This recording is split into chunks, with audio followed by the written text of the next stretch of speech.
This conference will now be recorded.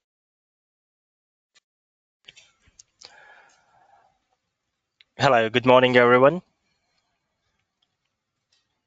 Am I audible to you all? Yes, hello. Good morning. Now, yes. Hello. Hello. Okay, then I'm audible to you all. Okay, let's begin with our webinar today. Yeah, my name is Sam Mayer. I'm from Coalesce Research Group. Well, since I hope everyone is here and we have a lot to cover, we really should begin today's webinar, a virtual one. I really appreciate you all for attending today's virtual conference. A very good morning, afternoon, and evening to one and all present here virtually with me today. Let me introduce myself. My name is Sam Mayer. I'm the coordinator for this virtual conference. And Coalesce Research Group LLC, and I'll be available for any of your queries or questions throughout the webinar to help you out technically and organize the webinar successfully.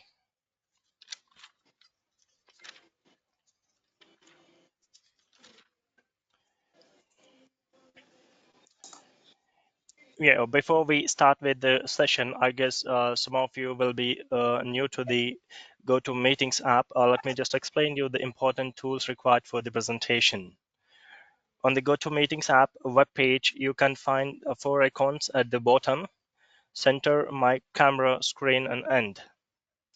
Mic, just click on that to mute or unmute, and I request you all to stay unmuted while our speakers are presenting their research work so that it doesn't cause any disturbance to them. And camera, you can use this button to share or unshare the web camera. If you have the option to share the webcam, you can do it, and it's completely your choice. On the next screen, you can use this button to share your screen. This is the main part. During your presentation, after all, I call your name from my side, and I'll be making you the presenter and will give the permission. You will be able to share your screen. So once I make you the presenter, you can click on the screen button and you will find a pop-up window to share your screen. And this is your fourth icon where you can use this to leave the session. On the top center, you can use the options to change your display settings. At the top right corner, you will have 3 icons: people, chat, and settings. In the chat option, you can chat with me or any other participant.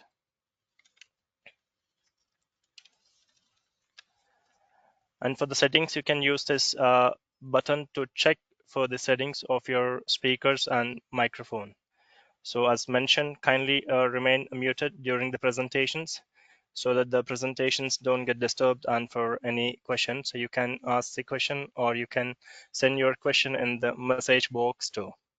Well, let's not take much time of your time. Finally, I would like to request you to please give us a brief introduction about yourselves before starting the sessions so that we can have about your virtual interactions and presentations. Yeah, first of all, I would like to call up our keynote speaker, Branka Hasdik from University of Belgrade, Serbia, and she gonna present on the title Behavior of Surface Optical Phonons in Dilute Magnetic Semiconductors based on zinc oxide. Thank you. Hello. Yeah, Hello. thank you. Good day, everyone from Belgrade, Serbia.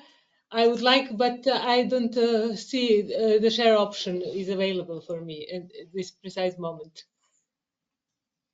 Yeah, there is a share option. You can share the Yes, presentation but below. it's You can blocked. see Ask the organizer no. and make you presenter. So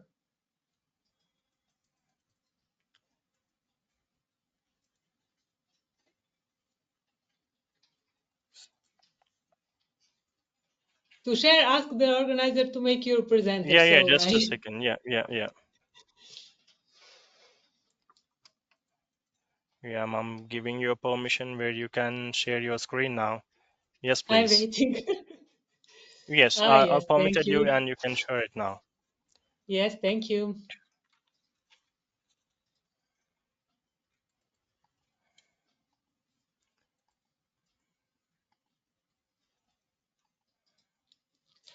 Hello everyone again. I am Branka Hadžić from Institute of Physics, University of Belgrade, Serbia, and I will talk about behavior of surface optical phonons in dilute magnetic semiconductor based on zinc oxide.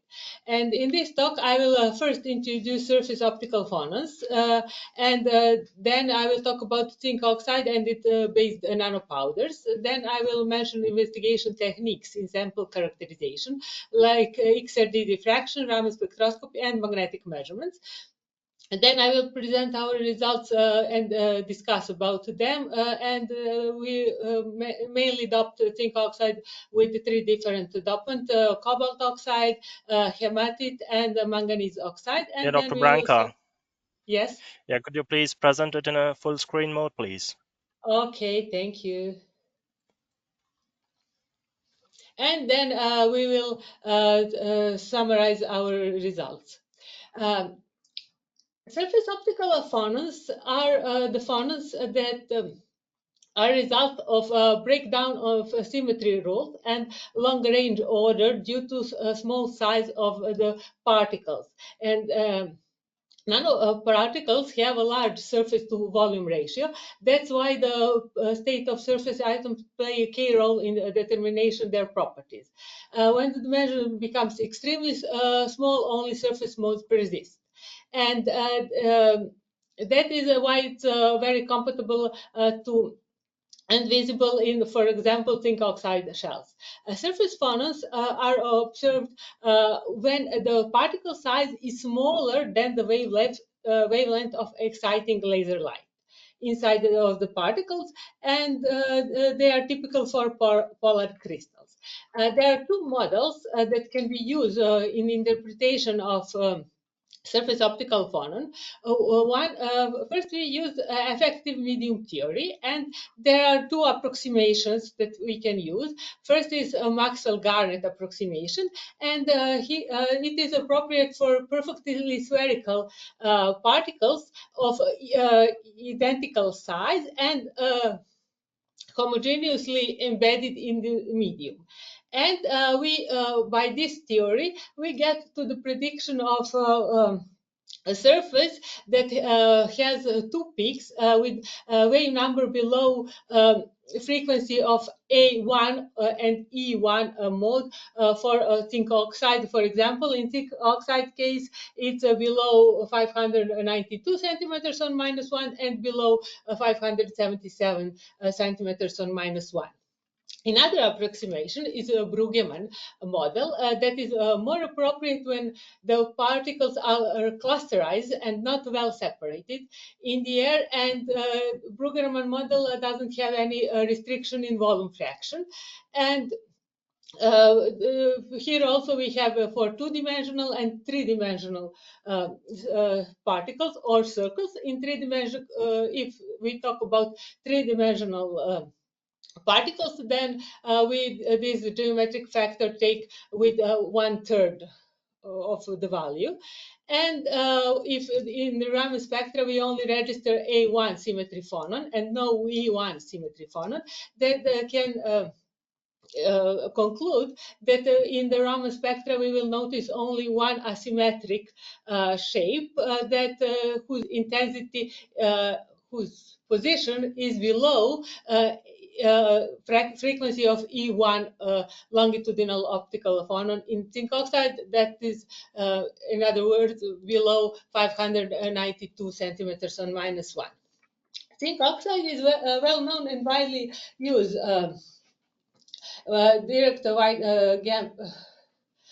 semiconductor, but without entering in all these details that are very known, with Raman spectroscopy we can introduce local heating in the sample. And why I mention this now? Because I will I will mention that a little bit later. And it is important to know when the investigation of the sample, for example, its melting temperature. And for zinc oxide, for example, melting temperature is 2,200 degrees Celsius, while nanoparticles evaporate at 1,380 degrees Celsius. But, for example, a redshift of 14 centimeters on -1 correspond to the zinc oxide temperature of about 700 degrees Celsius. All our samples was prepared by two techniques, a wet chemical method followed by calcination. And for zinc oxide doped with cobalt oxide, we have two types of sample that was calcinated at 300 degrees Celsius and at 600 degrees Celsius. And as the other way of preparation of the sample is microwave-assisted hydrothermal synthesis. And we obtained the series of samples with the different dopant. And here we will present basic characteristics of these all register phases by XRD diffraction. In samples doped with cobalt oxide, the XRD diffraction revealed presence of CO3O4 in the samples calcinated at 300 degrees Celsius, while for the other two types of prepared sample, there was a register phase zinc cobalt to oxygen 4, and we for CO3O4 can say that it has 5 Raman active modes, and usually all 5 of them are registered in Raman, by Raman spectroscopy. For zinc CO2O4, it has also 5 Raman active peaks, and the additional satellite peak at 693 centimeters on -1, and this satellite peak is often registered by Raman spectroscopy. Then, when we talk about samples doped with iron, here the XRG revealed presence of a spinel structure zinc Fe2O4 and rhombohedral phase of hematite. And zinc Fe2O4 have predicted 5 Raman active modes, and it has, for example, rather high melting point at 1450 degrees Celsius. While for hematite, it's a rhomboedric system, and it has 7 Raman active modes and 2 multiphonon modes, and it has a very high melting point at 1475 degrees Celsius and between 1565 degrees Celsius. For manganese, XRD revealed presence of many modes, Mn3O4, zinc Mn2O4, zinc MnO3 phase, and while in hydrothermally obtained samples, only zinc Mn2O4 phase was revealed. And when we talk about house manite, it has been predicted theoretically 14 Raman active modes, but it hasn't been registered all 14 modes in the Raman spectra. For the most, it has been registered 5, and that 5 haven't been assigned still very well, except the one mode at 653 centimeters on -1, and that is typical for all spinel structure, and its assignation is 1A1G. And it has a very high melting temperature at 1567 degrees Celsius. When we talk about zinc Mn2O4, has a tetragonal spinel structure. It predicts 10 Raman active modes, but the bigger number of measured Raman active modes are up to 7. And for zinc MnO3 has a cubic spinel phase of ilmenite type, and it has also, it's mentioned that is compound of zinc oxide and MnO2. Then we will talk about shortly investigation technique that is used, and X-ray diffraction was one first method that was investigate our samples, and our investigation was use system XRD cobalt K alpha radiation from our colleague in Poland. And then we use Raman spectroscopy, and Raman spectroscopy as well as infrared spectroscopy are complementary technique, ideal, sensitive, non-destructive, and rapid tool. This non-destructive is stressed purposely due to locally induced heating that can be provoked by Raman spectroscopy. Our spectra are taken by micro-Raman system, Robin Ewan T60 for 1000 spectrometer, and we used two laser lines in our measurements, 514.5 nanometer line and 532 nanometer laser line. Existence of SOP mode isn't visible in infrared spectra. Magnetic properties are measured by squid magnetometer by our colleagues in Poland, and these methods provide a great deal of information about electronic and spatial structure of nanocrystal, and with other technique it give a complete picture of samples and what's going on.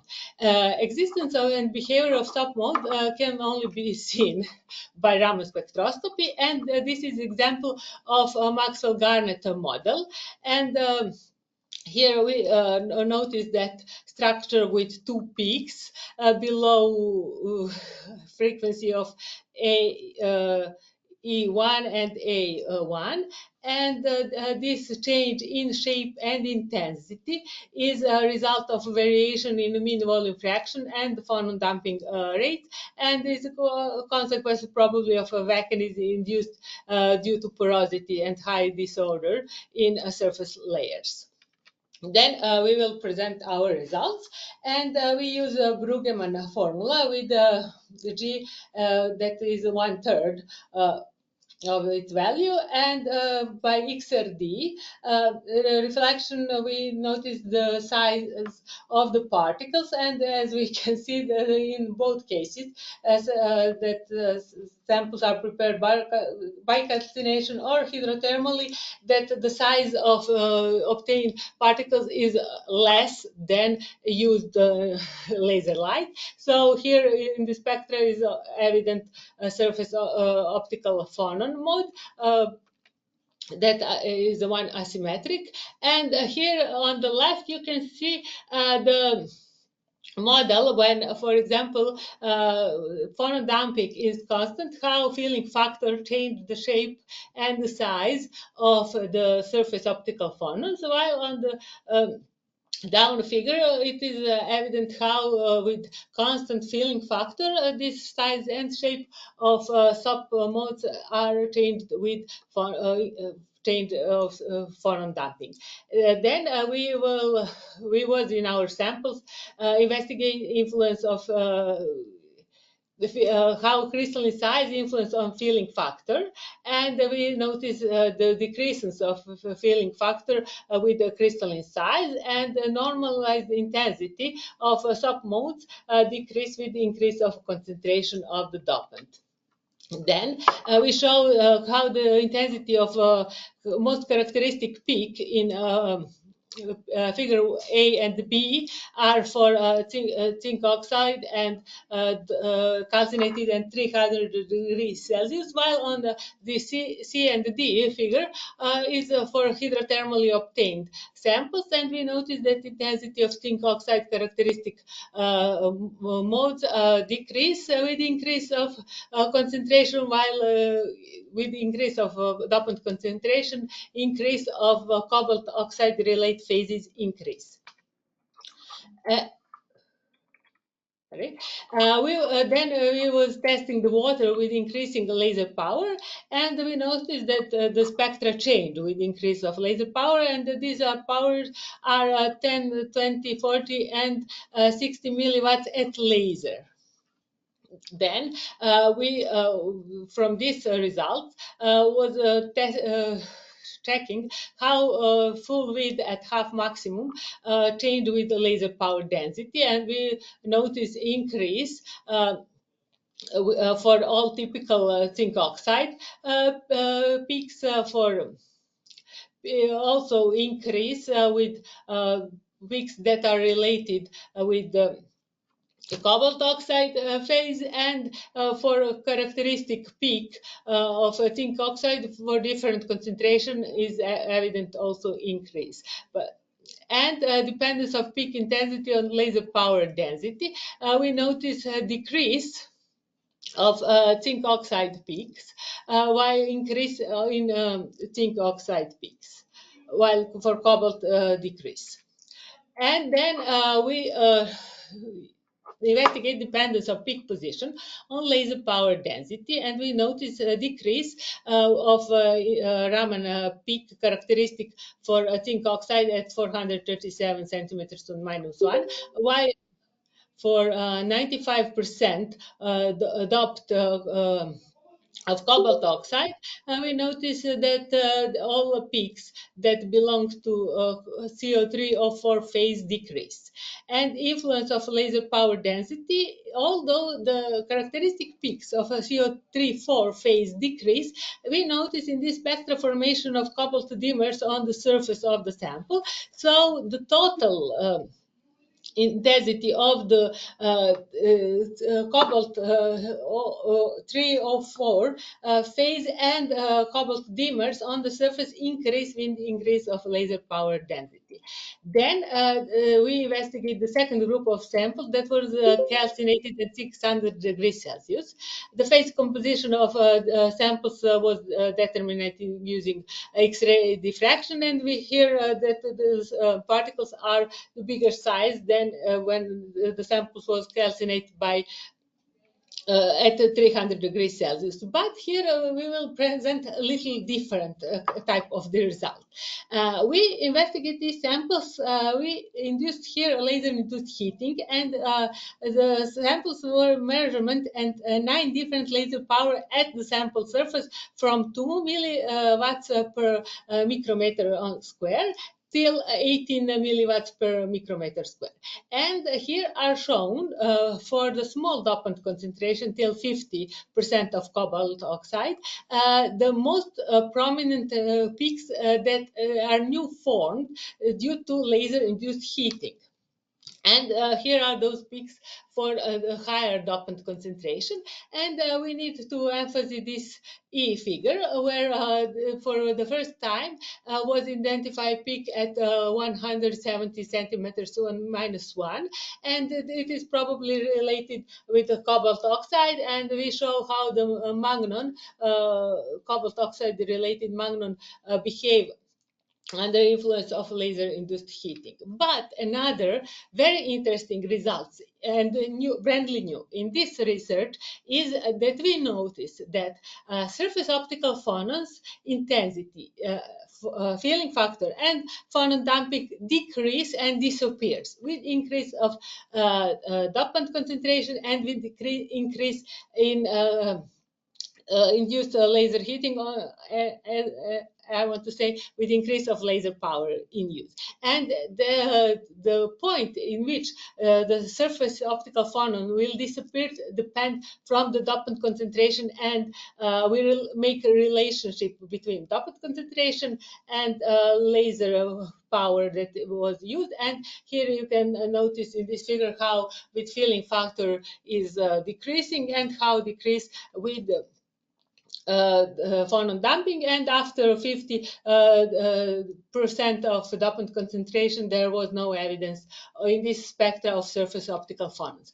Then we investigate these samples by magnetic measurements, and for samples prepared by hydrothermally and calcinated at 300 degrees Celsius, and we show here inverse magnetic susceptibility for selected samples and Kiribati temperature dependence. Then for hydrothermally present prepared samples as well, but we have to emphasize that here the Kiribati temperature dependence doesn't have monotonous dependence on a nanocrystalline size for different dopant content. Then we show that here how the real part of magnetic susceptibility change with the driving frequency, and all here is evident how pronounced maxima change with driving frequency. And then we come to the samples topped with iron, and we have here the Raman spectra with the different dopant concentration, how it changes their phases and dominance of iron dominant phases. And here we have shown just one figure with the sub mode, and show as well how the sub mode for the characteristic the doped samples change with increase of dopant concentration, and how normalized intensity of the submode decrease with increase of iron concentration. Then we as well investigate magnetic characteristic of the sample, and we notice that and show how the pronounced maxima changes with the driving frequency, and the variation of temperature with the frequency in the magnetic field is also shown as well. Then, when samples doped with manganese are in question, here you can notice how the submode intensity decrease with increase of dopant concentration, and then we show characteristic, most characteristic submodes, how it changed with dopant concentration, and normalized intensity of submode with the concentration. And then, of course, we also investigate the magnetic properties and frequency dependence with driving frequency, the variation of temperature with frequency of magnetic field, magnetization. And we notice, for example, that is very interesting that for the temperature of 4.5 Kelvin, that only with samples with higher dopant concentration show characteristic magnetization hysteresis loop. And for samples prepared by hydrothermally, here also is a notable difference that for a low temperature, sample show characteristic hysteresis loop, while for higher temperature at 40 Kelvin, there is no such loop. So it's that it shows its magnetic characteristic at a very low temperature. To summarize, structural, optical, and magnetic properties were shown. Influence of samples preparation, calcination temperature, dopant concentration, and have been demonstrated.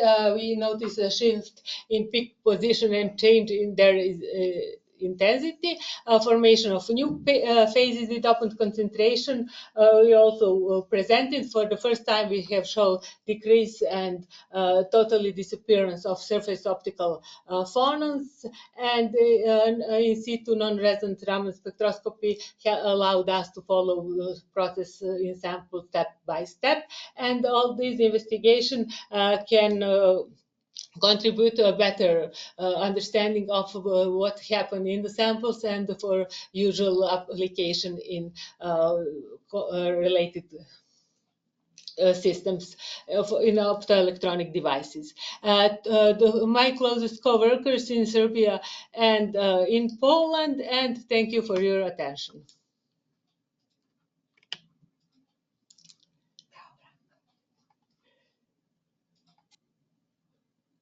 Thank you for the presentation, Branka Hazik. Thank you for the wonderful presentation.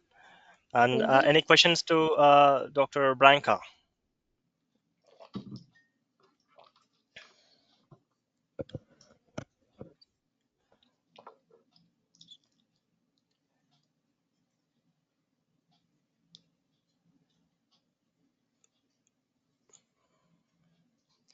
Do you have any questions?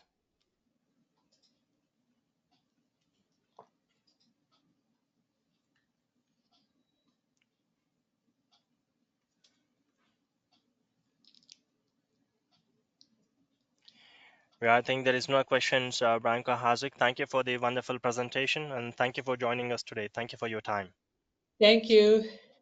Thank you. And we'll move on to our next presentation. Here I would like to invite Zartasha Mustansar from National University of Science and Technology, and she's going to present on the title, The Convergence of Technology, AI and Engineering in Digital Biomechanics for Enhanced Healthcare.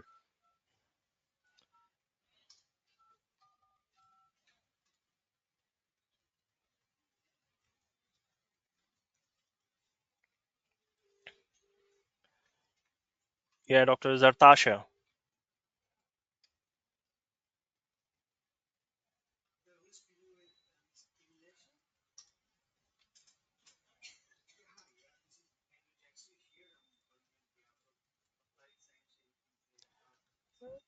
Dr. Zartasha, can you hear me?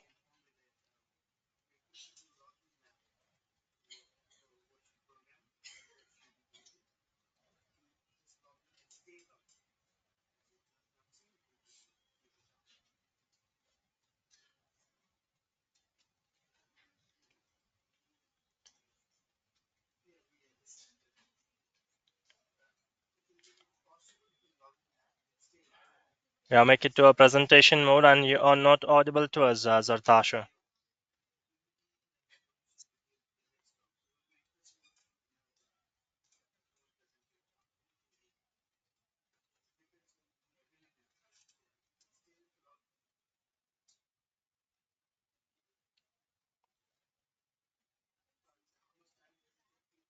Now, hello. Hello? Can you hear me? Can you hear me? Hello. Yes, yes. Please make it to a presentation mode, please. We can see your PPT, and please make it to a presentation mode, like a full screen.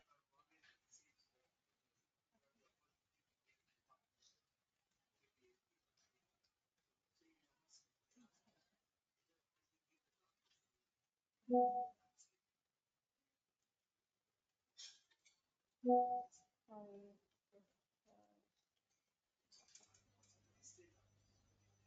Is it full screen? No, it is not.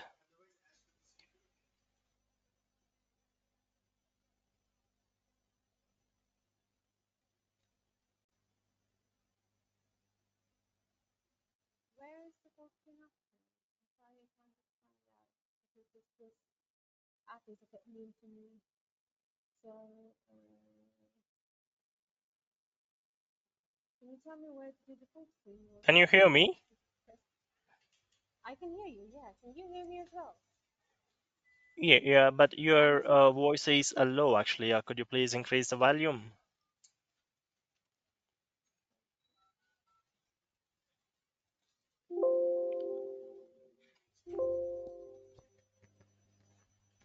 Okay. Is it better now? Yes, it is better now. And make it to a presentation mode where you can do that below the slides. Below these slides. Bottom. Where is it? Mm, I'm sorry, I cannot find out the full screen option. Can you guide me where is it? Okay, fine. Yeah, go ahead. Because stop sharing and because it looks very small, even I cannot put on this thing. Pop out separate Yeah, it's in a windows. PowerPoint mode. If you could click on presentation mode, then it will appear like in a big screen mode. Like it will be a big, I mean, full length. Can I do just F5? It's in the bottom of your PowerPoint presentation. You can check the options over there. Oh, my screen is shared, right? Is it okay now? Can you see the full screen now? No, here, no, it is not. I think my screen is not shared in full. Uh, uh, Okay, reshare your screen once again. yeah, please do that.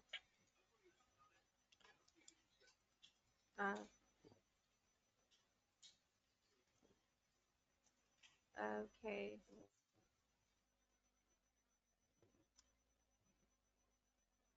Should I click stop sharing first? Then share something else? Window, entire screen. I'll do this. Share. And is it audible? Is it full screen now? Hello? Can you see the full screen now? Y- Yeah, it's gone again. Yeah. Full screen? No. Is it full now? Yes, we can see Yes, it now now. it is. Yeah, it is now. Okay, Yeah. that's great. Thanks a lot. Okay, greetings everyone. I am Dr. Tasha Mustanta. I'm an associate professor of biomechanics here and serving in the Department of Engineering in the National University of Sciences and Technology, which is NUST, in the School of Interdisciplinary Engineering and Sciences.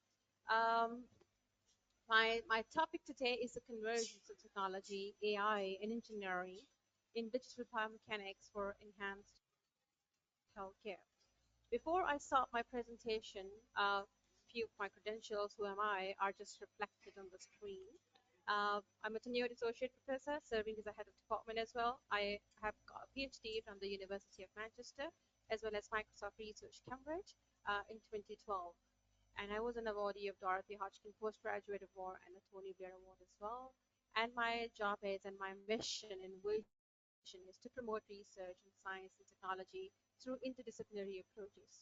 One of the key thing that I'm contributing to the infrastructure of education in National University of Science and Technology is to bring interdisciplinary and multidisciplinary research.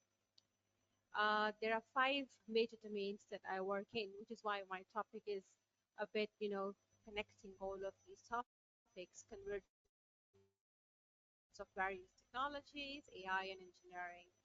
The 5 major areas that I work on is biomechanics, image-based modeling, finite elements, motion analysis by using motion capture technology, gate analysis, and spokes. This is my group, Biomechanics Research Group at Science. We are a team of people with the faculty members, students, industrialists as well. I've been here in the system for the last 11 years, and I've established my own biomechanics lab to do indigenous research, produce our own data, and do our own research in a creative and imaginative manner. This is a short video of what we do at biomechanics, at Biomechanics Research Group. Our mission and vision is to empower people with a lot of creativity and imagination.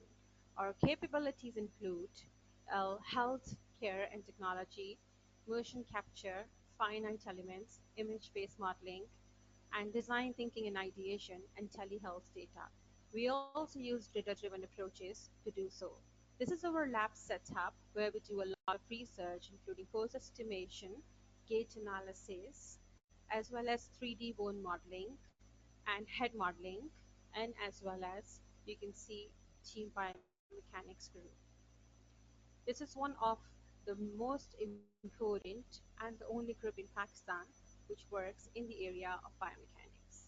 Our major application areas include sports biomechanics, health biomechanics, gait analysis, and data-driven biomechanics.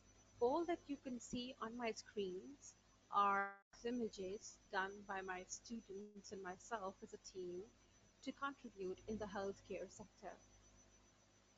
Our capabilities are uh, very unique and powerful. In a way, we are the only one in Pakistan who produces musculoskeletal modeling by using cutting-edge technology, using the real anatomy of the human. Then we build a musculoskeletal model based on the images or the data, and then we solve it by using kinetics and kinematics techniques. The second capability that we have is a gait analysis. What we do here is basically, you see, we use a motion capture technology and we put reflective markers, which are essentially the optical sensors on your body. So if you want to see how your gait affects your bone health or how your gait affects your posture, you put on the reflective markers on the various part of your body, and then you ask the subject to move in a certain direction. So once the subject move in a certain direction or a certain activity, we calculate the amount of the force slash stresses or strains or the magnitude of the force on those typical joint, and then we produce therapeutic conditions like if you walk in a different manner, the force distribution could have been different and your posture could have been corrected. The third thing that we work on is the motion capture technology. This is one of the very unique capability of our lab. And the good thing is that the application of motion capture technology is not only in healthcare, but it is actually across the disciplines, even in the media and entertainment as well. But majorly, I work on how you can build a better muscle health and better things to do the same thing. We are in collaboration with the University of Stanford, America. We built our own algorithms to do the same, and we have developed certain things with their group. The last capability that we work on is the numerical and the mathematical simulation. So once you have your data from the motion capture technology and you have worked on the specific joints and specific places on your body, such as knee joint, such as ankle joint, or a hip joint, what you do is to build a finite element model, which is a discretization technique to understand very uniquely and accurately how stresses are being distributed on your body. And then based on this, we design, manufacture, and fabricate different human-friendly devices for their better health and human performance. Now, there are a lot of challenges, which is the topic of the talk today. Despite of all of these cutting-edge technology, a lot of advancements in AI, and a lot of advancements in engineering, digital biomechanics is one of the things that is going to pose a great challenge, especially in healthcare, because the data that is coming is huge, and all the people and the researchers community want to pour into the AI technique to understand and predict and forecast the future. Now, to understand this,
Yeah, Dr. Zartasha.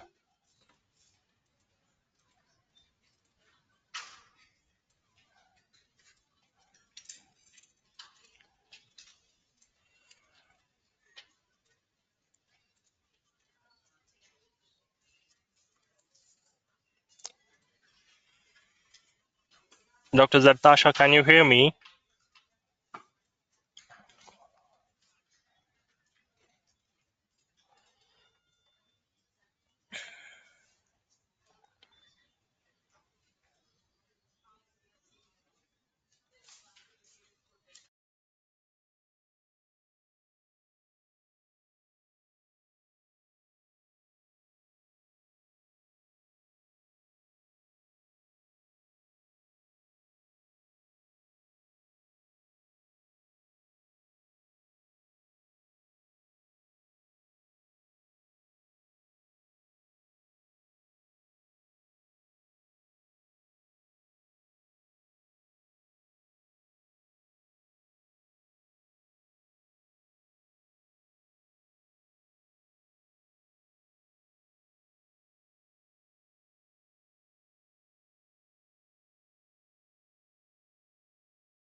So, am I audible to all? I'm sure I'm audible to all. So I'm going to start with the capabilities that we have.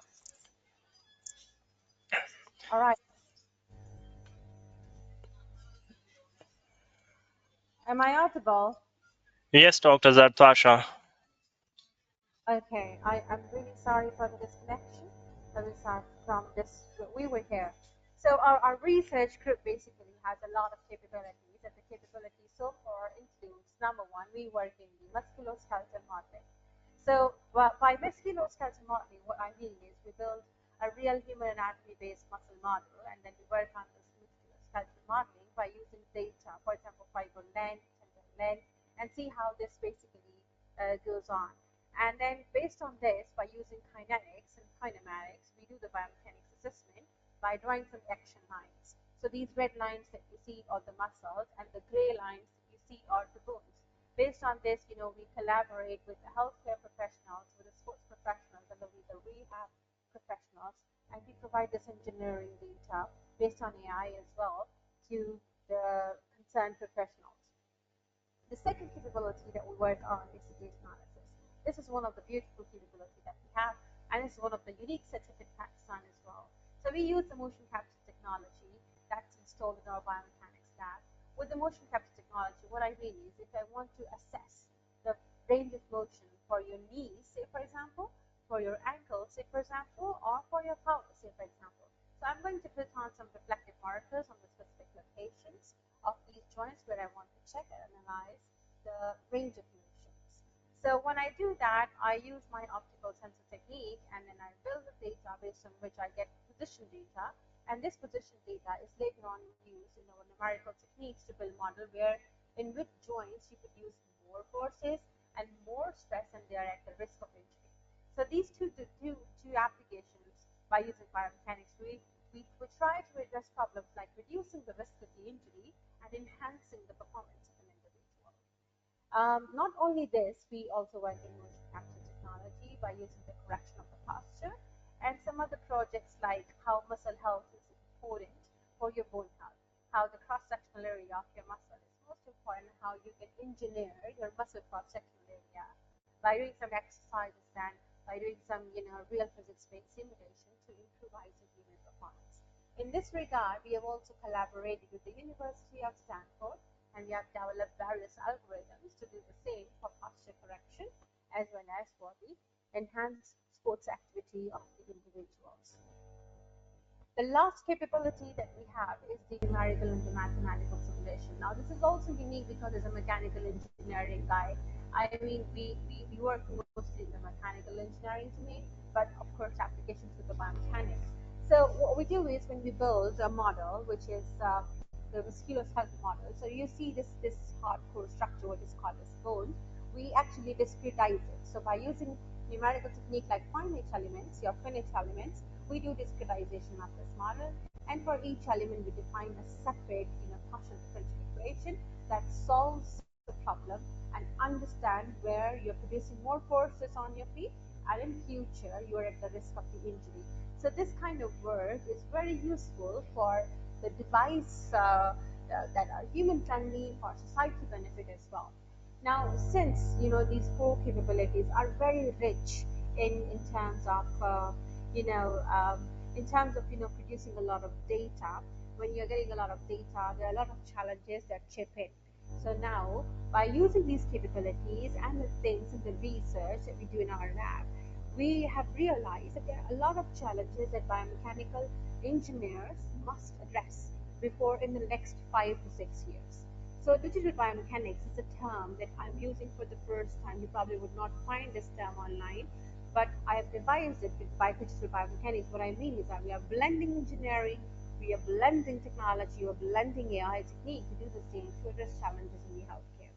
Now, there are two key words in the challenges. One is tech health, and the other is the simulation-driven biomechanics. The real crunch, or the real deficit in biomechanics research is that it is always based on simulation because it addresses the human data. You're working on humans, you're working on life. So when it addresses the human data, you cannot do experimental studies unless you have special permissions for the clinical trials. So which is where the simulation-driven biomechanics comes in. And by using simulation, you can forecast, you can predict how you can improve the healthcare sector. Now, tech health, people always use this term in a very confusing way. I'm going to redefine it in a manner that tech health is basically the use of the computers, the internet, the technology to provide medical care to the professionals or the patients. Now, tech health data comes to us as a scientist in a different form. One is the numerical data that we simple, like in columns and rows. Some of them are the still images, some of them are the medical imaging modalities, including CT scan, MRI scan, and all that.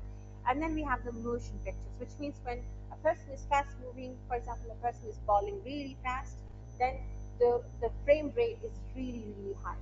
This motion image is basically, our motion picture is basically comes up with a huge size complexity. So when the size of the data increases, the computational capability also increases, which becomes a real challenge in the next future. Then the last form of the data we get in is the speech. So, but we usually work on with still images data, medical imaging data, and motion pictures data because it addresses the real anatomy of the individual, and the data is more accurate, microstructurally accurate, and mathematically accurate. Whenever this term tech health coined in, there is a challenge associated with it.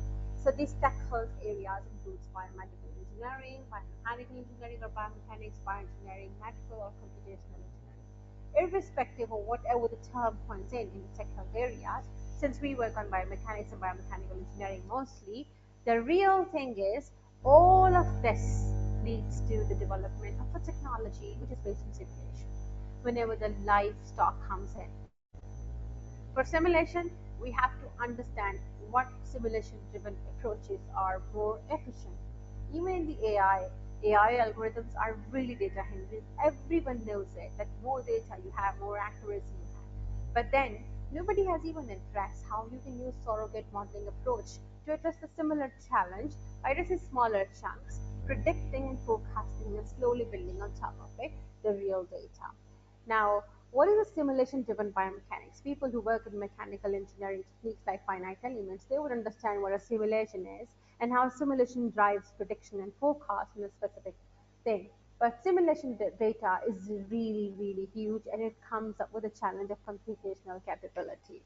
So you probably have to realize a great design for the society when it comes to simulation. And I remember in 2006, Barack Obama, who was the former president of America, he in one of his speech even said that this computational science and engineering will be the third pillar of the science in the next 20 years. So now is the time we can re-envision the need of the simulation data, which is very important. By using simulation data, you can have a technology using accurate modeling of the human system. By using simulation data, you can solve physiological problems in a very accelerated manner. So an inexpensive manner as well, because you're just using computers. The only cost that comes in as a challenge is the computational cost. That's probably affordable sometimes because you can use surrogate modeling approaches. Now, by using simulation data, how you can overcome the challenge is to build computationally reliable computer models with the realistic data as well. Now, another benefit of the simulation-driven data is that you can design assistive technologies. For example, you cannot produce a simple range of the motion, for a specific activity. So you use some flex sensor and device to design a device that can help you creep on the point where range of motion is exceeded. So this is very useful. Again, the last benefit that you could do is that you can actually use engineering approaches to address problems in real life healthcare. Also, what keeps us all inclusive is basically the people care. So if your approaches in research are just for the purpose of publishing paper, it becomes a rat race. So it's very important, whatever you do, whatever effort you put in, your investment as a research should benefit to the society. Because if a product comes in, so you have to think of the engineering methods creatively so that you solve small problems in society very nicely. So you have to think about the problem, like what is the problem, how will you solve the problem, what could go wrong if you solve the problem, how well it meets the needs of the individual, how needs can be met, what are the needs, what are the elements, and so on. So this also keeps people in a loop. So all you need to juggle around is people, system, design, and the risk. With every problem, there is an associated risk. So that's okay to take smaller risks and still do the research that addresses a societal problem. What I actually kept on, addressing in the last 10 years is interdisciplinary and multidisciplinary approaches. Like-minded people should come into one umbrella and understand the importance of, working together in a group with the various disciplines to produce an outcome or a product that helps the society in a wholesome way. So for this, your product or your research product should be valuable. When I say valuable, it does not mean it should be very expensive. It should be like a diamond.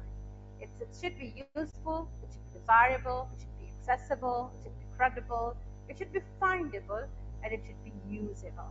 So this is only possible when the researchers from mechanical engineering, electrical engineering, mechatronics engineering, and computer science can come together and build a product all together in a way that all aspects of that product are addressed properly. So the next era is basically we can only overcome the challenge of convergence of technology by bringing together the like-minded researchers to produce outcomes that are good for humans. The interdisciplinary framework that I propose for the challenges that I see in the near future in the field of biomechanics and mechanics basically is the prototype for the product development. The product should be the user-centered, which means human-centered. The people from various disciplines like biomechanics, furnace elements, materials engineering, motion capture, medical imaging, they should all come together and do this kind of research to build a product that's really wholesome. Now, summarizing all the challenges that I have actually defined in the previous slide are one of the biggest challenges, the conversion of the data from the motion capture modalities into something that is useful. So when we are capturing data from motion capture modality, the data is so rich in the form of coordinates that the Excel files that motion capture technology software produces sometimes 7 to 11 GB. Handling this data and understanding how we are going to annotate it is the real problem. Even in computer science, when we started reading the computer science stuff, we always say garbage in, garbage out. So you need to understand that no garbage comes in and no garbage comes out. The cleaning is very important. It's one of the challenges. Again, when you do a simulation-driven work, the biggest challenge, some of the researchers online will agree with me, when we submit the paper, the major thing is, since it is simulation, the reliability is one of the major issues. Now, once the reliability is there, which means that you must have a ground truth or some, validation phenomena to address that why your simulations hold true, then deliver right data in a smart way. You cannot just produce redundant and synthetic data and then build a technology on top of synthetic data. I'm not against synthetic data, but I do believe there should be a valuable amount of the data that's available and that's close to what the real data is.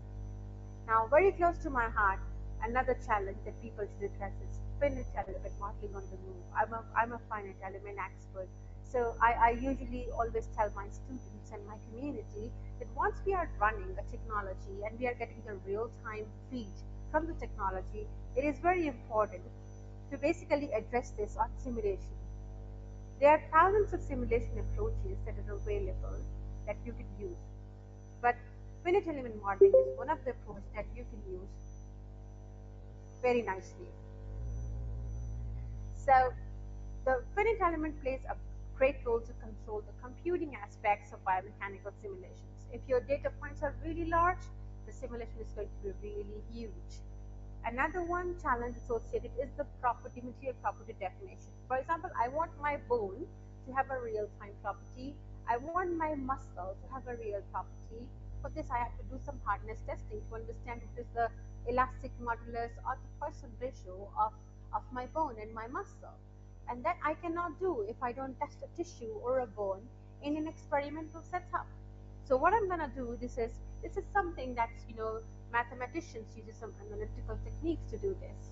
So there needs to be a process or a method where we must address this challenge of how accurate material property definition we could do on your models so that the simulation data produces some closely accurate results. Again, in the last 2 years, the first paper of machine learning in biomechanics comes in 2019.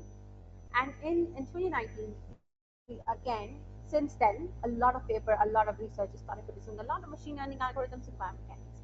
The only problem and the challenge that comes in with using a lot of machine learning algorithms in biomechanics is the data bias. You don't know what's good or bad. The data is just coming in based on the previous data. Data is getting trained based on the previous data, but then the data which is generated, some of them is just going to be jargon and not going to be useful in future. So we need to be very responsible for using these ML algorithm. That is why, after 2 to 3 years, the term responsible AI was coined in.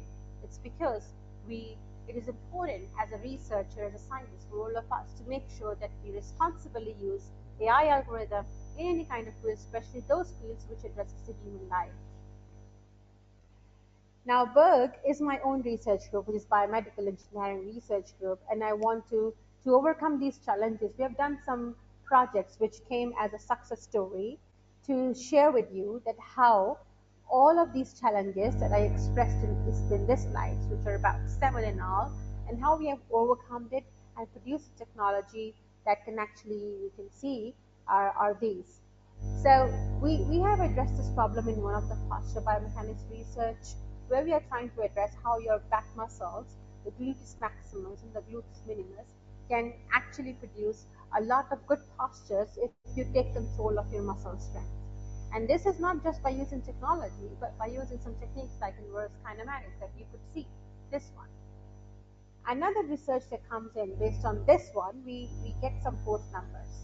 The types of the assisted devices that are available in the market are sometimes just aesthetically correct, but scientifically not correct. So we are trying to produce some scientifically correct wearables for the knee so that athletes and the normal human beings who are embracing, maintaining a good, healthy lifestyles can can reduce the risk of the injury. So this is one of the computation design analysis of the wearable for knee. We have devised a prototype for it. We are also using AI from the CT scan data to understand how the fluid flow within your lungs after COVID is affecting your overall asthmatic health. One of our famous projects that is also showcased in the television as well is one of my PhD students is working on the fast falling mechanism addressing the biomechanics domain. And he's working on fast ballers because we have collected some data from all over the world who are playing cricket internationally.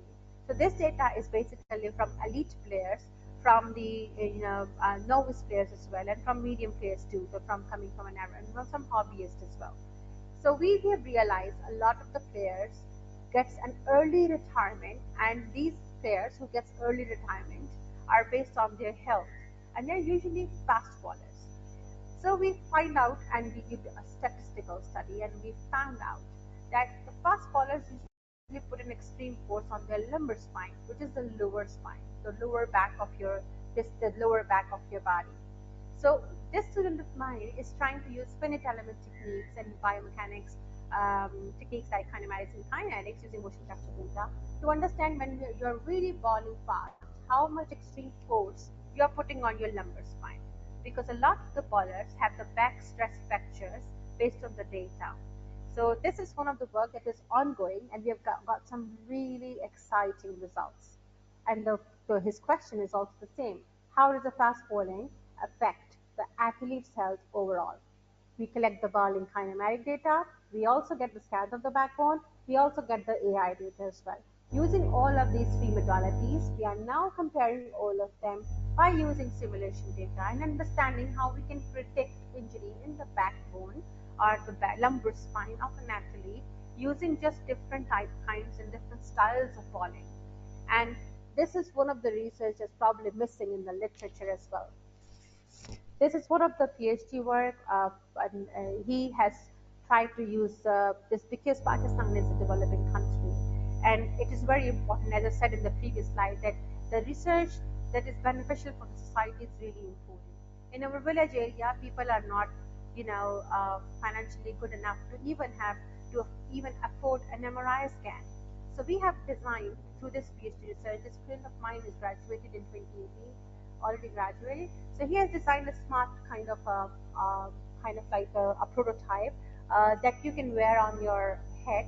It has some point antennas that works as a mini MRI device. So just antennas basically, send. Well, there are 32 area of antennas. One antenna sends a signal, and the other receives the signal. And based on this, we do an image reconstruction algorithm and tell the people about the presence of the tumor or a lesion or a mass in their brain, which is really important, and see how it affects the intracranial pressure inside it. So some of the simulation pictures that I've shown on this. Uh, then another work which was showcased, our very popular work, that was showcased in the Royal Society of London. Having myself graduated from London, so the UK community really, they work into simulation data a lot. So this is one of our work where we have developed our own simulation model to understand if a person is a small tumor, how in the period of 7 years or 8 years, his intracranial health is going to be affected due to the presence of a mass inside the human brain.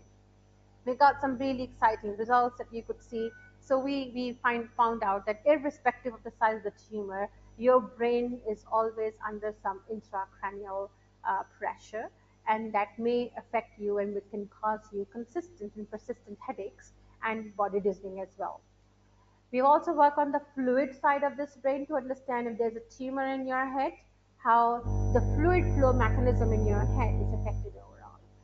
Then we have also worked on your spine section, and using computational biomechanics approach, we have tried to find out how wrong postures can affect the intravertebral disc of your body. And this we have done through finite elements and an open source finite element vector Omeka that uses second order differential equations to solve a similar problem. This work was also very exciting, and it addresses the muscle health. If you have good muscles on your pelvis, your posture can be really good, and your gait can be really good, and your bone health can last long. You don't need any tablets like osteobone and all that to maintain your bone health. All you need is to take control of your muscle health so that you can build a healthy lifestyle.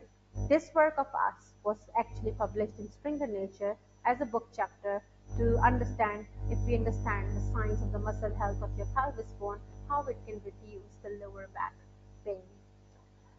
The last of the tasks that I'm going to mention as a success story is the investigation of the ICP in 2D modeling approach. We use some image processing technique to do the same and address the intracranial pressure by using Hooke's law and stiffness metrics calculation, and we've done some deformation thing and address the head impact injury when the person meets an accident, unfortunately.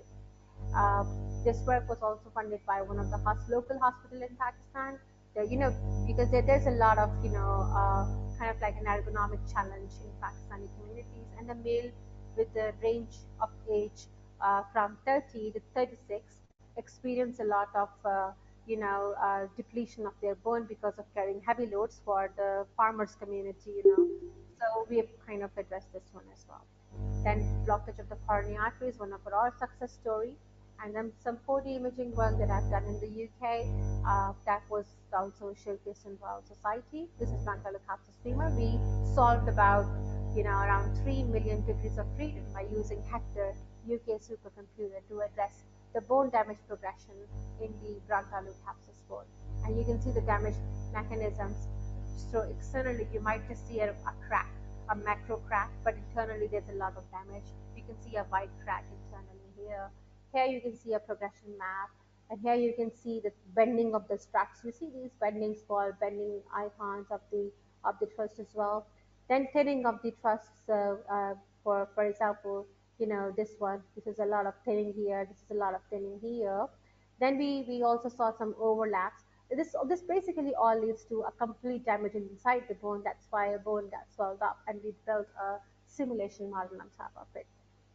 To summarize this all, this is the last slide of my presentation.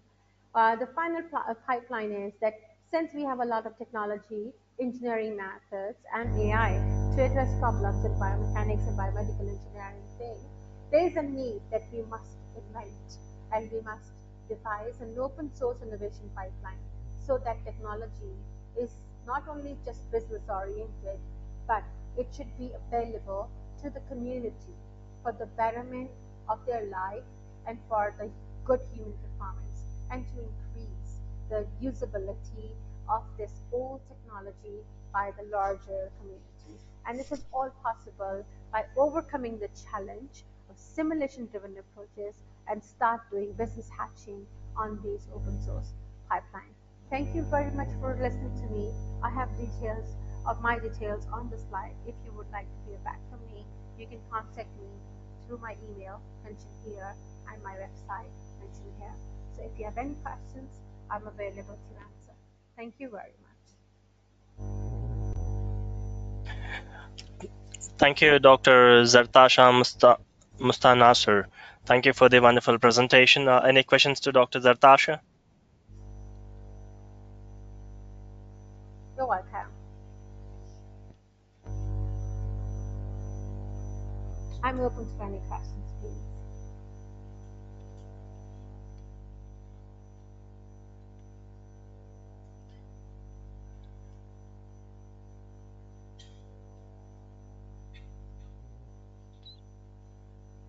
Looks like there are no questions. Yeah, any questions?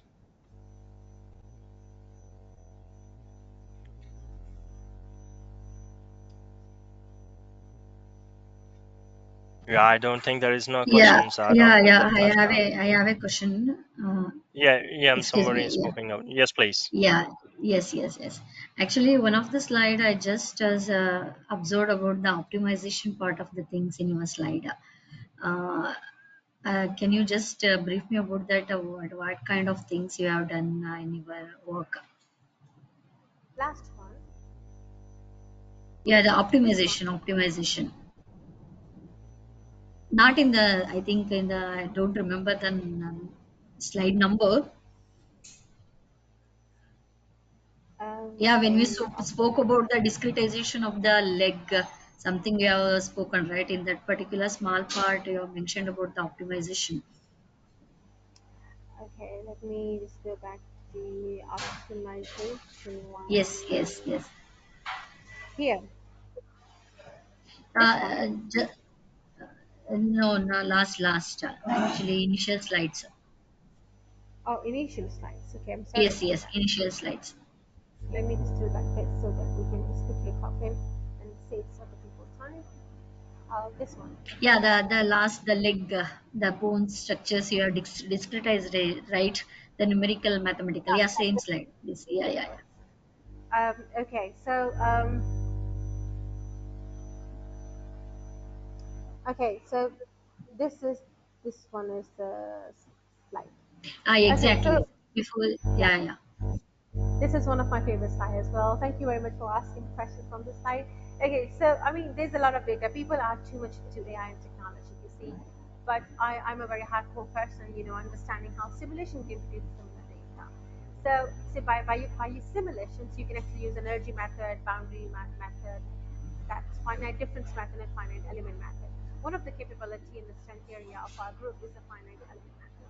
By using finite element method, what you do is if you have a very large structure, so it's very complex basically.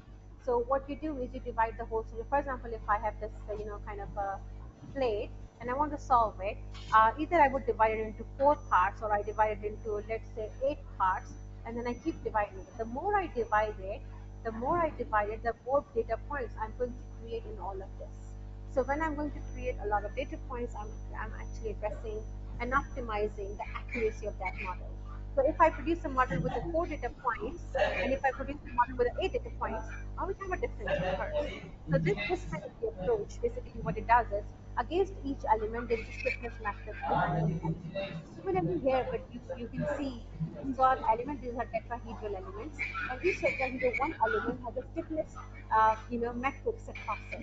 And this stiffness matrix is solved by simulation, and you define those equations by yourself to solve it and to backend get the values. For example, stress. If you want stresses in the bone, if you want strains in the bone, or you want a pressure in the bone. whatever you like to it. So this discretization approach is really nice because once you can work on a small model and then you slowly build up on top of this model. So you don't have to just put the whole feet in your thing in your simulator like all of a sudden. What you could do is you can just use one small foot model and divide and keep dividing it, build a small model first, then build an average model, then build a high model. I hope I've answered your question. Yes, Does it? yes, thank you for the answer. Actually, just even I'm working on the optimization of these kind of things. Actually, I'm on the basically same thing. So just I got a doubt that in the medically there are a lot of scope behind like this kind of Yeah, things. Even yeah, I'm yeah. looking forward to the medical biomedical applications. It has a very huge application. Yeah, thank That's you for true. the answer and very good presentation. Thank you. Thank you very much. Thank you very much. Yes, yes. Yeah, thank you, Dr. Zartasha. Thank you for the answer. I think, Abhilasha, you got the answer right. Yes, exactly. Thank you. Yeah. Yeah, thank you. Thank you, Dr. Zartasha. Thank you for joining the webinar. Thank you, Vandavan. Thank you very much. Take care. Bye bye. Thank you. Bye-bye.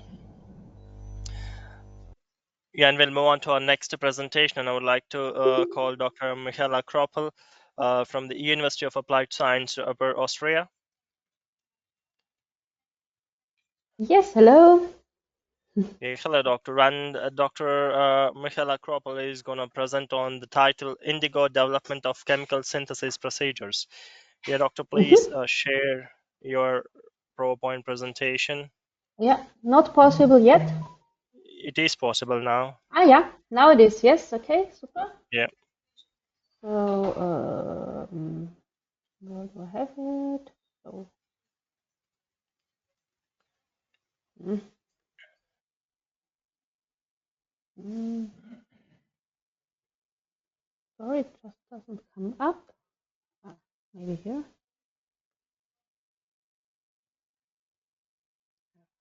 Mhm. I just share the entire screen now. Maybe that's easier. So, can you see it? Can you hear me? Yes, sir. Yes, so we can see the Okay. presentation. It is in slide mode. Yeah. Yeah, it's Yes? perfect. Yeah. Okay, super. Yes, then welcome to my presentation.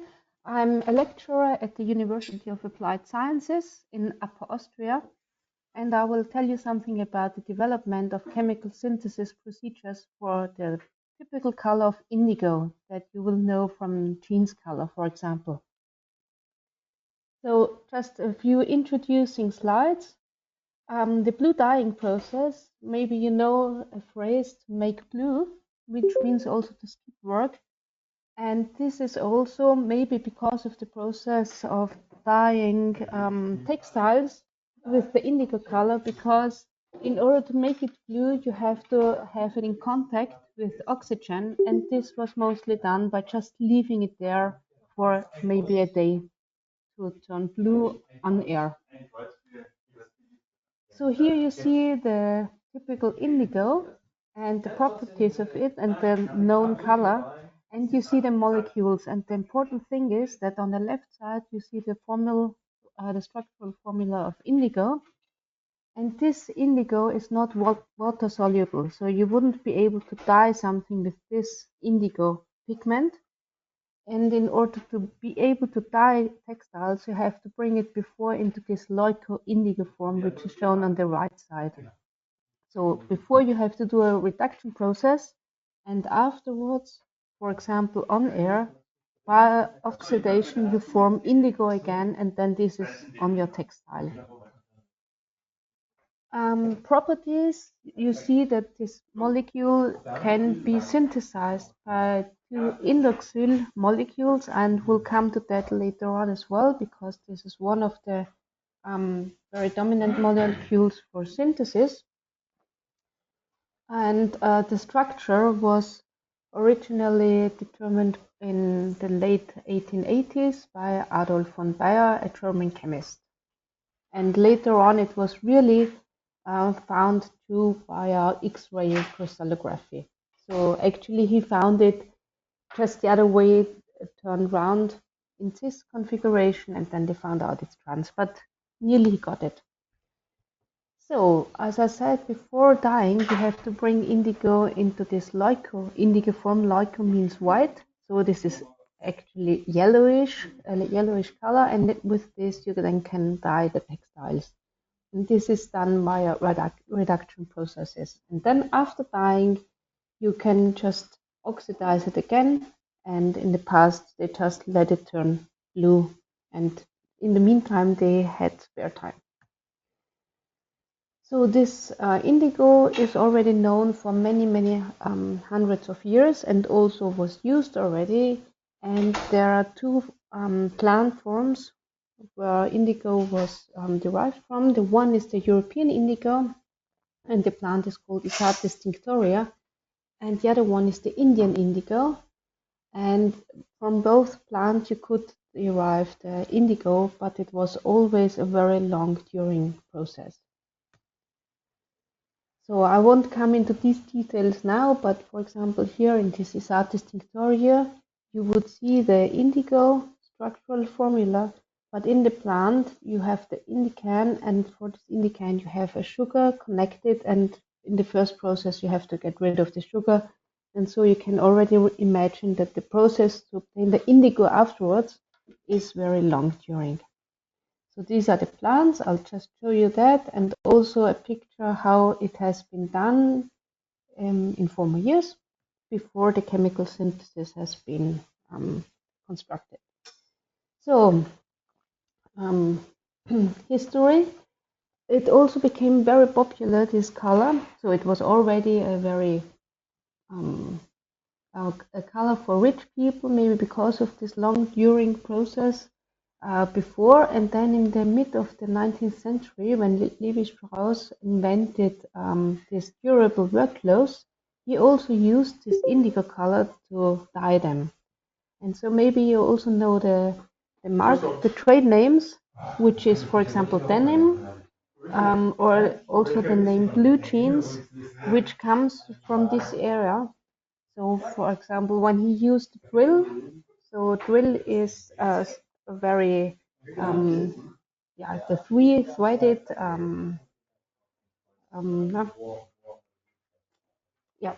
what he used for the textile, and if he color this with the indigo coming from France, then this blue denim, because the bleu denim that he used was created, and so also the trademark of the blue jeans.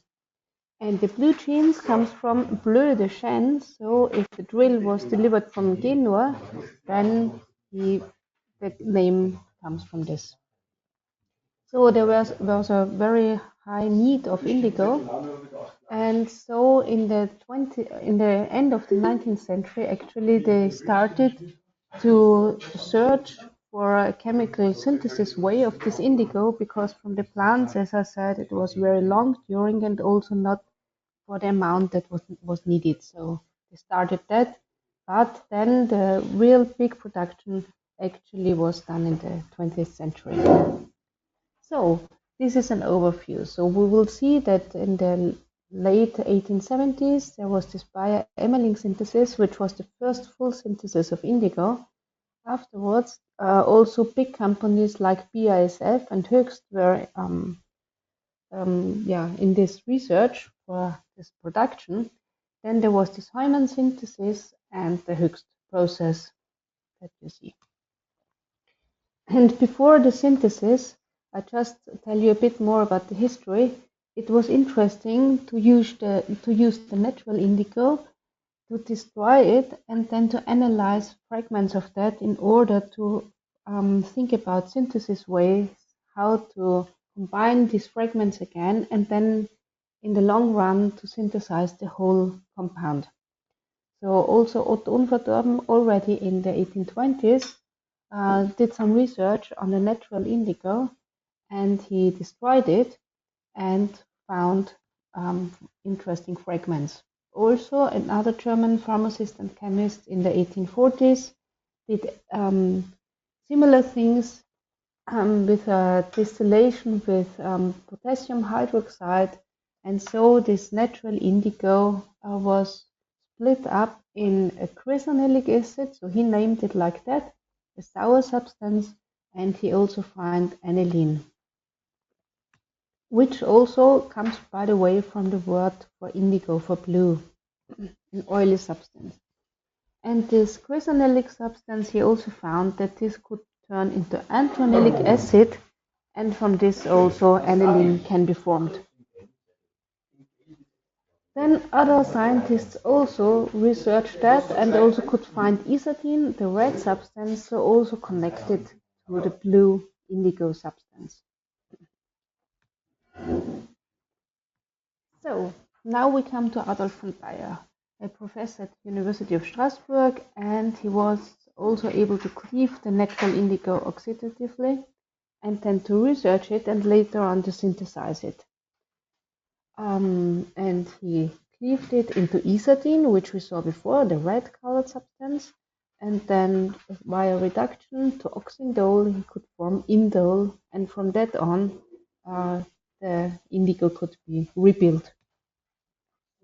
So in 1869 at the Bayer-Emmerling indole synthesis was described, and they started with trans-orthon nitrosanamic acid, which could also be in the cis form, and then via iron and potassium hydroxide the indole could be formed, and with this indole then the further process could be reacted. We also see that they produce then indigo from isotine, this was the red substance, also by oxidation of the natural compound indigo, and then a chlorination and then a reduction process to indigo. So we always now see the formula and just to remember that. However, with this process also byproducts were formed, as for example the indirubin, which is a red substance. You see that the structure is quite similar, but the benzene ring is then a bit turned, so the molecule, the second molecule is a bit turned. And so in order to improve the yield of the indigo, which he wanted to achieve, he researched further and improved the process later on. So then we have the total synthesis described by Bayer and Emmerling. And so now I have a trouble, I think, with my accu. Hopefully it will still hold. So then use the phenylacetic acid and turned it to orthonitrophenylacetic acid, forming oxindole, and you will see that this is often a very important molecule for the further process. So I'll just show you that. And I already talked about that indigo is formed via two indoxyl molecules, and via oxidation it can then be formed. So it's always important to come to this indoxyl molecule, and isotine is one of these molecules where via alkaline melt surrounding this can be formed. So then we have another starting molecule. So what I just want to tell you is that they tried out different starting molecules also with the aim that they can use something already available from industry, so which can be easily available and cheap available and in big values. So in this case, they used the stanamic acid, which we already heard turned into this orthonitrosanamic acid, and then via indole to indigo. And so also this BASF, so this company, the big company that you surely know, establishes a small production with this process, but unfortunately they have to close it again because the economic success didn't come. So the synthesis was good, but not good enough. So let's see how it went on in the 1880s. Another improvement was the biodrusen synthesis. And so in this case, they used the orthonitropentsaldehyde, and they came to this molecule, for example, via toluene, and then a nitrification process, and they got this orthonitropentsaldehyde. So with this, they let it react with acetone and isotene was formed. So again, this molecule that we heard before, this red molecule, which then can, via further reactions, be turned into indigo.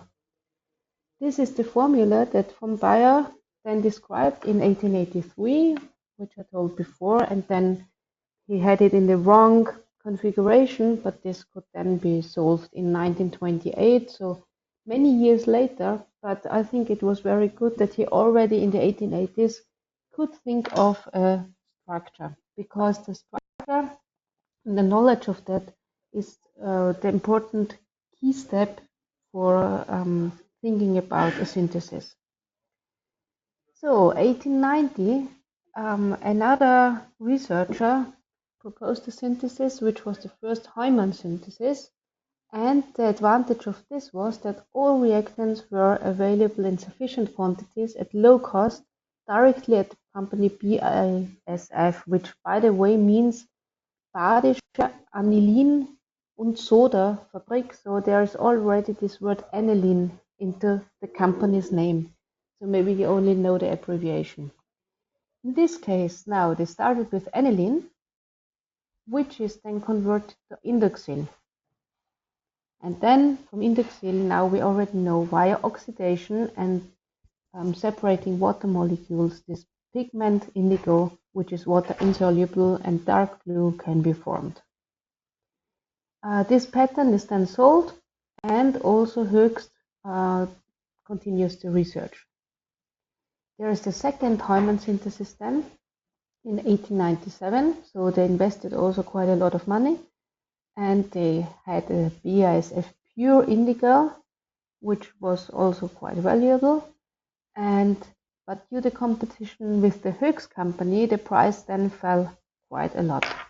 What did they use? They used naphthalene as starting molecule and converted it to anthranilic acid, which we already heard from former investigations. So this was a separated fragment from destroying the natural indigo, and from this anthranilic acid then he could then go on the process and turn it in a N-phenylglycine orthocarboxylic acid, and from that then he could continue to indoxil via several steps, reaction steps, and then indoxil is now again our molecule to form the indigo.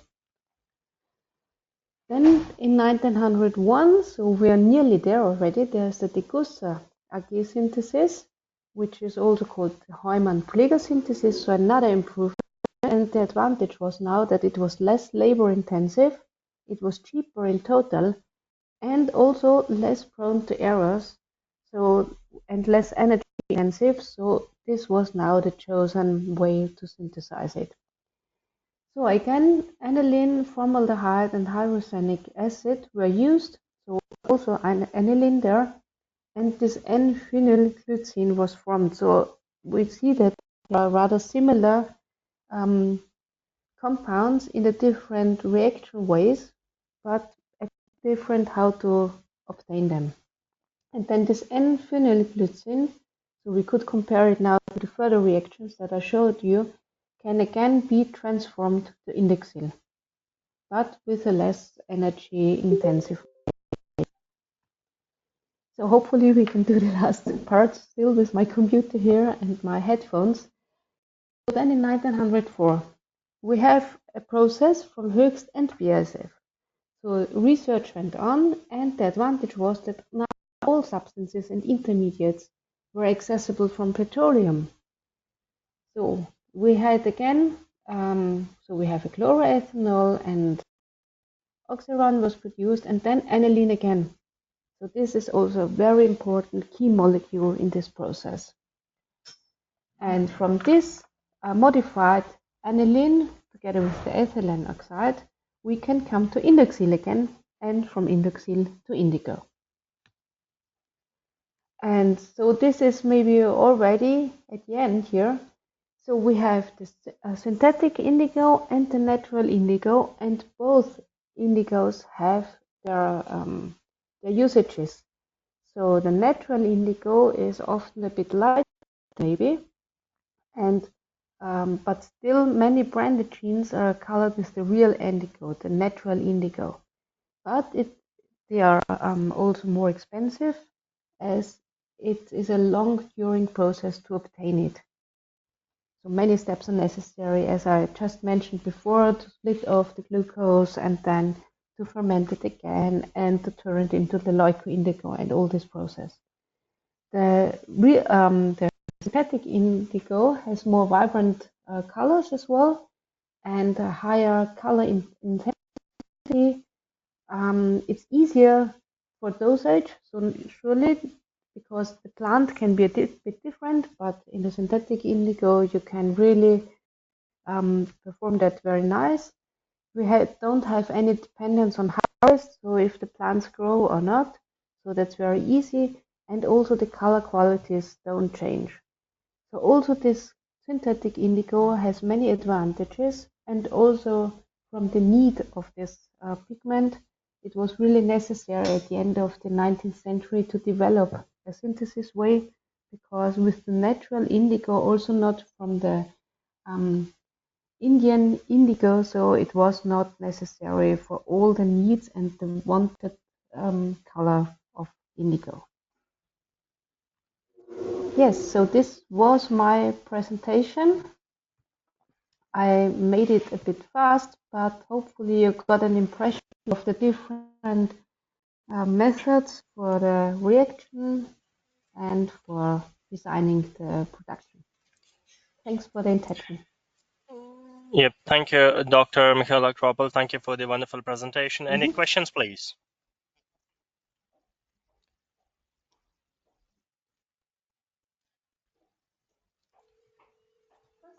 Hello?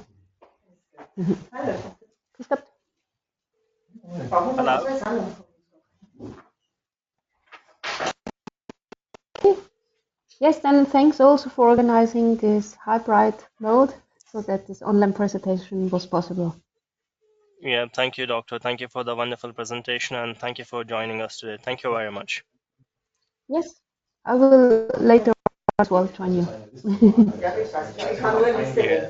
thank you. Thank you. Thank you. Bye. So And unfortunately, I have something at the same time. Yes, I will join you then as a listener. yeah. And well, if there is no questions, I will move on to our next presentation and I would call upon Muhammad Abdel Sabar Fahmi from the University, Al Qura University, Saudi Arabia. And he's going to present on the title Boundary Element and Sensitivity Analysis of Anisotropic Thermoelastic Metal and Alloy Disc with the Holes.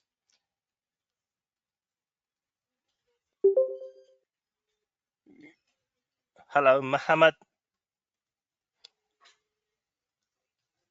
Yeah, hello, Muhammad Abdel Sabar.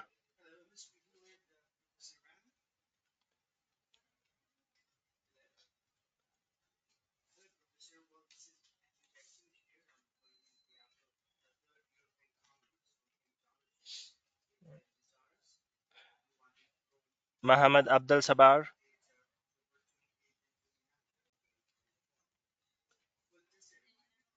Okay, I listen you. I listen you.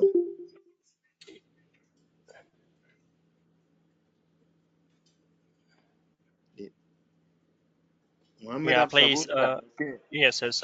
Please share your PowerPoint presentation.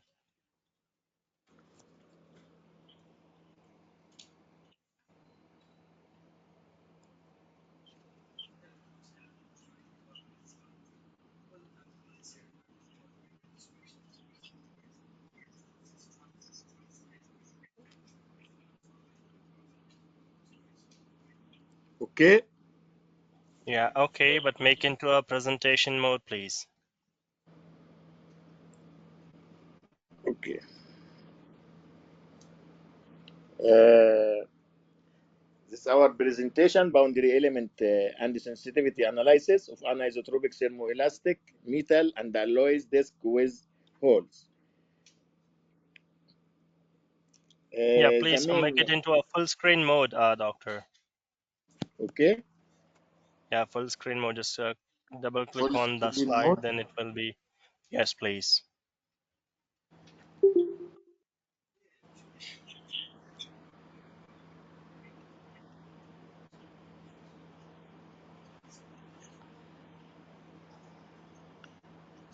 And smartphone.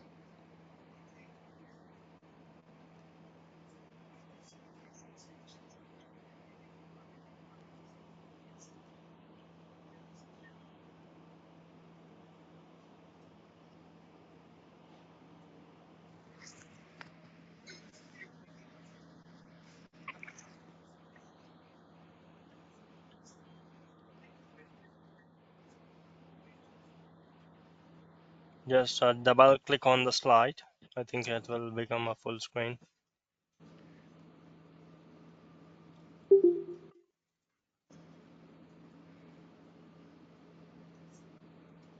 Mhm. I think you can see options on the top.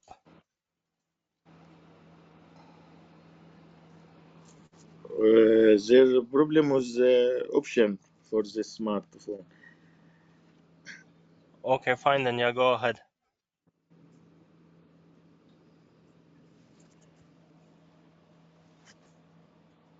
Yes, now it's yeah. Okay.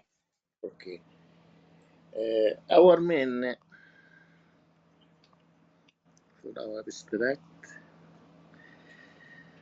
main aim of this paper is to develop an advanced processing method for metallic metal and disc alloy with holes subjected to moving heat source using boundary element formulation.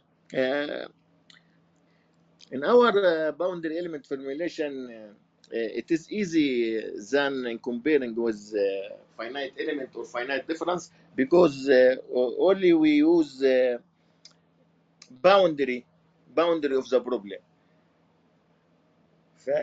So it is very easy.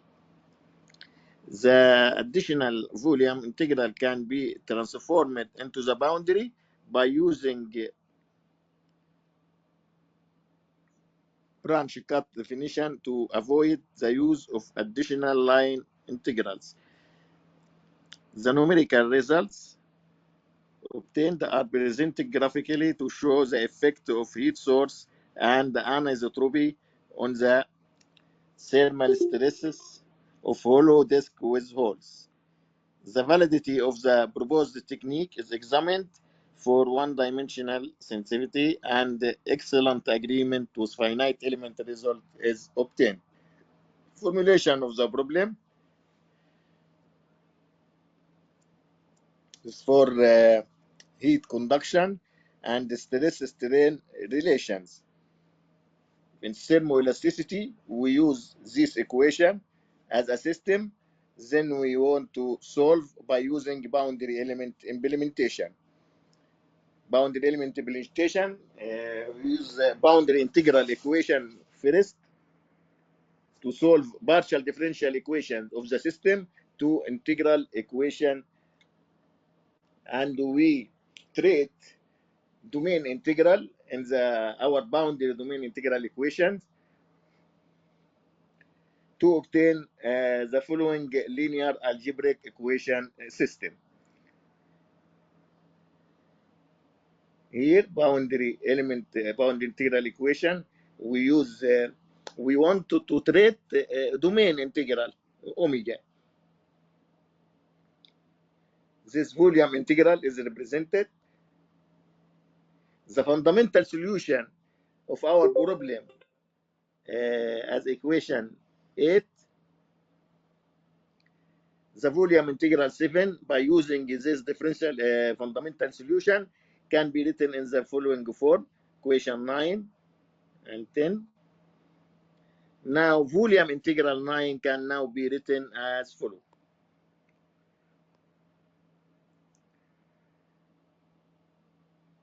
Based on reference 13, we can write equation 15 as in the following system, following linear algebraic system. Thus, we obtain our solution by using boundary element solution in the equation 23. Then by using implementation,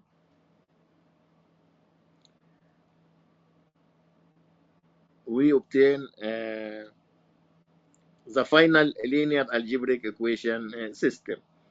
To solve the system and obtain the results, we numerical results, we use the following material constants.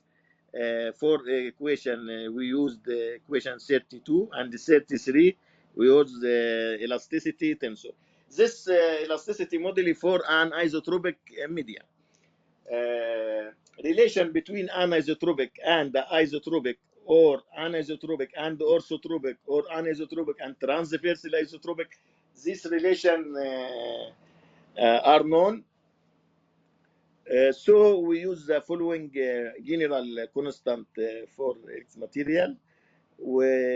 Then also these constants used in the calculations, and we obtain the results. The results here for thermal stress sigma 11 for Q equals 0 or Q don't equal 0. And Q equals 0, there is no heat source. And the Q don't equal 0, there is equal heat source. There is equal heat source. In the freezer, for isotropic, orthotropic, and anisotropic materials. For isotropic, orthotropic, and anisotropic materials. For these materials, in the presence and in the absence of heat source, the difference between these curves are very clear. Also for sigma 1, 2, in the presence and absence of heat source, Q equals 0, absence of heat source. Q don't equal 0, presence of heat source. For the three materials, isotropic, orthotropic, and anisotropic. Also, the difference between these materials are very clear in the absence and the presence of heat source. The thermal stress sigma 2, also have the present figure in the presence and absence of heat source for the three materials, isotropic, orthotropic, and anisotropic. In this figure, we discuss sigma 11 sensitivity of sigma 11 for BEM and FEM, for boundary element method and the finite element method. There are an excellent agreement for the two methods.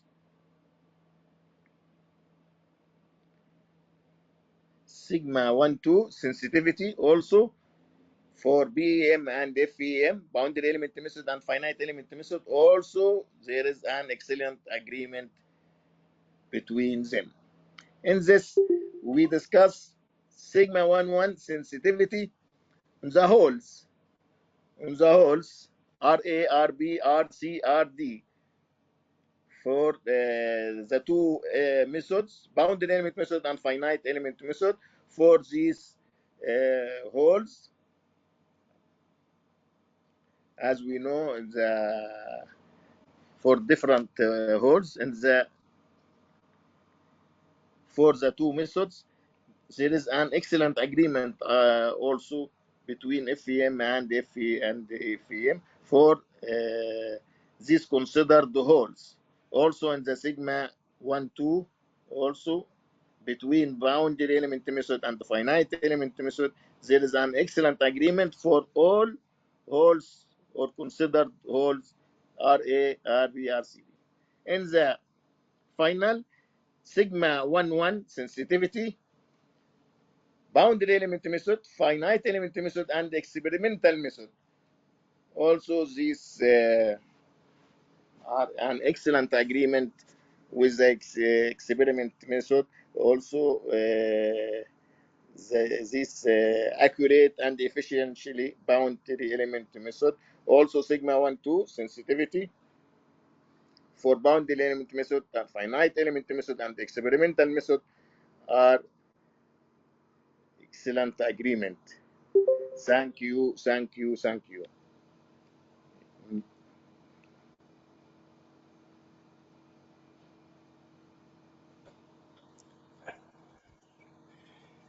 Yeah, thank you, Muhammad Abdul Sabar. Thank you for the wonderful presentation. Any questions to Muhammad Abdul Sabar?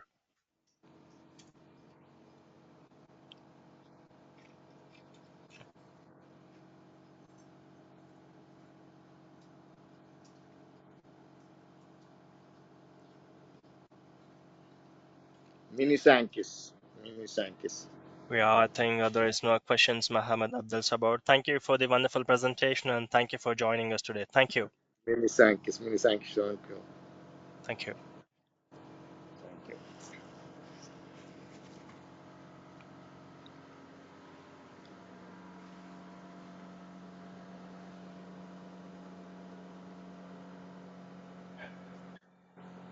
Yeah, and we can have a short break and we'll be back soon in 15 minutes.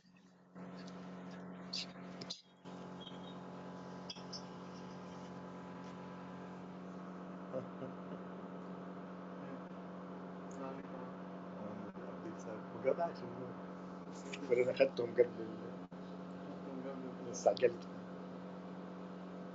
اخذتهم ب 10 دقائق وبعدين نص ساعه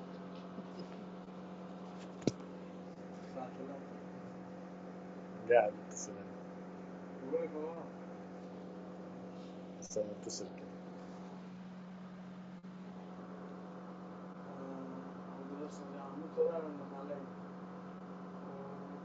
سلمت عليه وزي كده سلمت عليه وسألنا عنه طبعا برا وقلت له عنا عليه بس كانت بتقول لك لو كنت فاضي يعني الساعة 8 قبل زي كده عندنا التكتيك في حفلة مش عارف ايه بتقول لك تعالى تعالى قلت لها هو لسه هنشوف عشان رايحين على الزيت وكده بس هي بتقول عليه قلت لها انت لسه رايح للبتاع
You're welcome back.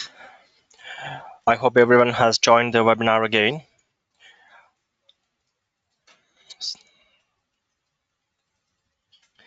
And we'll move on to our next presentation. And I would like to call up Dr. Justyna Karnika from Wrocław University of Science and Technology, Poland. And she's going to present on using a 3D printing technology to manufacture microneedle patches for veterinary medicine. Yes, hello, that's right. Can you hear me? Yes. Okay, great. Yeah, I'm permitting you now to present. Yeah, please share your PowerPoint presentation. Right.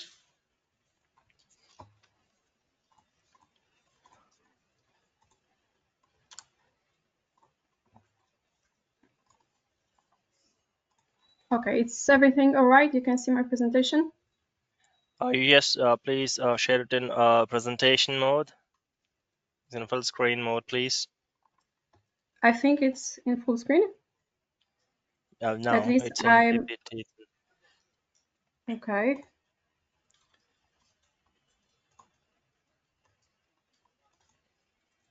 Maybe now? No, below you can see your options. Below there is an option there. Please, just drag here, down bottom. Okay.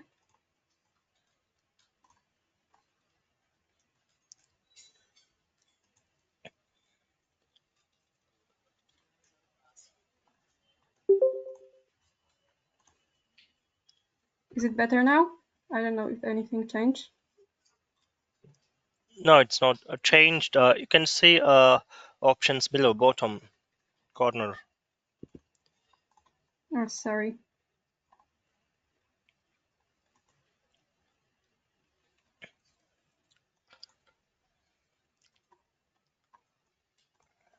I can only see stop sharing or post sharing or share something else. I don't see any No, other not additional. there. In your presentation, in your PPT, you can see your options below.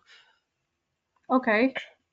Yeah, please check there and make it to full screen mode or presentation mode.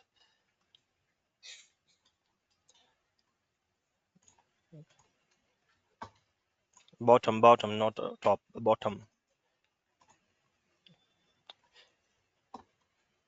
Mm.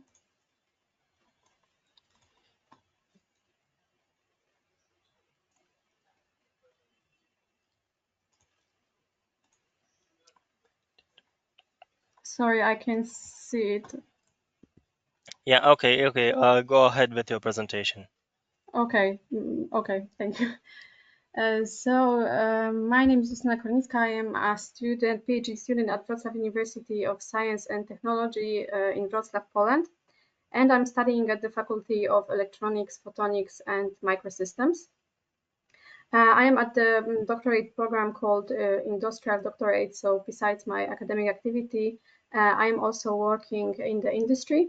And the company that I'm working in is called Hippovet. And just to give you the quick idea of what we are working on in Hippovet, so basically we are trying to create and sell supplements for animals. But recently we are also moving more forward to creating new therapies and technologies to improve animal healthcare. And the reason of that is creation of a scientific institute called International Institute of Transnational Medicine, also in Poland. That institute was established by the owner of Hippovet. So together we are working in collaboration to create some new therapies for treating small animal patients. And just to go back, and today I would like to talk about 3D printing technology for manufacture microneedle patches for veterinary medicine. And just to give you the quick idea of how today's presentation will go, so I will firstly introduce you to the topic of microneedles in general. Then I will share some objectives that we had in our research. I will also share methodology behind our studies. I will present you our findings, and at the end I will summarize everything. Okay, so just to begin, what are microneedles? Microneedles are small needle-like structures that are tiny enough to deliver the drug because they have ability to penetrate the outermost layer of the skin that is called stratum corneum, and they can deliver the medicine in a minimally invasive way. That medicine or that drug can be, for example, protein, nucleic acid, or even large molecule. There are many types of microneedles, for example, solid, coated, or hollow, but in our case, we were mostly interested in dissolving microneedles, and they are mostly made from biodegradable polymers. And what is interesting in those type of needles, that after applying that kind of dissolving microneedle patch, these microneedles will dissolve, and at the same time they will release a drug that was encapsulated in them. And what are the advantages for that technology, that drug delivery method, comparing to other standard delivery methods? So firstly, microneedles are mostly pain-free because they are small enough that they can't touch pain receptors or blood vessels. So they are also minimally invasive. So there's less possibility for someone that is applying that microneedle patch to be infected. Of course, with that technology, with that method, is also improved the drug availability. We can also self-apply that kind of patch, or when it comes to animals, they can be applied by the owner. And of course, there is also possibility to deliver drug with that microneedle patches with a targeted way. So, for example, in a place when we really want the drug to work. And where do we want to use our microneedle patches? Firstly, we want to use it in ocular drug delivery, and secondly, in gingival drug delivery. And when it comes to ocular drug delivery, we want to kind of exchange typical methods, like, for example, eye drops, because in terms of eye drop, there is a really poor bioavailability of drugs, around 5%. So we really want to make a change in that, and we really want to that drug that it will be transported in microneedles.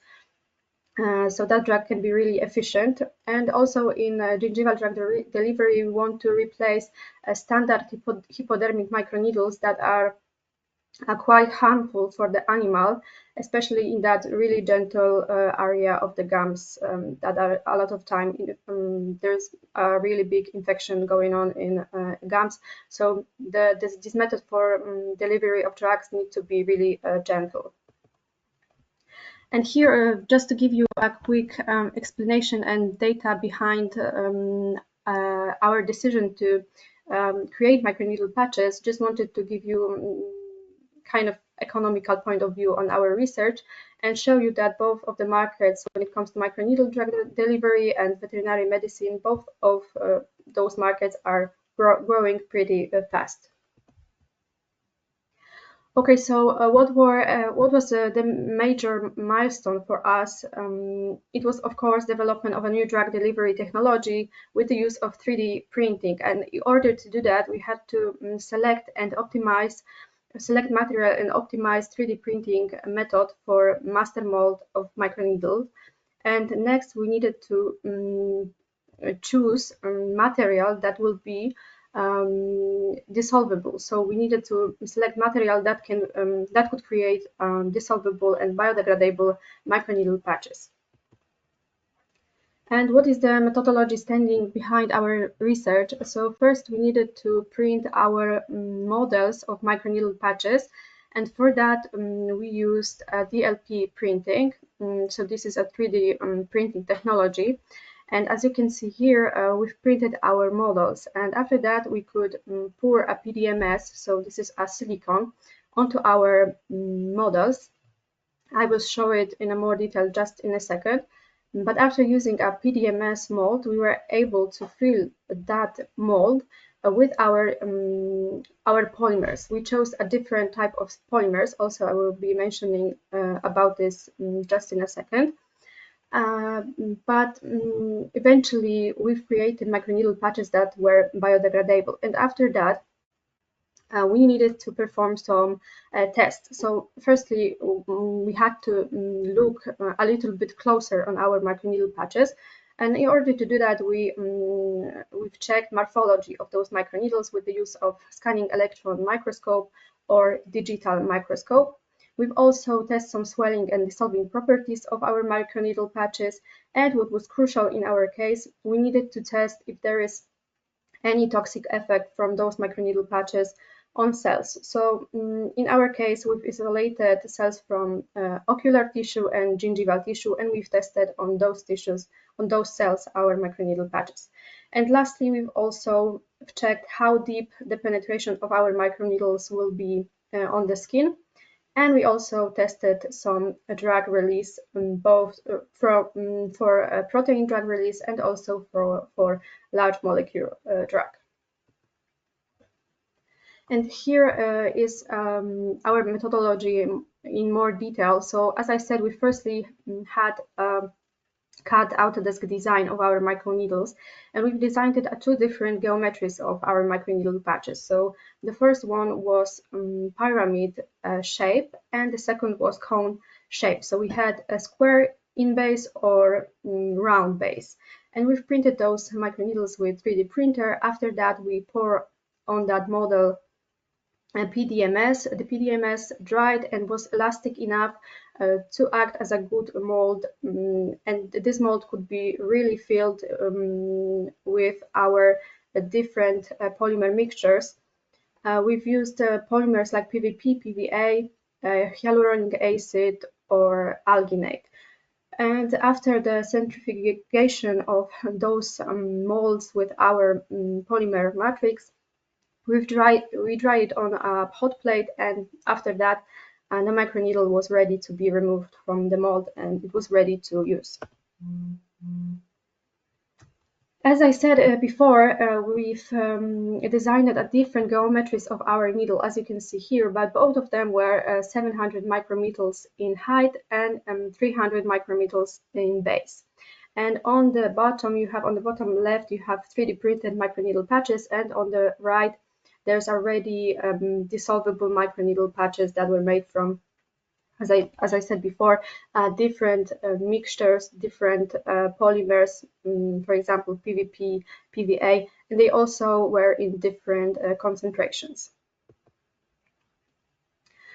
Here are some pictures from scanning electron microscope when we needed to compare our two different geometries. So the pyramid and cone geometry was pictured. And after our studies, we find out that the cone geometry was much more stable and robust to be used as a microneedle patch. So this geometry was much more better than a pyramid. One was much more stable. So as you can see here are some damages when it comes to pyramid microneedles. And we also compared different polymers that were used for those methods. So after that comparison, we find out that the best mechanically stable microneedles was created by use of PVP and PVA in concentration 20%. Here are also some more detailed pictures from digital microscope of our cone microneedles. And as you can see here, they are pretty precise, and then can be delivered drug in a precise way. Here are the results from in vitro studies. We needed to find out if there is any toxic effect from our microneedle patches on cells, and as it turned out, there was no toxic effect from these biodegradable microneedles, so they were biocompatible, and they didn't change. Justina, I'm sorry to interrupt you. Justina, I'm sorry to interrupt you. You're not changing the slides. Okay.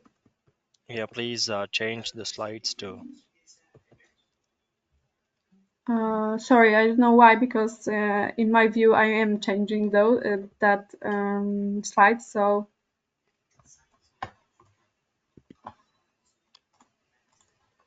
Yeah, now it's okay. So maybe Yeah, I perfect. won't. Wait. Yeah, okay. I'll go back. Now is everything good? You can see some. Yeah. Okay. So that was the in vitro studies, and moving forward, we also do you see other side now? Yes, you're presenting a 12th one.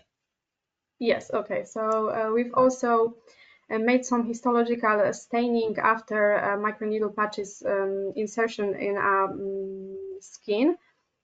So we find out that there was more than 70% of needle length penetrating the skin, and also we've pictured the skin damage after microneedle insertion, and we find out that there is really a precise microneedle penetration in the skin, and there is no additional damage around the pores, the microneedle, the pores that, and the small microchannels that microneedle made.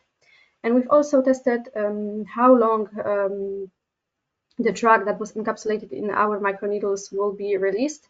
So in our case, we find out that depending on different polymers that were used for microneedle production, it was between 2 and 3 minutes for the drug to be released. So this is a really quick time and quick drug delivery method.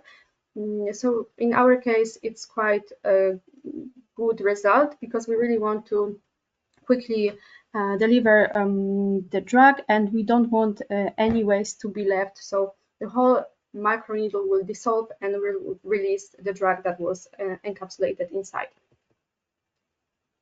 And just to quickly summarize everything, what we did in our research was creating a series of microneedle patches. And we also evaluated it as a potential treatment for ocular and gingival diseases. PVP and PVA in concentration 20% with colorimetry was chosen to be final microneedle after presenting the best mechanical and manufacturing properties. And microneedles demonstrated potential as drug carriers to the skin and biocompatibility with the cell line cultures. And here we present the introduction of a novel, reliable, cheap, and safe product, the administration of which does not require trained medical staff.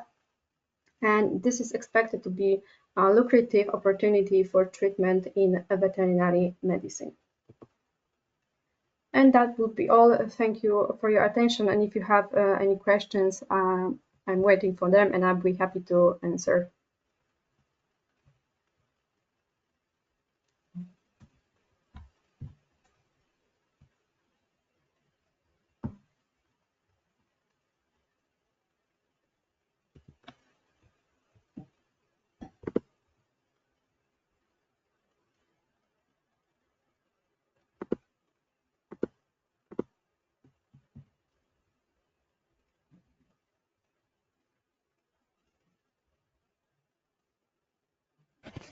Yeah, thank you for the wonderful presentation, Justina.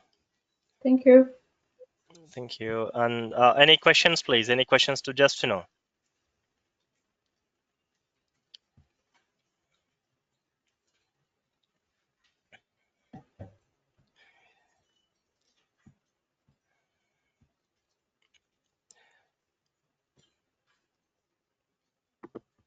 Any questions?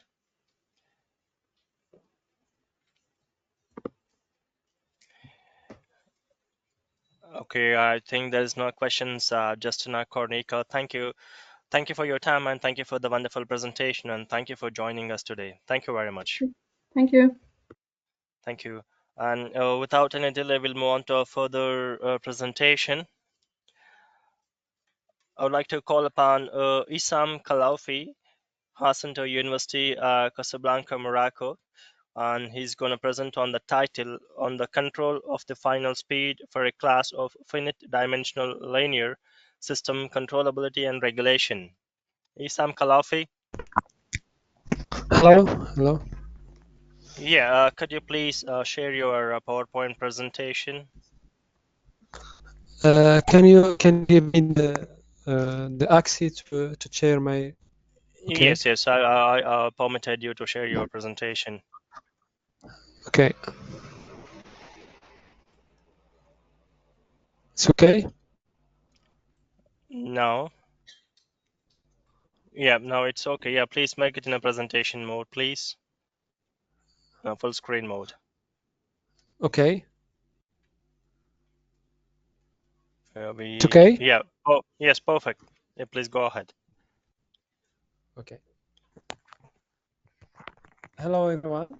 My name is Sam Khalofi, and today I will presenting my work on control of the final speed for a class of finite dimensional linear system, controllability and regulation. This research is a part of my work at the Department of Mathematical Computer Science at the Faculty of Science Bamsik University Hassan II. Here is an overview of the topic we will cover today. We will start with the problem statement, followed by the exact determination of the control. Next, we will discuss an important special case, and lastly, we will look into regulation problem.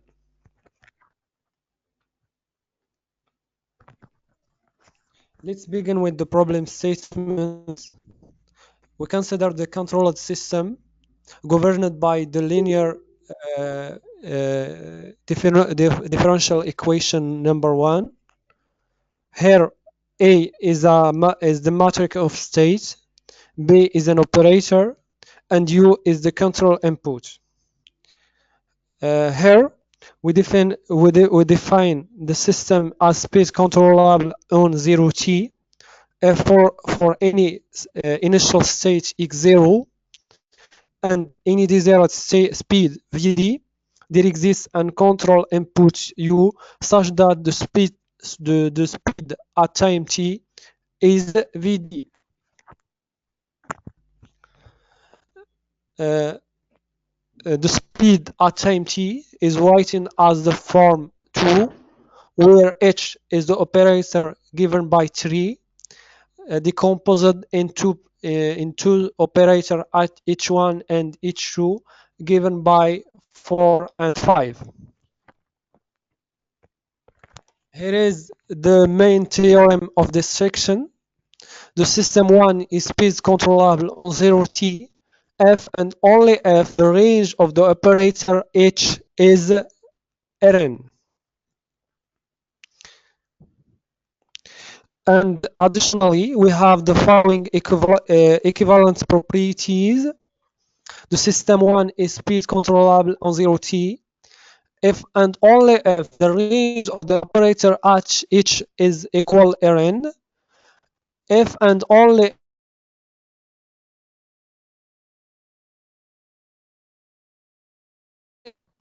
the adjoint of the operator h is given by 6 and 7.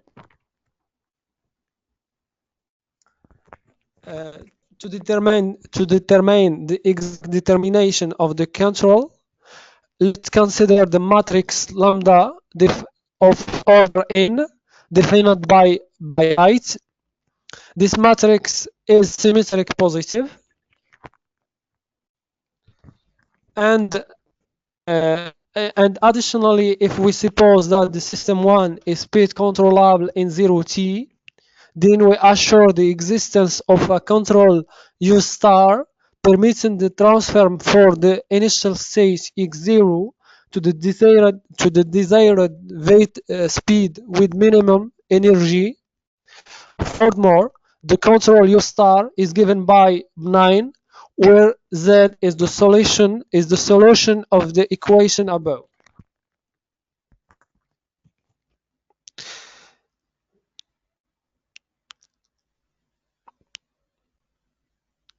In this section, we discretize the interval 0t, and we take the operator B in the form 9, where B1 and BT are in M order matrix. We obtain that in this case that the adjoint of the operator H in this case is given by the form 11, and we can say that also the kernel of the adjoint of the operator h is given by 12, with L is the matrix defined by 13. And we can characterize the speed controllability in this case by the following theorem, the main theorem. The system one is speed controllable in 0t if and only if the rank of the matrix L equal n, with L is the matrix defined in the slide, in the last slide. And also in this case, the control U star permitting the transfer from X0 to VD with a minimum energy is given by 14, with Z as the solution of the equation 15, and lambda is the matrix defined by 16.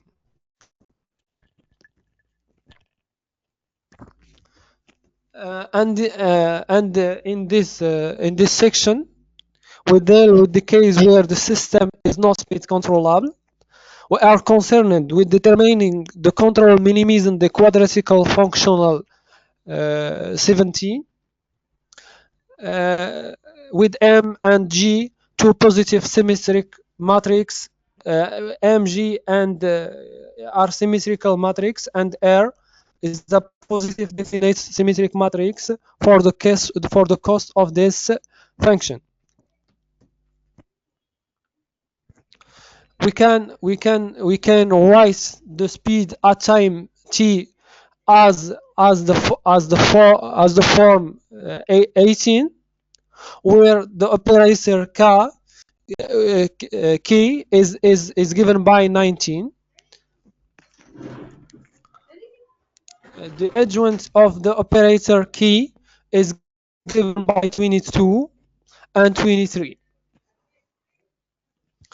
And also we can write the functional as the form 24. It is clear that the minimizing the function g is equivalent to minimizing the function g tilde. And we can write the function g tilde as the form 27, which B is the continuous symmetric and coercive bilinear form defined by 28, and L is the continuous linear form defined by 29. Using the last decomposition, we can assert the existence of a unique U star control that minimizes the function G tilde, and moreover the control is given by the form 30, with C is given by 31, and B to C is given by 32.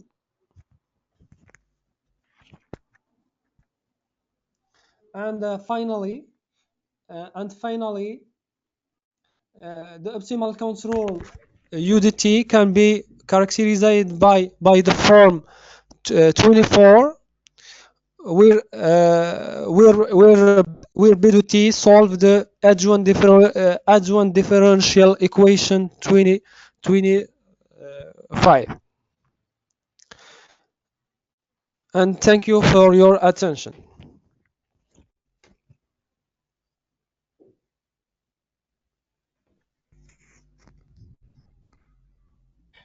Yeah, thank you, Isam. Thank you for the presentation. Any questions to Isam?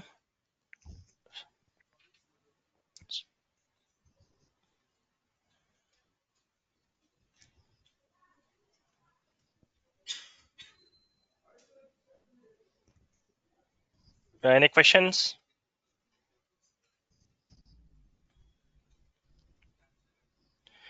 Yeah, I think there is no questions. Isam Kalau. Thank you, sir. Thank you, sir.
Hashib al Islam.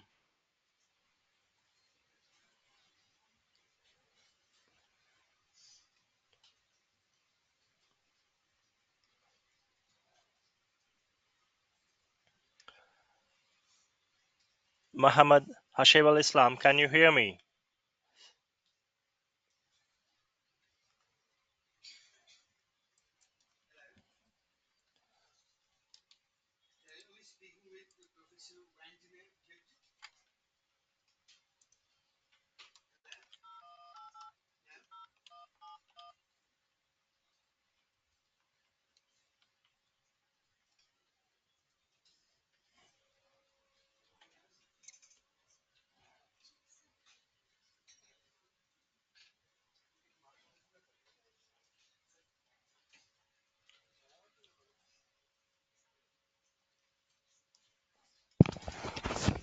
Hello? Can you hear me? Hello?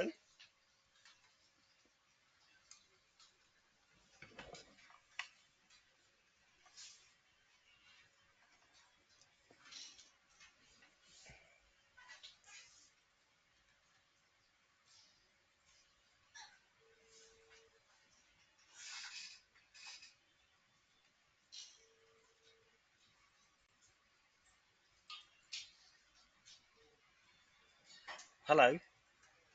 Yeah, could you please log in and start with your presentation, please? Hello, can you hear me?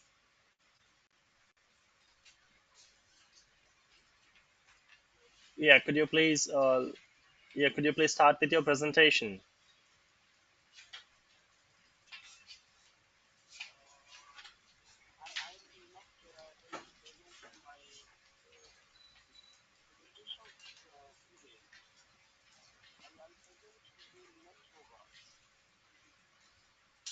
Okay, yeah, okay, fine, all right. Yeah, okay, I got it. Thank you.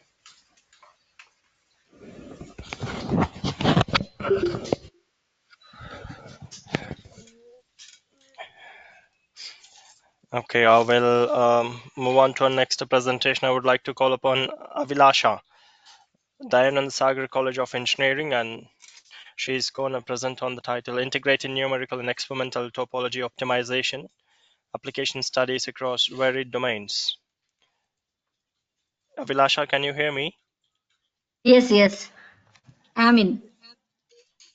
Yeah, could you please share your PowerPoint presentation? I Yes, permitted you to sure. share your presentation. Yeah, please. Yes. Still I cannot able to. Yeah, you can share it now. I just permitted you to share your presentation. No, still it is not permitting me to share. No.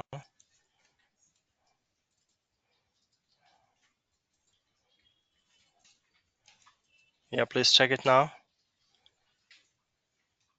No, not it. Not yet.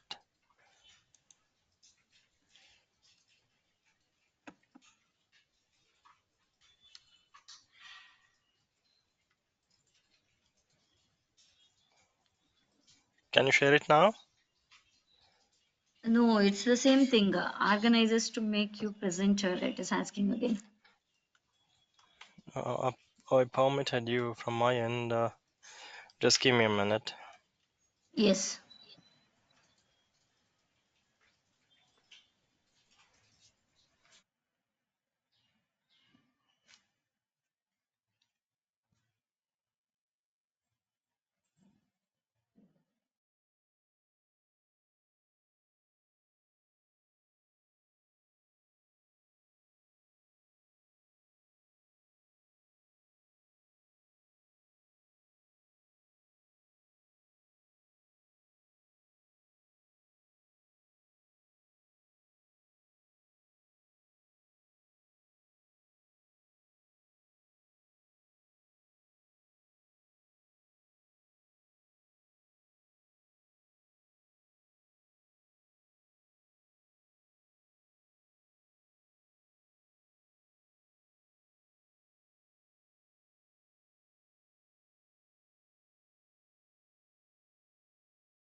Yeah, Abhilasha wants to check it now.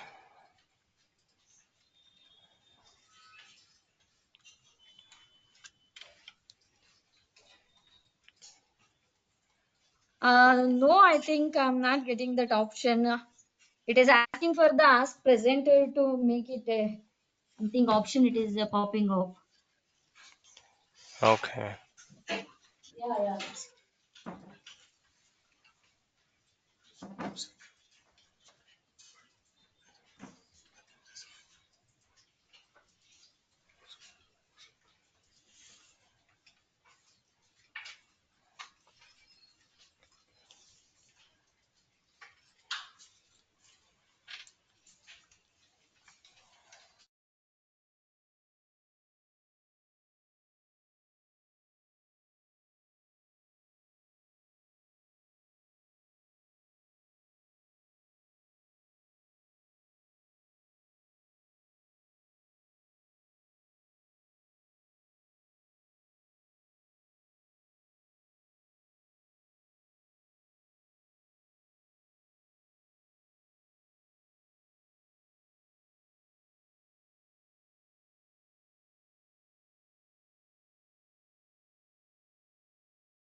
Can you see? Yeah, Abhilasha. Yes, yes. Now we Yes. can. Yeah, please. Yes, make it into a presentation Yeah. mode. Yeah. Yeah, perfect. Is it fine? Yes. Yes, Yes. it's Yes. fine. Yes. Let me introduce myself. I'm Avilasha BG from the Anand Sagar College of Engineering. I'm working as an assistant professor, and I'm from India, Bangalore. So my supervisor is Dr. Ramkrishna DS. So today I'm going to present regarding the integrating numerical and experimental topology optimization, and I'm just discussing about the application studies across the various domains. So these are the few of the content I'm going to cover it today in the presentation, from the introduction to the end of the part. Next, before I get into the exact topic, just I would like to talk about what do you mean by this particular topology optimization? What is exactly I'm going to mean for? So basically, the topology optimization is a mathematical method that optimizes the material layout within the design space. I have given the few more examples over here. We can see there are a lot of application from the automobile sector and to the especially and even medical sector, biomedical sectors and all. So basically by seeing this picture, we will get into the things that I would like to talk about.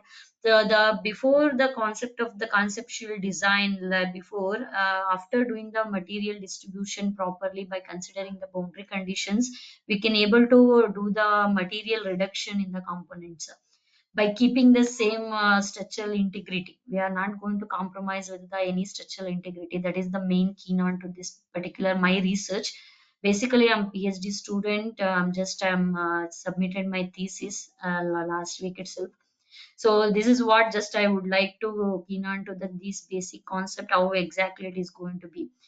This is regarding the topology optimization. Basically, the topology optimization, we have a lot of things to do with it, but basically there are a lot of different type of optimizations are there: shape optimization, design optimization, material optimization. In this research, I have just totally onto the topology optimization. So basically, it is going to redistribute the material layout within the given domain what I'm going to give by considering the boundary conditions. So before I proceed, just I have gone through a lot of literature survey to making the comment upon this what I'm going to present it today as a research part of my thing. So these are all the so many lot literature I have found upon the topology optimization, especially. It is not a new thing. It has started in the early 1973, but there are a lot of scope behind this particular topic. There are not more exposure to it. So there are a lot of algorithms are available, lot of softwares are available nowadays. Few of them I can name it as OptiStruct, Alter, and SolidWorks. They are working towards this topology optimization tool. There are a lot of things are there. I have found lot of different algorithms and everything I have found from the literature. But the main thing about the gap, what I found from the literature survey is I have never found the topology optimization by using the experimental method. That is what I would like to fill the gap, what I had done the literature survey. Till now, work has been carried out. It is only on the basis of numerical method, not with the experimental method of topology optimization. In this, my work, I am just introduced the new method of doing the topology optimization apart from the numerical method what we are having. So this is the one thing regarding the literature survey, and these are the main objective of my work. It is to optimal material distribution. That is the main key. By doing this, we are able to reduce the material, the weight reduction. That is what main concept of the research keen on to it. And the performance enhancement, if it is possible to do the any performance enhancement, we are getting to the smaller portion of it. And obviously by doing this topology optimization will leads to the new design what we had before the old product or anything. It will leads to the new design with the very aesthetic look. That is what the main objective of my work. And this is how exactly the topology optimization works. Basically, I already spoke regarding different type of topology optimization, the size optimization, shape, and topology optimization. As we can see in the picture, that the first pictures talk about the size. Only I'm going to talk about the size of the material or size of the domain. I'm going to talk about the shape means if I'm having a component, I have a hole in it. I would like to modify the shape of that particular component. Then that will leads to the shape optimization. Then comes to the part of topology. I have a product or the complete blank component. I have raw material. I would like to make it a new design by considering the aspect of the things. Next, coming to the path, how exactly it will navigate to the final product. If I'm talking about the raw product, any kind of these things. First, the most thing is we are going to be make it happen with the finite element analysis. It is nothing but discretizing the component into the smaller things, and then we are going to apply the boundary condition, loading conditions, and then here comes to the main part is algorithm optimization. That is what I mentioned just now, the literature. What I found, everything is algorithm. Without algorithm, the optimization doesn't work. So this is how exactly the flow of the topology optimization goes upon with the numerical approach of the things. Next, what the software will do, it is nothing but the optimization algorithms does means wherever we have a lowest stress region levels, in that particular element, it will eliminates the material. Here the complete black portion indicates that retaining of the material. Here the blank space represents removal of the material. So this is how the software or algorithm makes the optimized component it will give. We can see that the blank area, it is the removed material. So the material has been removed without compromising the component structural integrity. So the final shape has been achieved. So if it is not achieved, it is mainly concept of the convergence. It is a convergence criteria. So once the convergence is achieved, then the automatically it will go on to the final product. If it is not achieved, then the process will start from the finite element analysis. So this is the basic flow of the numerical approach of the topology optimization. And coming to the point, the same thing what just I explained, there are a lot of methods are available nowadays in the, if I gone through the literature, and nowadays there are a lot of methods are come to the things that the researcher have made a tremendous work regarding the topology optimization. There are homogenization method, level set, density method of topology optimization, and the discretization of the things. There are a lot more methods are there. So basically in my work I'm going to be present with the density method. So coming to the point of the thing that I already mentioned in my research work, I have done lot of applications to justify this my statement what I have given, the experimental method of topology optimization. So till now there is no literature upon this particular aspect. So I would like to talk about little bit about this, actually the experimental method of topology optimization. We'll see how exactly we can able to achieve the topology optimization through the experiments. That is what very important thing here. So the basically the main the method which is intended to do the things is the photoelasticity. The photoelasticity is comes under, it is a very well known method of experimental stress analysis method. It is going to use it for the analyzing the stresses, experimental approach to find out the stresses in the component.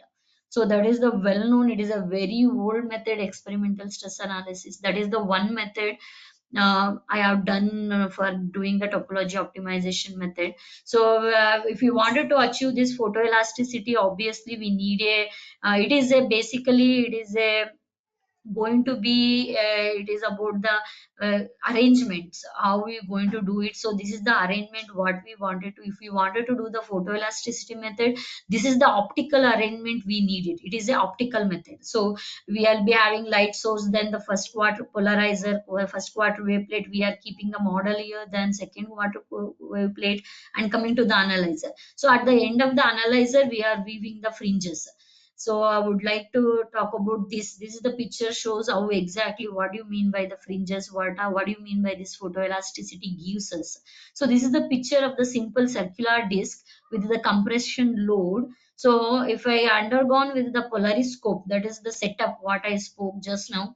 So this is the pattern we are going to get it. Here we can see the darker area, and to the background is the lighter area. So here we can see the 1 2 and 3, this, and outer boundary shows the zero order fringes. It is basically reading the fringes manually. So it is outer area, it is going to darker in color, that will be the zero order fringes. Next 1 2 and 3, it goes on like this. Depending upon the pattern of the component, we keep on read about it.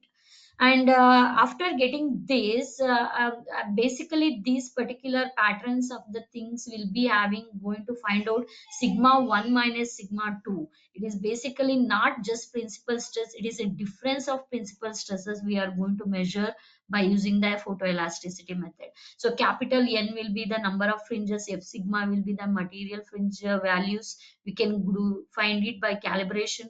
H will be the thickness of the component. So if n is equals to 0, then it is a zero order fringe. If n is equal to 1 2 and 3 goes on, it will be higher order fringes. So this is about basically in this location, I will be not knowing whether the sigma 1 and sigma 2 is 0 exactly in those locations. So I wanted to confirm about the stress location. So I'm using the FEM analysis to make it confirm about whether those locations are really the lowest stress regions, or it is contributing some amount of the values of the stress. So it is a combination of photoelasticity and the FEM analysis. This is the flow chart, how exactly it goes with the, how we can carry out the experiments by using the photoelasticity. And we will be having a lot of questions why we need to go with the experimental method, even though we have a lot of softwares are available in the market. Obviously the softwares are not so easy affordable to go with the things. So this is the one of the method we can exposed to carry out these kind of things. And basically the numerical approaches are having the distribution of the domain distribution, design and non-design. And it is when you coming to the point of the experimental method, it is a cost effective and it is already well established stress analysis method. And it is when we are doing the experimental method, we no need to go with the any domain segregation. Especially I would like to talk about that in the further slides. And I have taken these many applications to prove this particular part of the things: crane hook and linking plate of the rope drum, bell crank lever of the tandem axle, and the handbrake of the cars. And just let me go with the any one application completely so that it will be applied to the rest of the application. I don't want to go with all of the four. So basically this is the first application what I have taken. I have taken the firstly I have done the OptiStruct software. It is Altair. I have taken the OptiStruct analysis. This is the Krenuk normal. It is a material handling equipment. It is material handling tool. And we can see here, this is the OptiStruct numerical analysis, what I am showing on the screen. Basically, we can see here, it is a purple color. What it is showing, it is a design domain. The yellow color is a non-design domain. So these are all the boundary condition has been applied. So if I want to do any analysis by using the OptiStruct, I need to go through with this process. There is no elimination of this design domain, non-design domain. I need to specify it. So after doing all the iterations, obviously it is a iteration method. I got these many iteration in the screen for almost 25 iteration. I am not able to show all of them. So here we can see all the material has been distributed and the final product, final crane hook shape has been given. Here all of them are not possible to do it. So the software will give the first feasible solution and second feasible solution. So depending upon that, we are going to select this kind of optimal solution for the things. So these are the result I got it from the OptiStruct. We have achieved 25 iteration. Upon that, the software has given 24th and 25th iteration is the compliance has been achieved. You can see in the graph here that the graph has been reduced and it has been neutralized. There is no further iteration has been carried out as the compliance convergence has been achieved. So this is the before optimization of the crane hook and this is the after optimization of the crane hook. So we can see here the mass reduction drastically. It is 50% of the mass has been reduced from the crane hook. And coming to the point of the stress, before it was 68 megapascal, after it is 78, it is not much differentiate with respect to the increase in stress level. So this is the OptiStruct result what I have got just for the comparing purpose. And this is the experimental part, the same component I have considered and I have modeled by using the epoxy resin. Obviously, the photoelasticity need its own way of doing the experimentation. So it is a epoxy resin. We need to use it. Why? Because it will shows the birefringe property. Otherwise, we can't able to see these fringe patterns on the screen. So this is the first iteration initial model. So we found zero order fringes and higher order fringes. Where there is a lower or zero order fringes, we have removed the material. You can see in the second iteration. So this is the second picture. We have removed the material. Again, we undergone the experiment. Again, we have removed the material in the lower order fringes locations. So keep on continues the number of iteration till we get with the minimum zero order fringes. So this is how with the iterations has been carried out by the experimentation.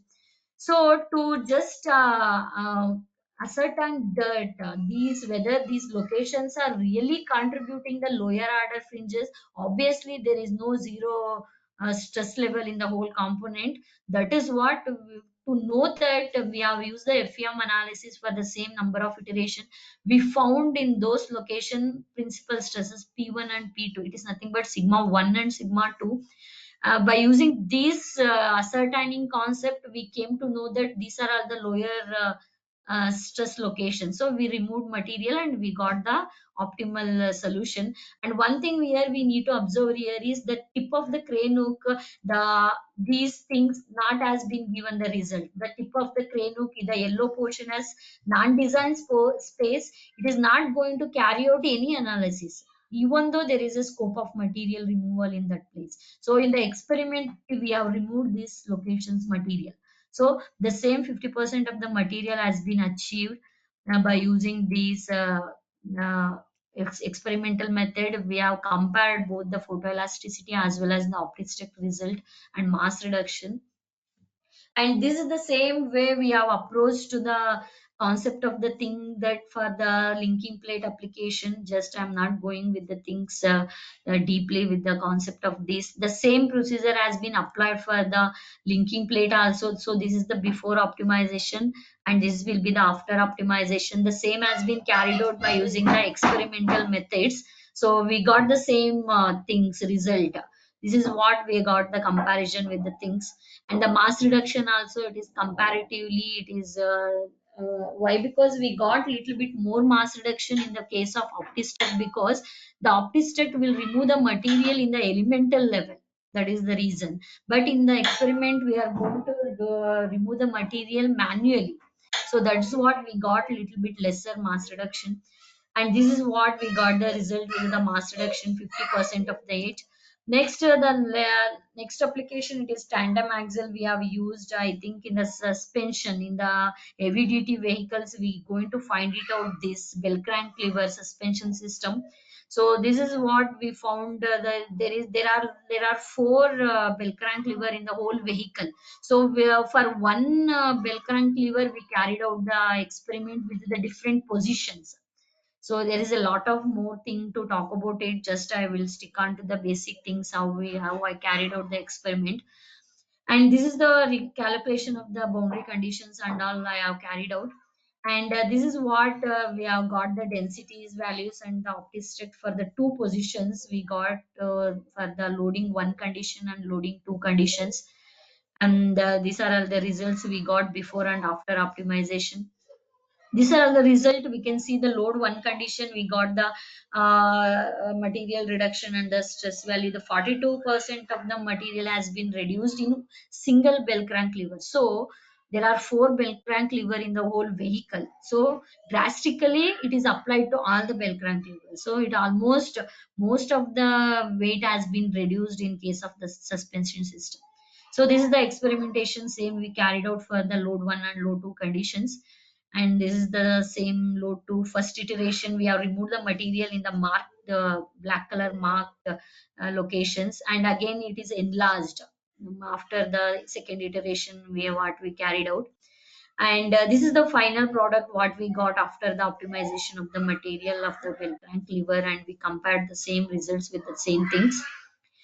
And this is the last application I have carried out for the. This is the simple handbrake of the racing car. We're going to use it for the animation things and all, animating the racing cars and all. We can find a smaller lever. So that is the I have taken. It is a small thing, and we have carried out the same optimistic result and other part. Here we have found that 25% of the mass reduction for the optimistic result. The same thing, the experiment has been carried out by using the photoelasticity. We got the same result, 22% of the mass reduction in it. And regarding the conclusion, just I would like to conclude that it is nothing like upon the negative upon the numerical method. The basically the numerical approach, if we wanted to do means, as I mentioned, we have a lot of limitations. to the numerical method. On the other hand, we have a little bit of the limitation even in the experimental method also. Just I would like to explore the way of doing the topology optimization, what we from the last era we have gone through. So I have found a very good result from this experimental method of topology optimization by adopting lot of application and comparing the result. This is what regarding the conclusion. And thank you. Is any questions? I am very happy to answer. Yeah, thank you for the presentation, Avilasha. Thank you. Any questions to Avilasha?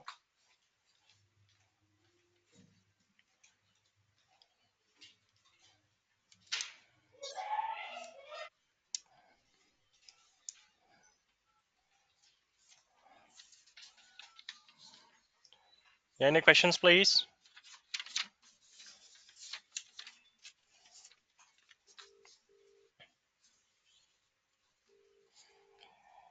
Yeah, I think there is no questions, Avilasha. Thank you for your wonderful presentation and thank you for joining us today. Thank you very much.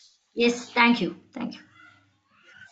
And we'll move on to our next presentation. I would like to call upon Abhishek Gaikwad, Sam Hindingbottom, University of Agriculture, India. His presentation is on the title Extraction of Cellulose and Narcocrystals from the Stem of Arendodonax L and Characterization of its physiochemical attributes. Yeah, Abhishek Gaikwad,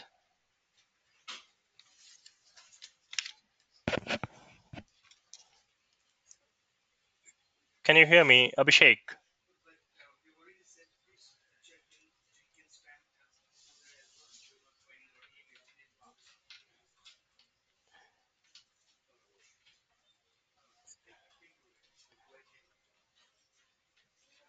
Abhishek Gaikwad, can you hear me?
Can you hear me now?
You are not audible.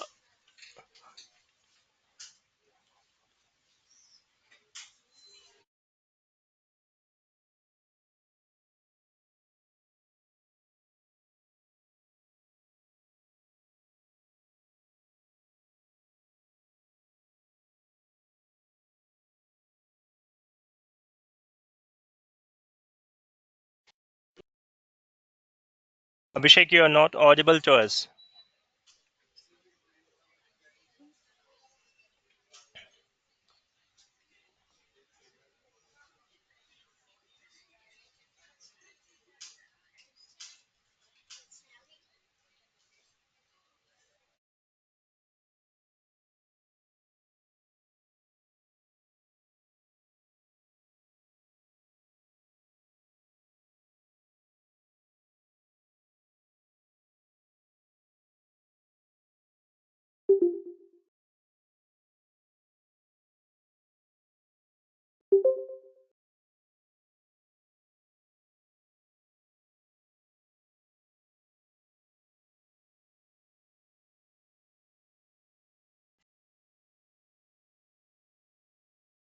Can you hear me now? Hello?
Yeah, Abhishek has some problem with his microphone, so we'll move on to our next presentation. Here I call upon Lionel Jr. Lionel, can you hear me?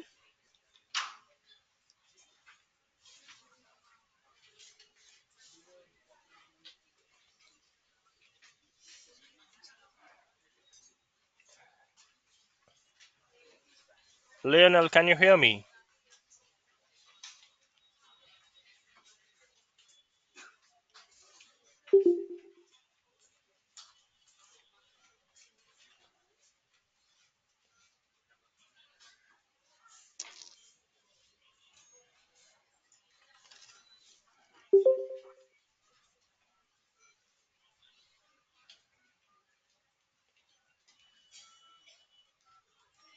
Yeah, I can hear you. Yes. Yeah, Lionel Jr. He's from University of Bo, Cameroon, Alexander Drilling Company, Cameroon. He's going to present on the title Determination of Groundwater Potential Zones on the Eastern Slope of Mount Cameroon using Geospatial Techniques and Semi-Electric Method. Yeah, Lionel, could you please share your PowerPoint presentation? Okay.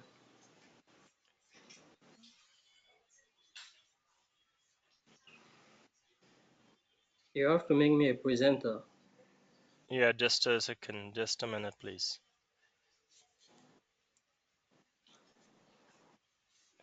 Yes, I permitted you to share your PPT.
Hello. Yes, yes, Lionel. Can you see my presentation?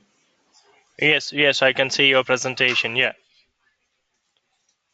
Okay. yeah, please go ahead.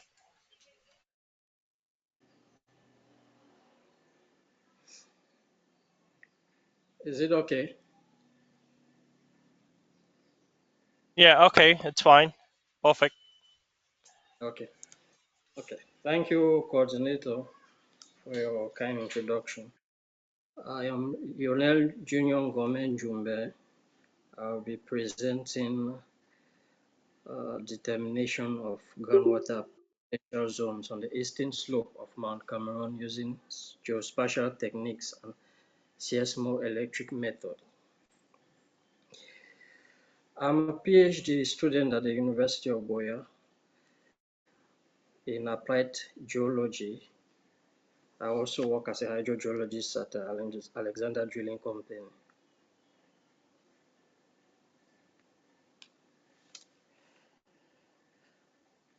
According to the United Nations, over 2 billion people lack access to safe and sufficient water. In developing countries, inadequate management practices, a lack of national policies,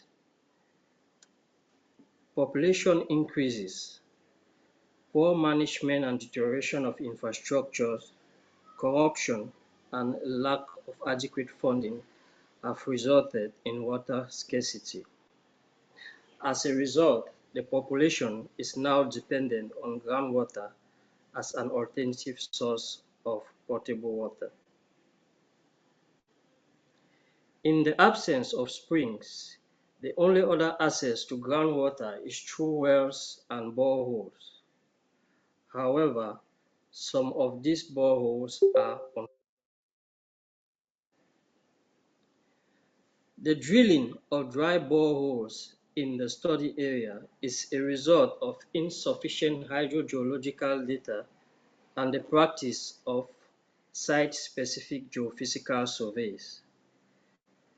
Geophysical surveys are more efficient when used with a good understanding of the geology and hydrogeological condition of the site under investigation. It is based on this background that this study uses an integrated approach of geospatial techniques, analytic hierarchy process, and the seismoelectric method to determine groundwater potential zones in Boya. As stated in literature, the global groundwater distribution is very uneven, and the global groundwater table varies extensively, especially in volcanic terrains.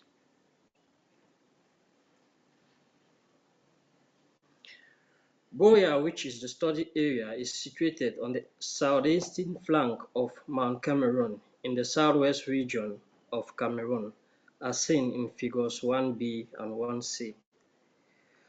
Mount Cameroon is the highest mountain in West Africa, standing at 4,095 meters above sea level. The geology of Boya is comprised of tertiary to quaternary volcanic rocks, which include lava flows and pyroclastic deposits.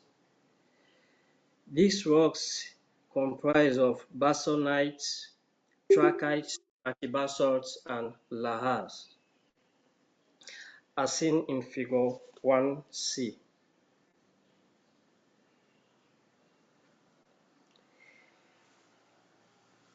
In order to achieve the objective of this study, the following methods and material used are presented in figure 2.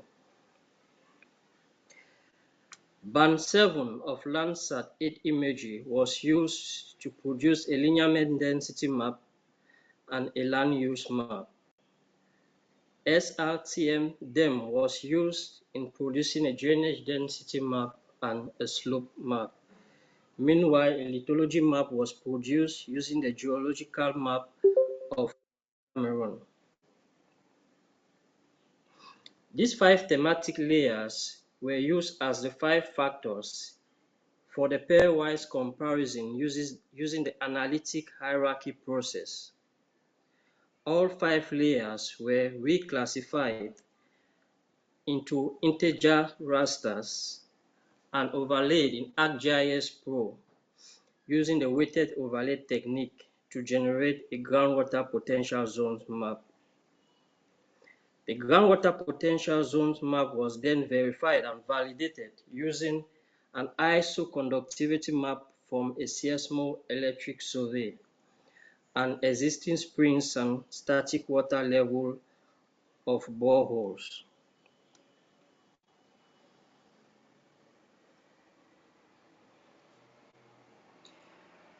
The factors influencing groundwater recharge in the study area are lithology, slope, linear mean density, drainage density, and land use. Table 1 shows the resulting weights for the 5 factors based on 10 pairwise comparison using the analytic hierarchy process with a consistency ratio of 0.014.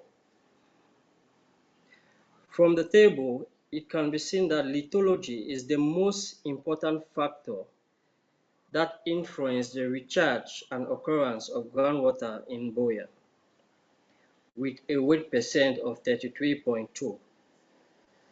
Slope is the second most important factor influencing groundwater recharge in the area. The steeper the slope, the higher the runoff and the lesser the infiltration of surface water. Land use is the least important factor affecting groundwater recharge in the study area. However, it is a very important factor in the groundwater recharge process. The land use of Boya include forests, build-up areas, herbaceous land, and cultivated areas.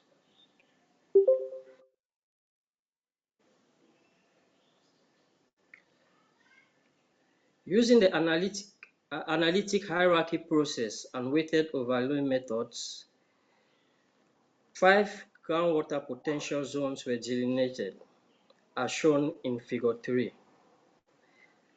These zones include the very poor, moderate, good, and very good groundwater potential zones. As it can be seen from the map, the northwestern region is characterized by poor to very poor groundwater potential zones, while the southeastern region has good to very good groundwater potential zones, which cover more than half of the study area.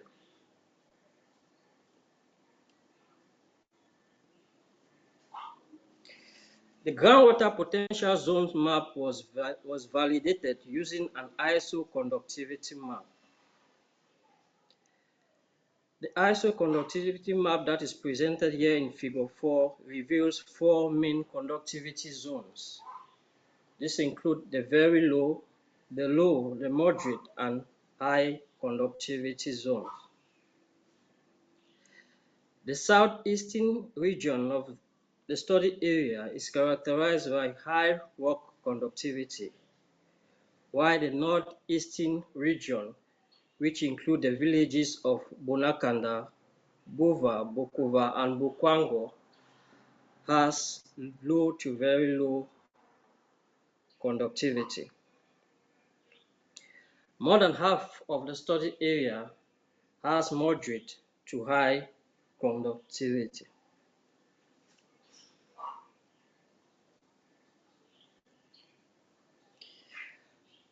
An inventory of springs and static water levels of boreholes from the study area was also used in validating the groundwater potential zone map. The validated map is presented here in figure 5. All springs and producing boreholes in the area occur in the good to very good groundwater potential zones. The static water levels from the boreholes ranges from 10 meters from the very good groundwater potential zones to 80 meters for the good to moderate groundwater potential zones. Dry boreholes occur in the moderate to poor groundwater potential zones, especially in the villages of Bova, Bonakanda, and Bokova, as seen in the map.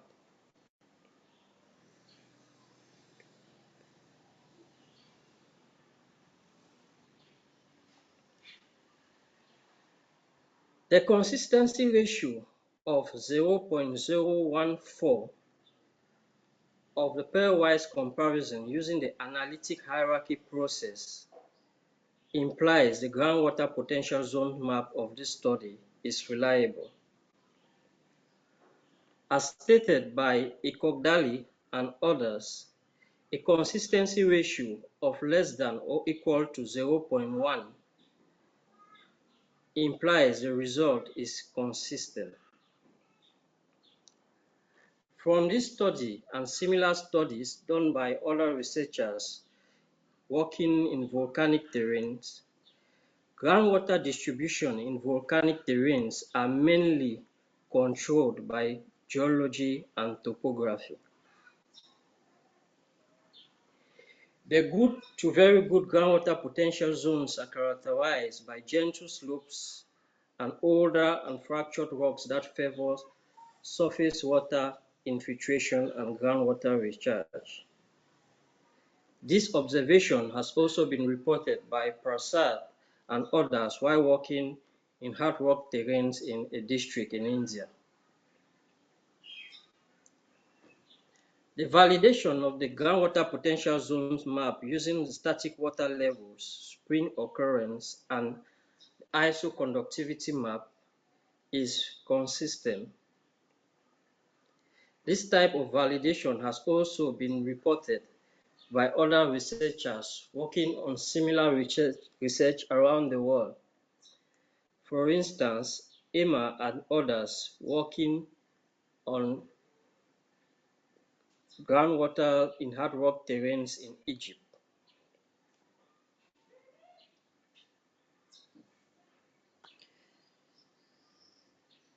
The conclusions drawn from these studies include: these studies demonstrate the efficiency of using an integrated approach to determine the groundwater potential in a volcanic terrain.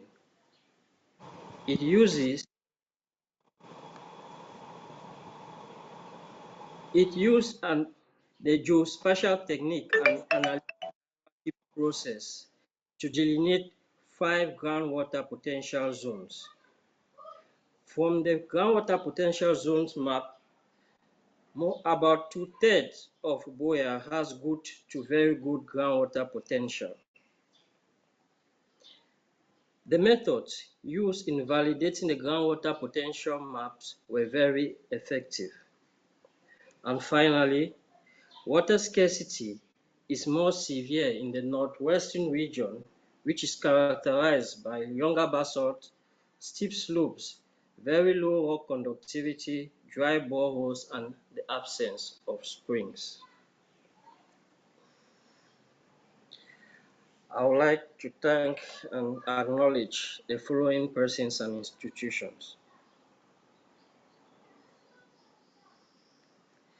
Thank you for your kind attention.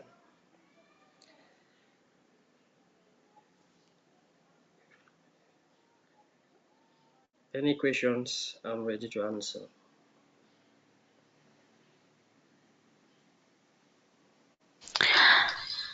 Thank you, Dr. Lionel, for your presence and presentation. Does anyone having any queries?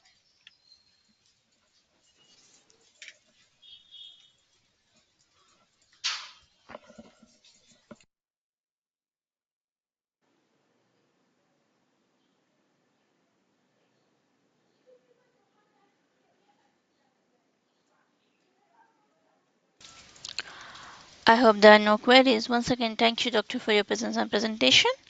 Now let's move on to the next presentation. Is from Dr. Abhishek Gaikwad. Yes, ma'am. Yeah, Am are I you audible? ready with your presentation now? Yes, yes. Okay, now I'm making you as a presenter. Can you click on the screen button to share your screen, please?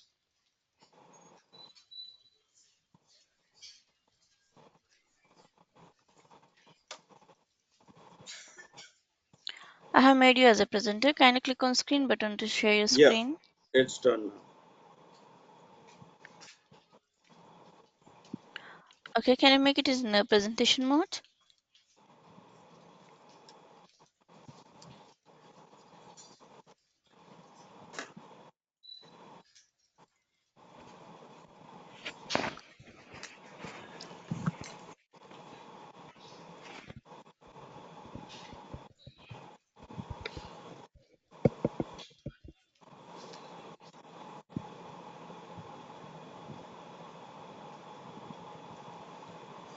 Hello. Hello, Dr. Abhishek, are you there? Huh. Ma'am, is it in presentation mode now? No, it is not in presentation mode. Can you please unshare from the GoToMeetings app and share the entire screen while sharing, or select the application? Just. Don't select the window, just select the application or entire screen while sharing.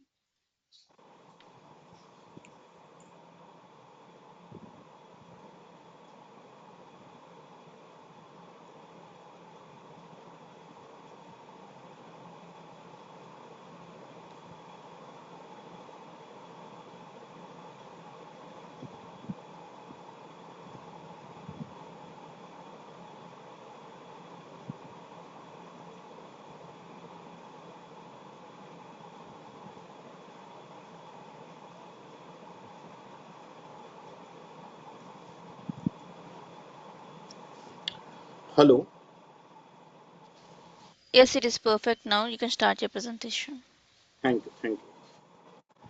So, good evening to all respected members. Myself, Engineer Abhishek Gaikwad, working as an assistant professor in the Department of Mechanical Engineering in Sam Higginbottom University of Agriculture, Technology and Sciences, Prayagraj, Uttar Pradesh, India.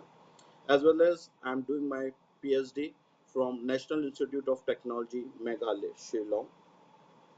I am very thankful for the I am very thankful to the organizer of the fourth international conference on applied science and engineering for providing this opportunity to present my recent published work, which definitely catered the scientific audience. Today, my topic of presentation is extraction of cellulose nanocrystal from the stem of Arundinodonax L and characterization of its physical attributes. This work basically started with the realization of disposal problem of agriculture and forest waste. This agriculture and forest waste recently gained a lot of interest of researchers due to its renewability aspect. In the 21st century, most of the scientists is working on renewable energy and its sources, as day by day non-renewable energy is depleting and also causing harm to the environment. Renewable energy is naturally replenished energy in which sources do not run out. Few of the renewable energy sources we can see in the figure is biomass, solar, geothermal, wind, and water. So in this research, our main focus is on the biomass.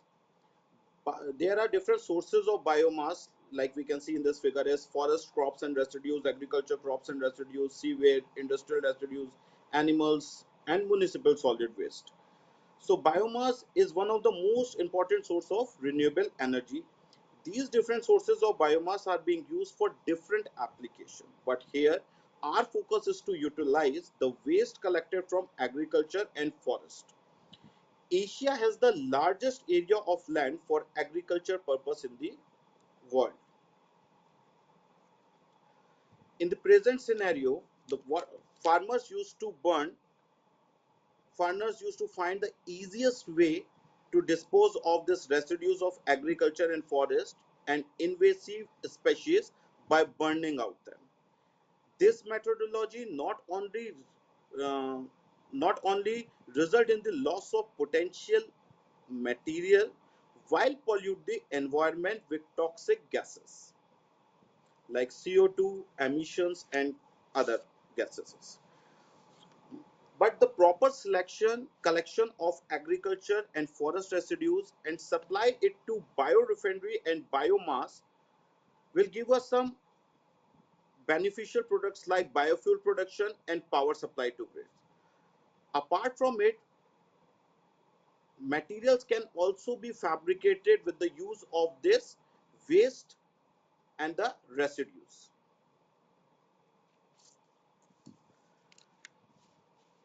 In the in this current work, we have converted the cellulose into nanocellulose. We have converted the cellulose into nanocellulose. So the plant which we have taken is the Anandodonax, and each plant contains a plant cell in it, and this plant cell is composed of three walls, primary and secondary, one primary wall and three secondary walls. After breaking down these walls, we can extract we can have the microfibrils, which is comprised of cellulose, hemicellulose, and lignin. So our primary focus in this research is to extract cellulose out of the plant cell. Once we extract the cellulose, we can convert that into a nanocellulose.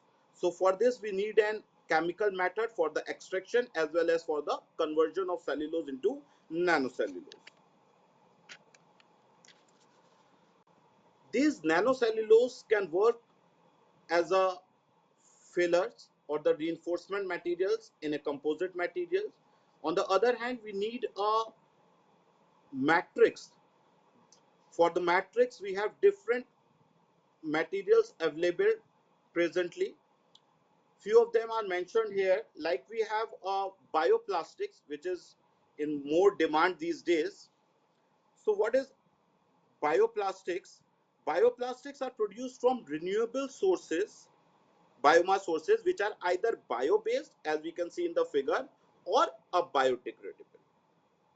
Previously and present time also, we are using conventional plastics. Now the focus of the researchers is to replace these conventional plastics with the bioplastic, because these conventional plastics produce lot of damages a lot environment. It produces around 75% more carbon dioxide in comparison to bioplastic. If we take a data of 2018, around 333 million tons of plastic was produced, out of which only 2.11 million tons of bioplastics was produced. So this is a very small number, and day by day it was increasing, and most of the research is going on in these fields. The way we are dependent on plastic materials, definitely by the year of 2050 there could be more plastic than fish in the oceans we can find. We have an option to convert these plastics. We can recycle these plastics, but in the year 2019 we are able to recycle only 9% of plastic that has been produced. So conventional plastics are also using our finite resources. So, and it harms the human and the animal life.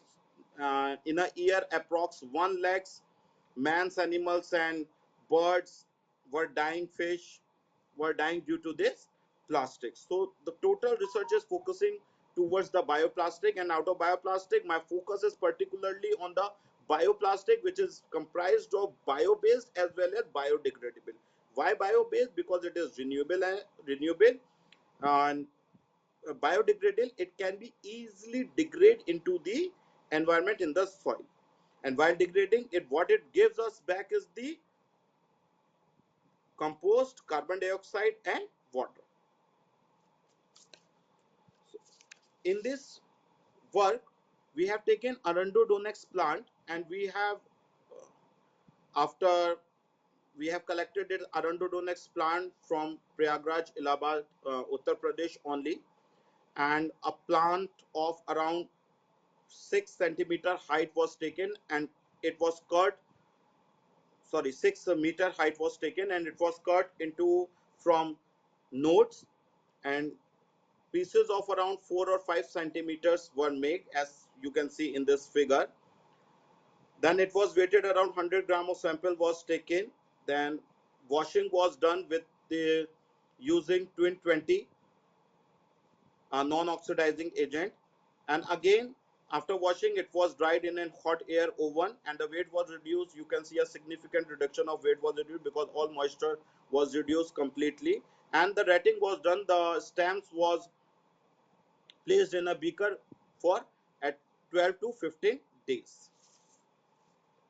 After retting, we just whittled out the outer layer of the sample, the stamp, which gives us the sample, which we have dipped in an NOH, 0.5 molar NOH at room temperature for 16 hours. This is done just to break down the primary cell wall and to remove the impurities which is present and the other component which is not desirable. After this 16 hours, we heated the sample which is already in the NOH for 60 minutes at 80 degrees Celsius. After that, washing was done with warm distilled water just to remove the particles which was right now the NOH particles which was present, molecules which was present on the surface of the samples, to remove them and to discard it. We discarded it, thus NOH sample after cold distilled water, and the neutralization of the sample was done to gain pH value 7. In the second step, we have done an acid treatment. In this, the sample which was collected after alkyl treatment, that is NOH treatment, was again dried. Then it was dipped in a solution of nitric acid of 10% and chromic acid 10%. Again, it was heated in a water bath for 15 minutes at 70 degrees Celsius, and the solution was discarded, and the sample was collected and dried, and the P after neutralizations. So again, at this stage, the sample was procured for characterizations and other properties. So step 3, we have done a oxalate extraction. In a oxalate extraction, it is basically done to remove the volatile compounds like fatties, waxes, and all other which are strongly bounded with the cellulose, which was not removed previously with the help of that strong acid, a strong alkyl base, that is NOH, and with the mild acids, that is chromic and nitric. So here we are using oxalate extraction. We have used ethanol and toluene in the ratio of 2:1, and oxalate was done for 8 hours at 80 degrees Celsius. And after again we use hot water treatment using constant water bath, and we dried the sample using hot air oven at 80 degrees Celsius for 24 hours for the complete removal of moisture, and the sample was procured for characterization purpose.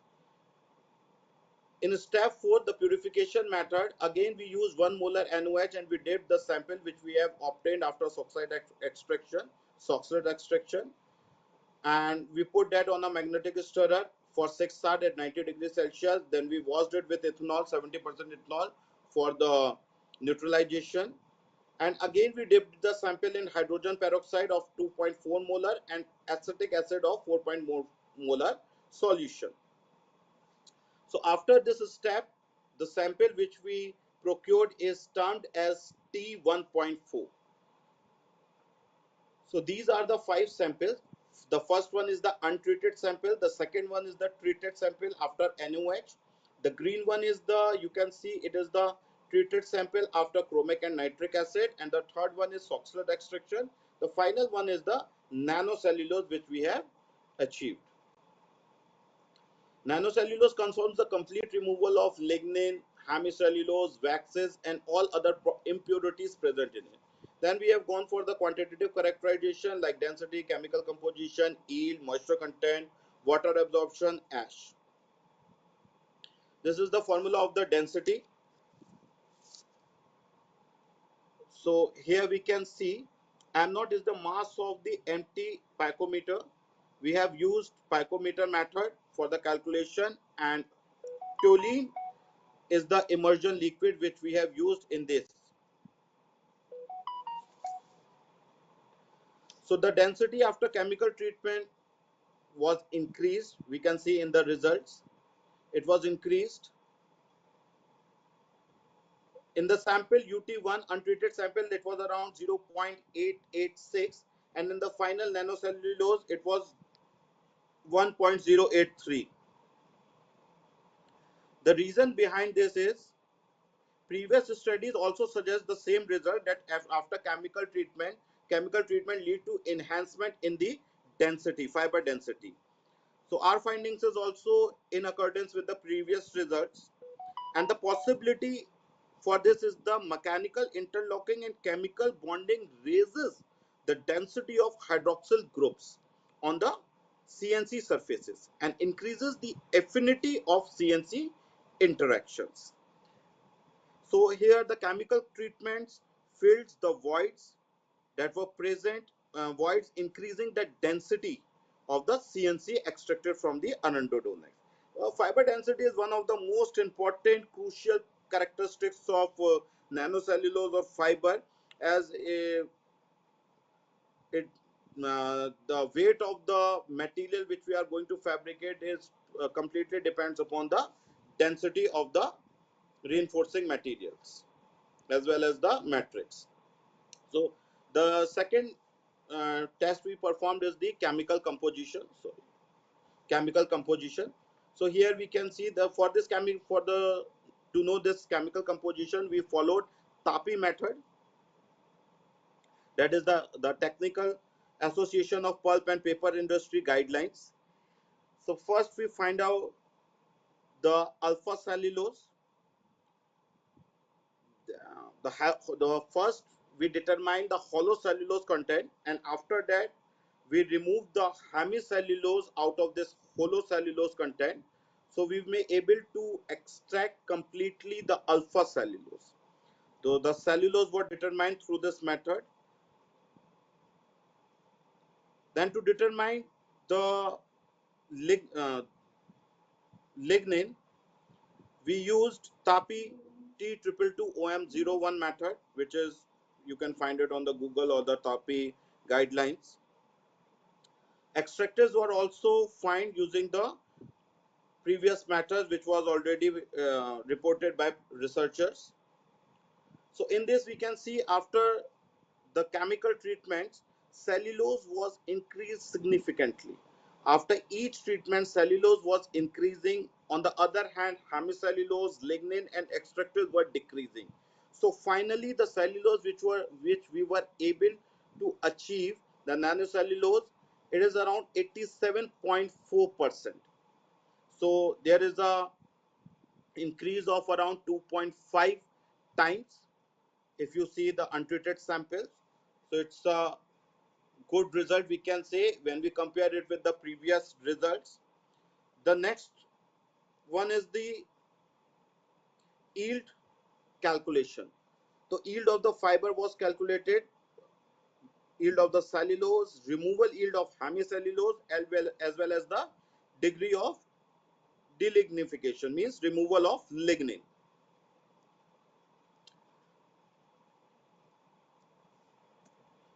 Here we can see the yield of the fiber is reducing after each chemical treatment because the removal of hemicellulose, lignin and other impurities, as well as this the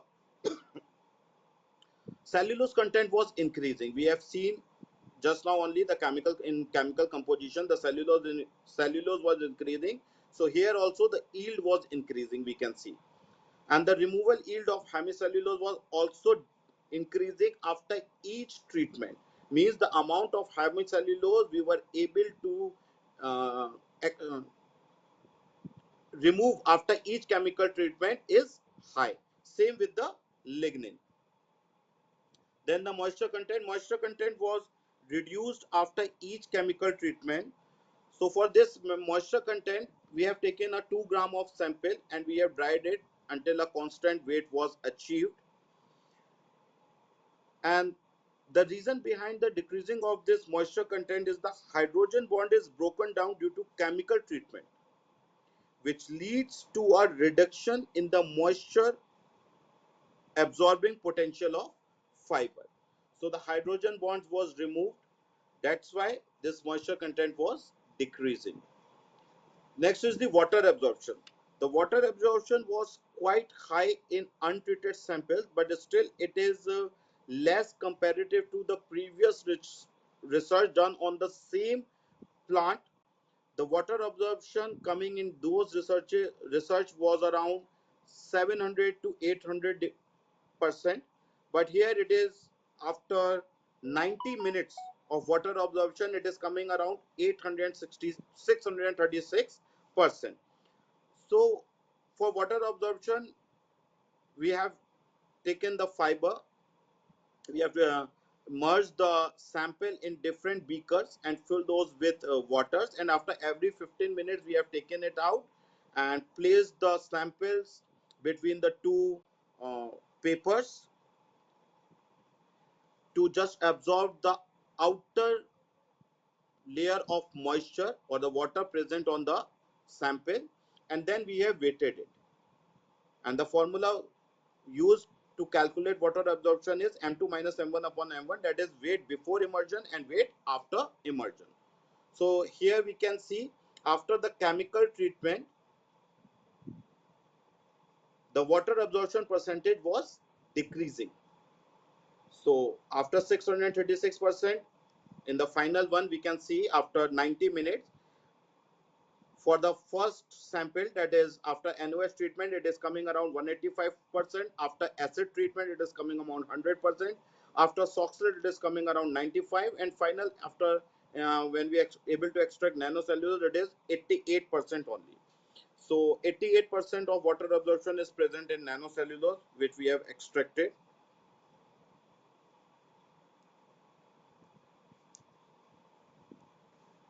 Next is the ash percentage.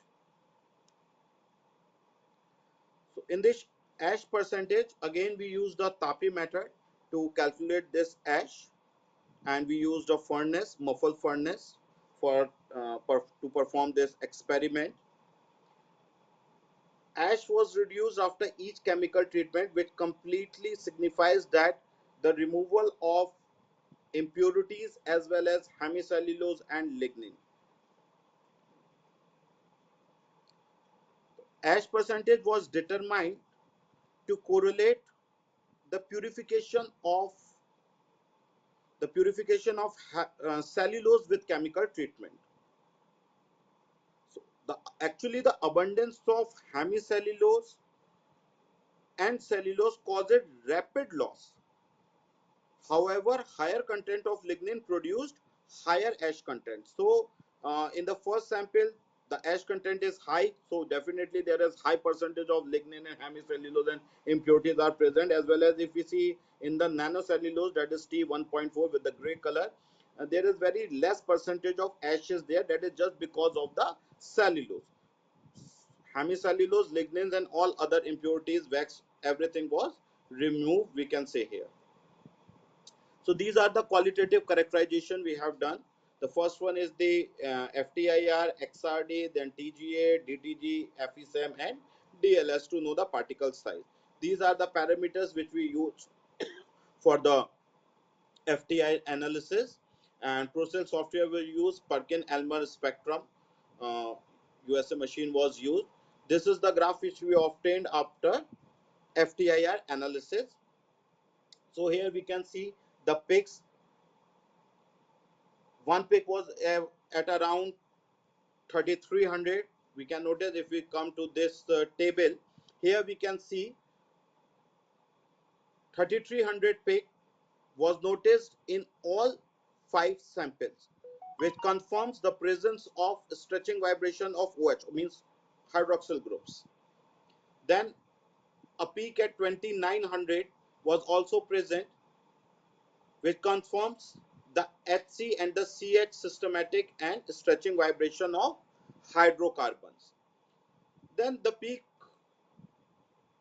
which we were able to remove actually after this chemical treatment is, you can see 1700 peak, 1738 and 1739, which is present only up to acid treatment. After Soxhlet and purification method, it was not present. If we go back to the graph, we can see the peak which is at this 1700. It is not present there. So this confirms the removal of the hemicellulose and lignins, as well as the peak at the 1500 also is removed. It also confirms the removal of hemicellulose and lignin. Then the next analysis which we performed is the XRD. Through XRD, we may able to find out the crystallinity index using the software, origin software, and the crystallite size and the D spacing. So this is the graph which we obtained after the XRD analysis, and the peaks and the areas which we have calculated. So the CI, the crystallinity index, in the sample 1 is around 50%, while of the last sample it is around 93%. Sorry for that.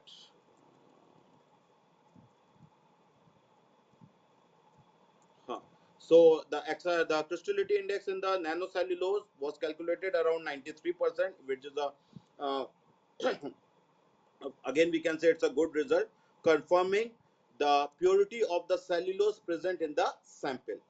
The crystallite should increase after each chemical treatment. So here we can see after each chemical treatment the crystallite size was increasing. Initially in the untreated sample it is 4, and after that it was 5, 6, 9, and finally in the nanocellulose it was calculated as 11. On the other hand, if we see D spacing, so after each chemical treatment the D spacing should decrease.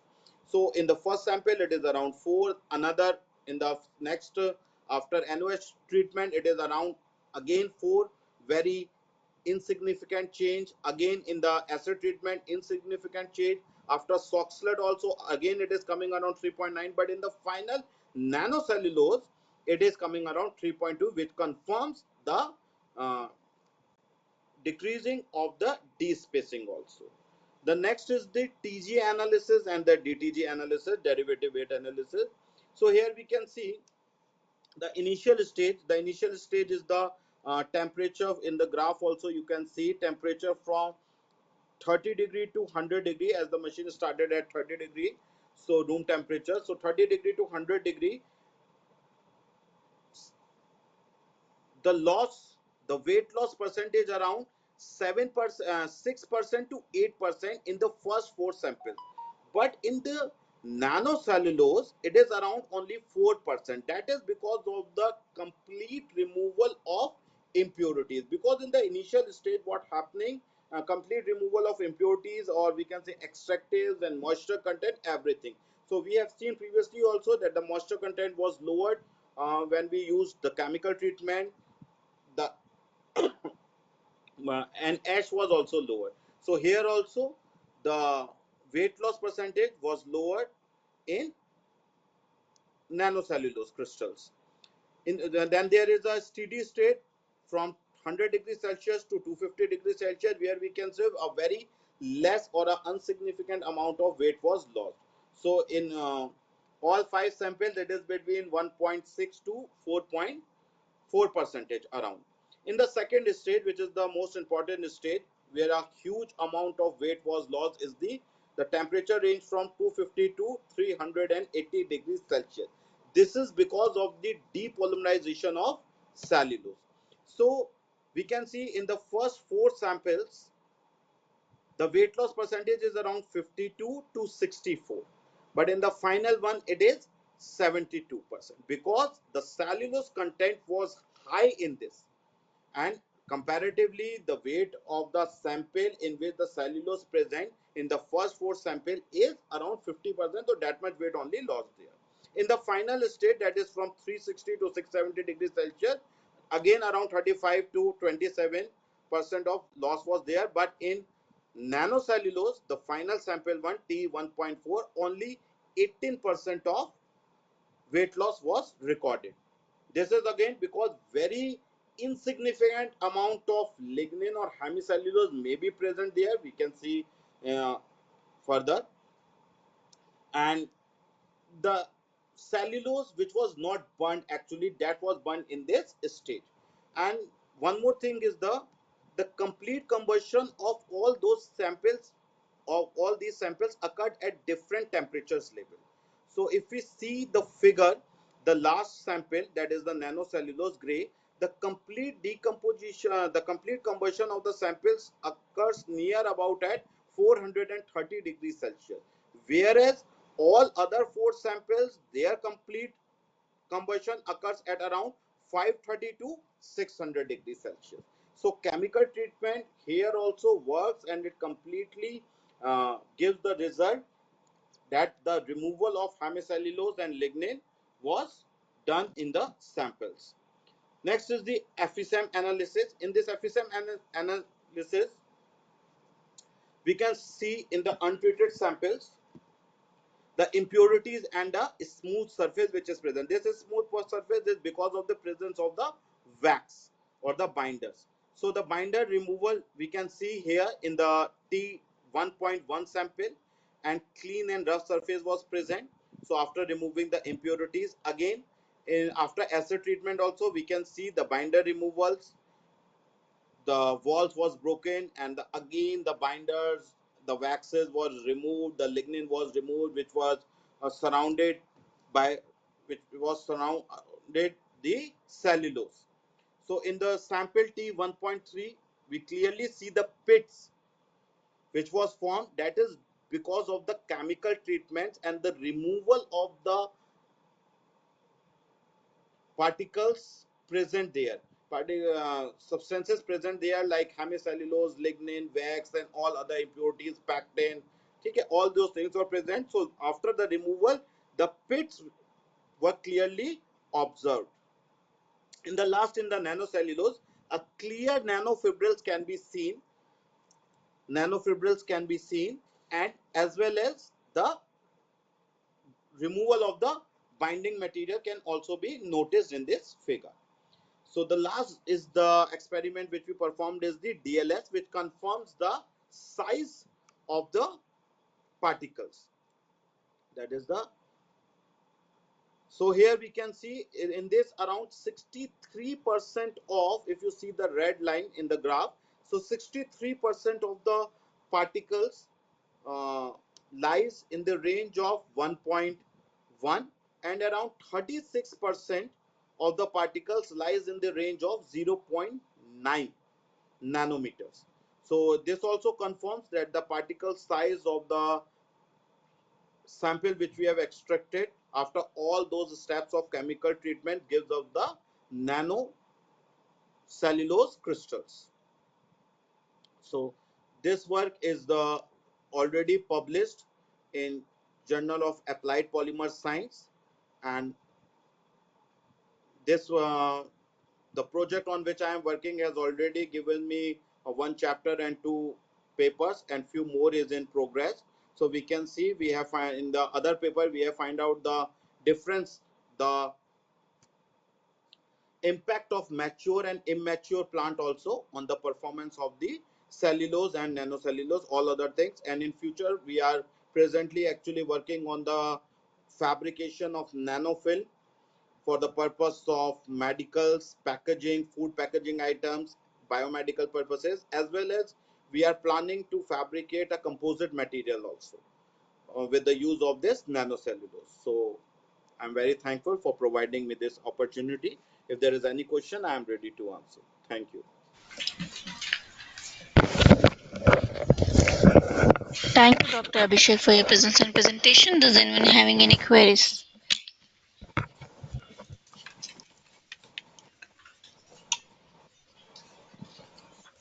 I hope there are no queries. Once again, thank you, Doctor, for your presence and presentation.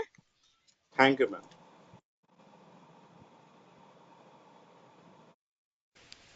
Okay, now let's move on to the next presentation. Is from Dr. Benedito Tadeo de Oliveira from Oswaldo Crest Foundation, Brazil. Hello, Dr. Benedito, are you ready with your presentation? Hello, Dr. Benedito.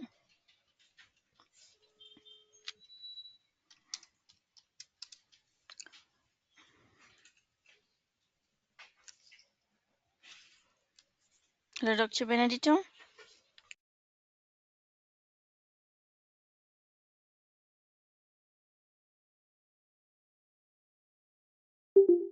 Hello, Dr. Benedetto. Benedito, yes, are you ready with your presentation now? Uh, I can present now. Yes, it's your presentation slot now.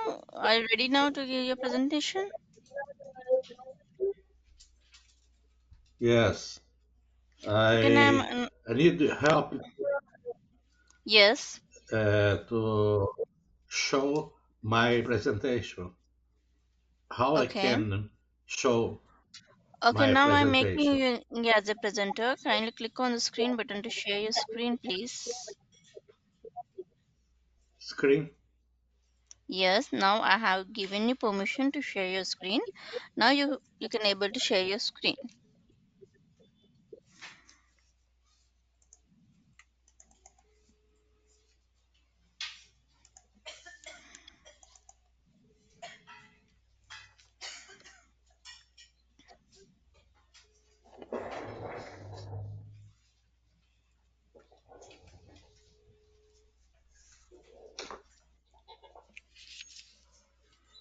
Ah, okay, Okay, now you can open your PowerPoint presentation here.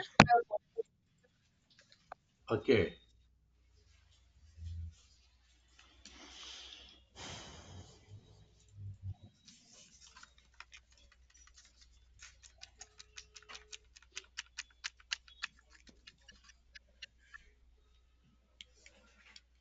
I don't find my presentation.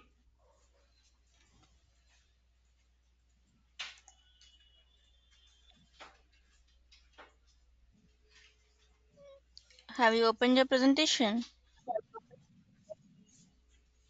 Yes, but I don't find in my computer.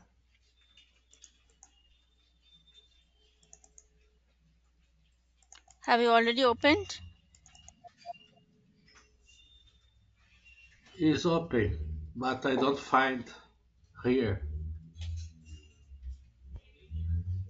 Where it is opened? It's open, but I don't find. Oh, please, so in search bar, please search the PowerPoint presentation in the below bottom left.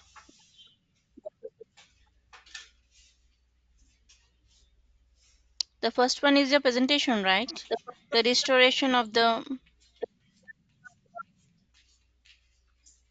Yes. Yeah, click on that. Please try to open that. The first one. Okay. Kindly click on that.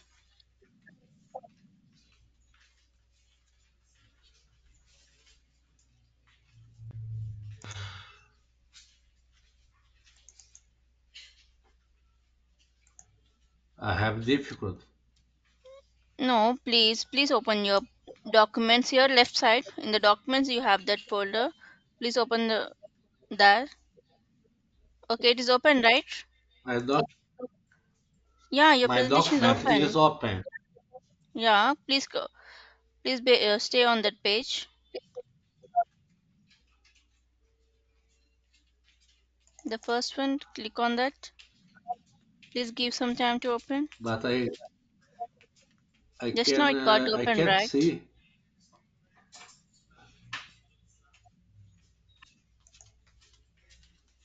I can't see because it's very small. The letter is very small. If you are getting any toggle, you can move that one aside. If you are getting any GoToMeeting toggle, you can move that the side and start your presentation.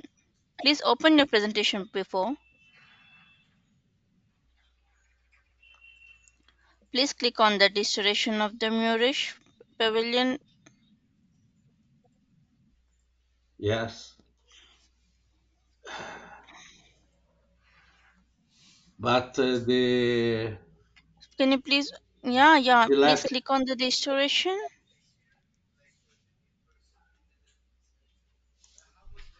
We're able to see your screen. Please open your PowerPoint presentation.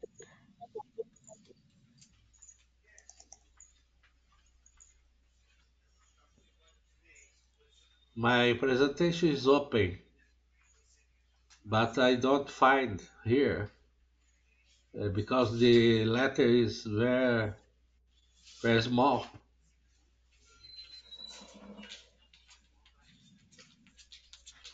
Below in the taskbar, your presentation is open. Please click on that.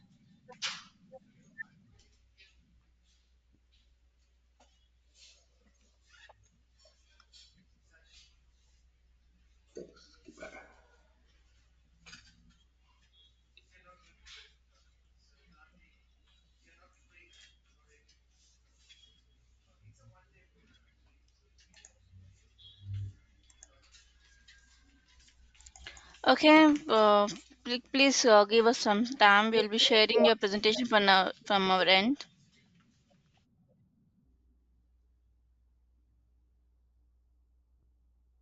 Okay.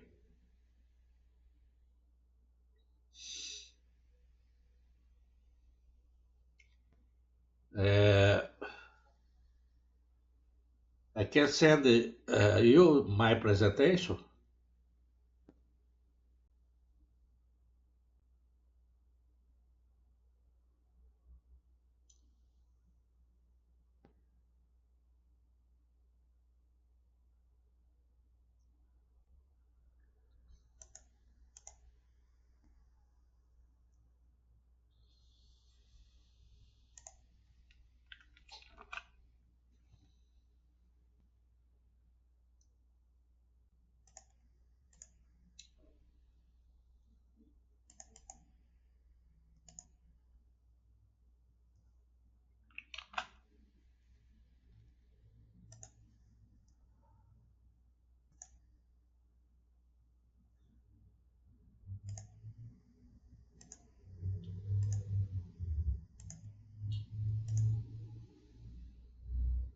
I send you, Clara, my presentation. Yes, Can give us some time. We'll be displaying from our end. you open for me?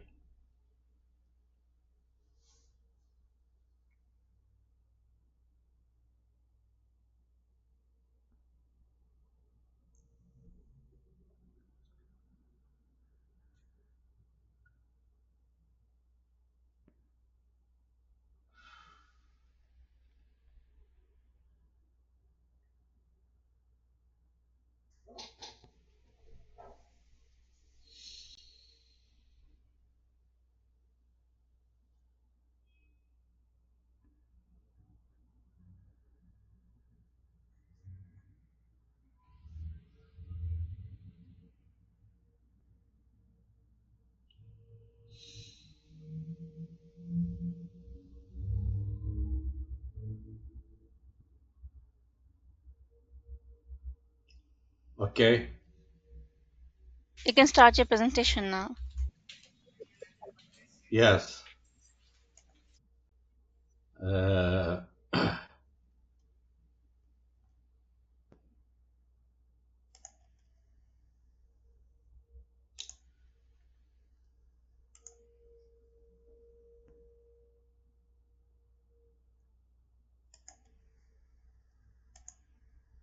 Can you start your presentation, Doctor?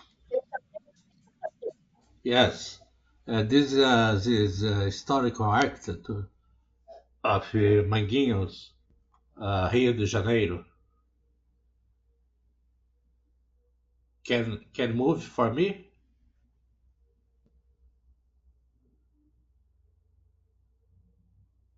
Where I can move? Yes.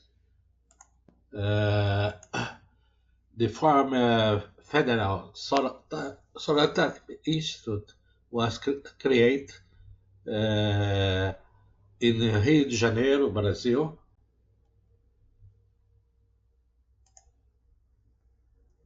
Can move?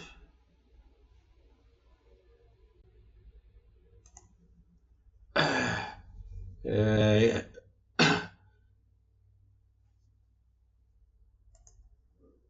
the was begin with traditional construction.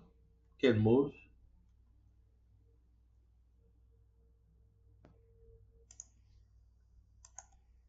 And 92, the scientist and the sanitarian physician Oswaldo Cruz became the director of the institution, and was appointed by the president of Brazil, Rodrigues Alves, as head to Director General of Public Health. His mission was to implement a modernizing model of public health. The priority of the sanitary reform project was to eradicate the three main pestilential diseases of the time: smallpox, yellow fever, and bubonic plague.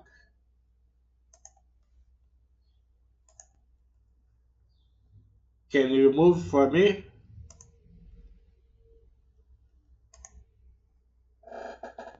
Oswaldo Cruz started the construction of Manguinhos architecture complex. Was created a place named Pasteur, and the Moorish Pavilion is the main building of the complex. The buildings designed by the Portuguese architect Luís de Moraes, an eclectic style. The Moorish Pavilion has two side towers, influenced by the Montsouris Observatory in Paris. The decoration follows yet another aesthetic orientation. Adopted the Arabic language and the English architecture influence in the Moorish pavilion concept is found to adopted of the floor plan.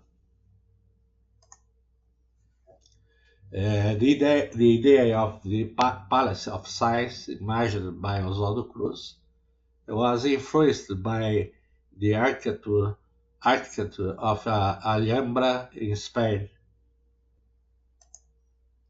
Uh, Other buildings was constructed as the hospital and the vaccine pavilion.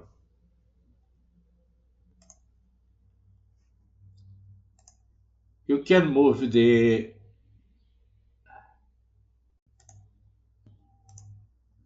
picture for me. Yes, move more, more. Another picture.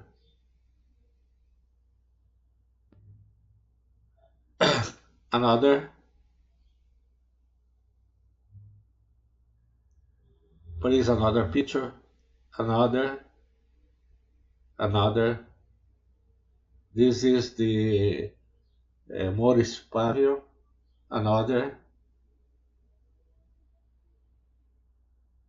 Another.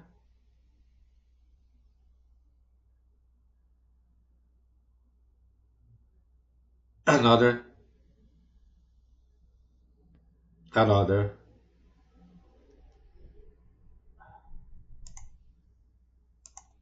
Yes.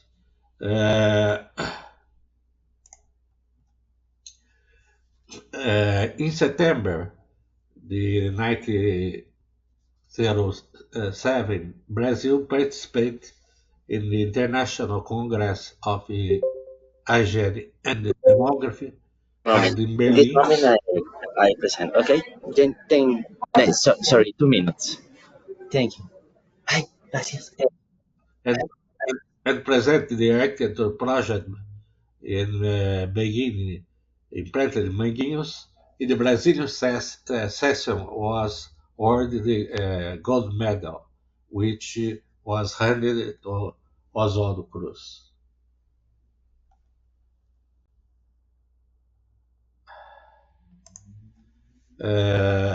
Other several pavilion was constructed as the pavilion course and central restaurant in according of 5 points of the newer architecture conceived by the Swiss-born French architect Le Corbusier.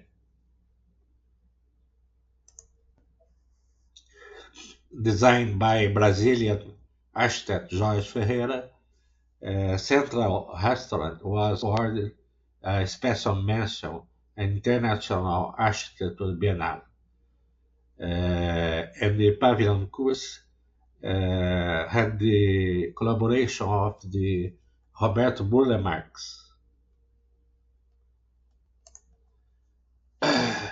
Other pavilions was constructed near the Manguinhos Historical Architecture Ensemble.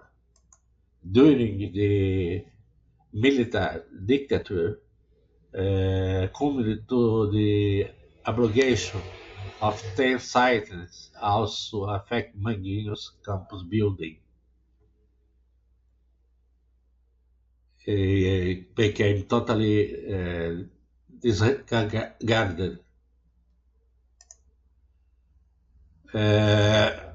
In 1981, the Minister of Culture declared the heritage listing of Manguinhos Historical Architecture Ensemble South Institute of History and Artist National Heritage.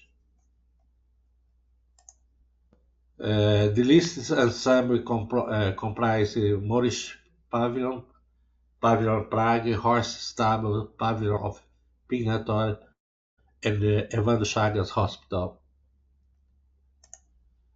In 1986 was the demarcation of extensive green area, environment preserving area, and surrounding of this architectural ensemble.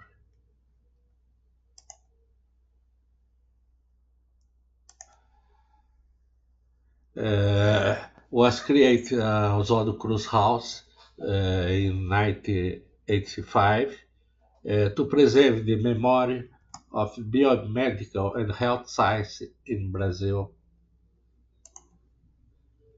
The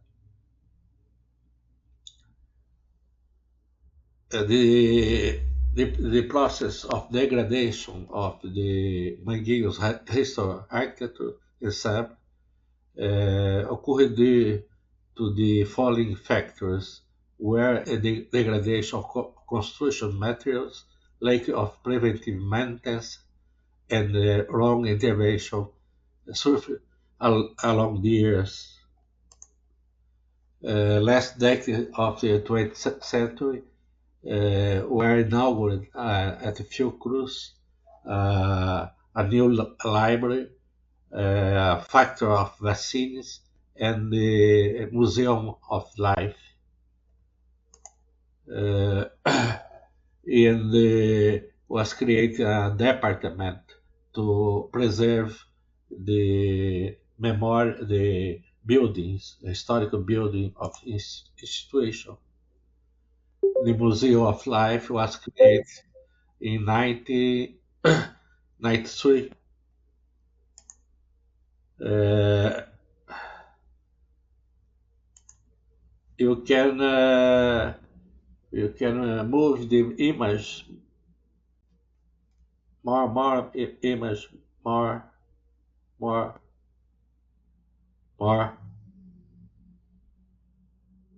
more more more more more more more more.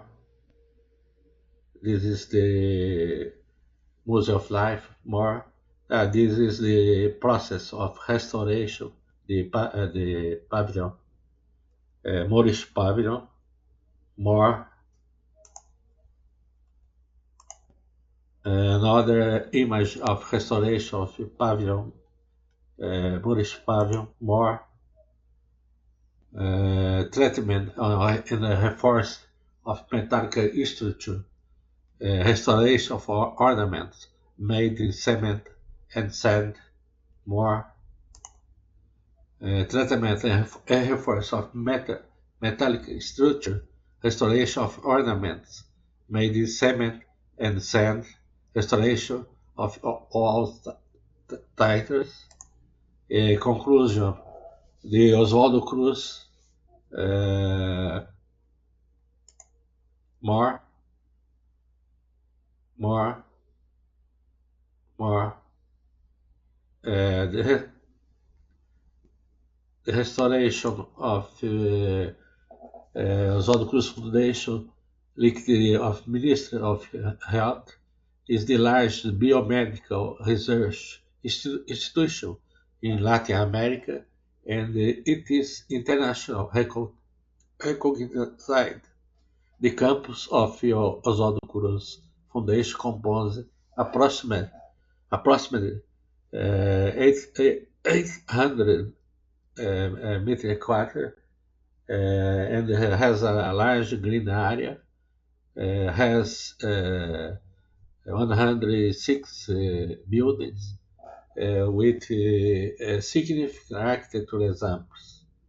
But the Manguinhos historic architectural ensemble, especially Moorish pavilion, this is the high symbol of the cultural landscape of Fiocruz. Thank you for your attention. Excuse me uh, because I have problem with the picture. Thank you, Dr. Benecho, for your presence and presentation. Does anyone having any queries?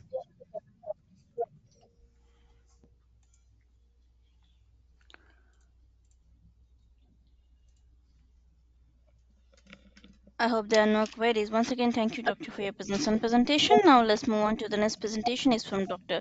Paul Sebastian Javier alias from International University of Ecuador. Dr. Paul, are you ready with your presentation?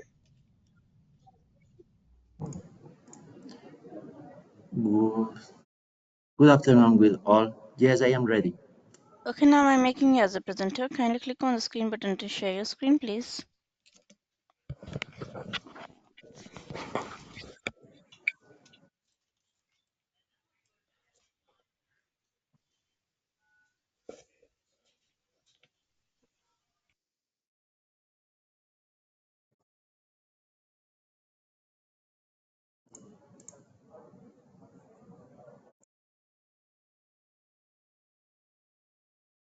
Seconds because, sorry, for share my screen.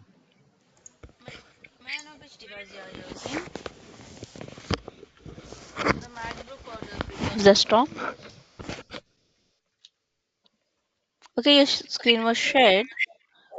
Please open your PowerPoint presentation now. You can share, you can see or no? Not Yes, yet. your screen is shared, but not your presentation. I think you have to share the entire screen while sharing, selecting. Sorry. You have selected only Chrome window, I guess. Okay. On my screen. Okay. Okay, please go to GoToMeeting's app and unshare and share again. Okay.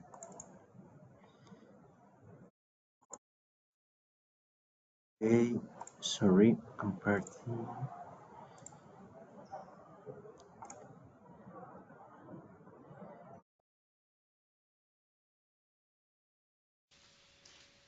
Your entire screen was shared. Please open your presentation.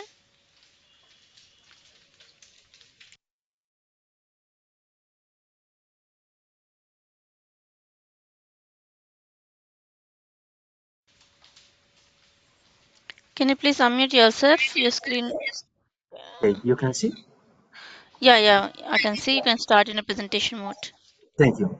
Thank you. Thank you. I'm sorry for the mistakes. Okay.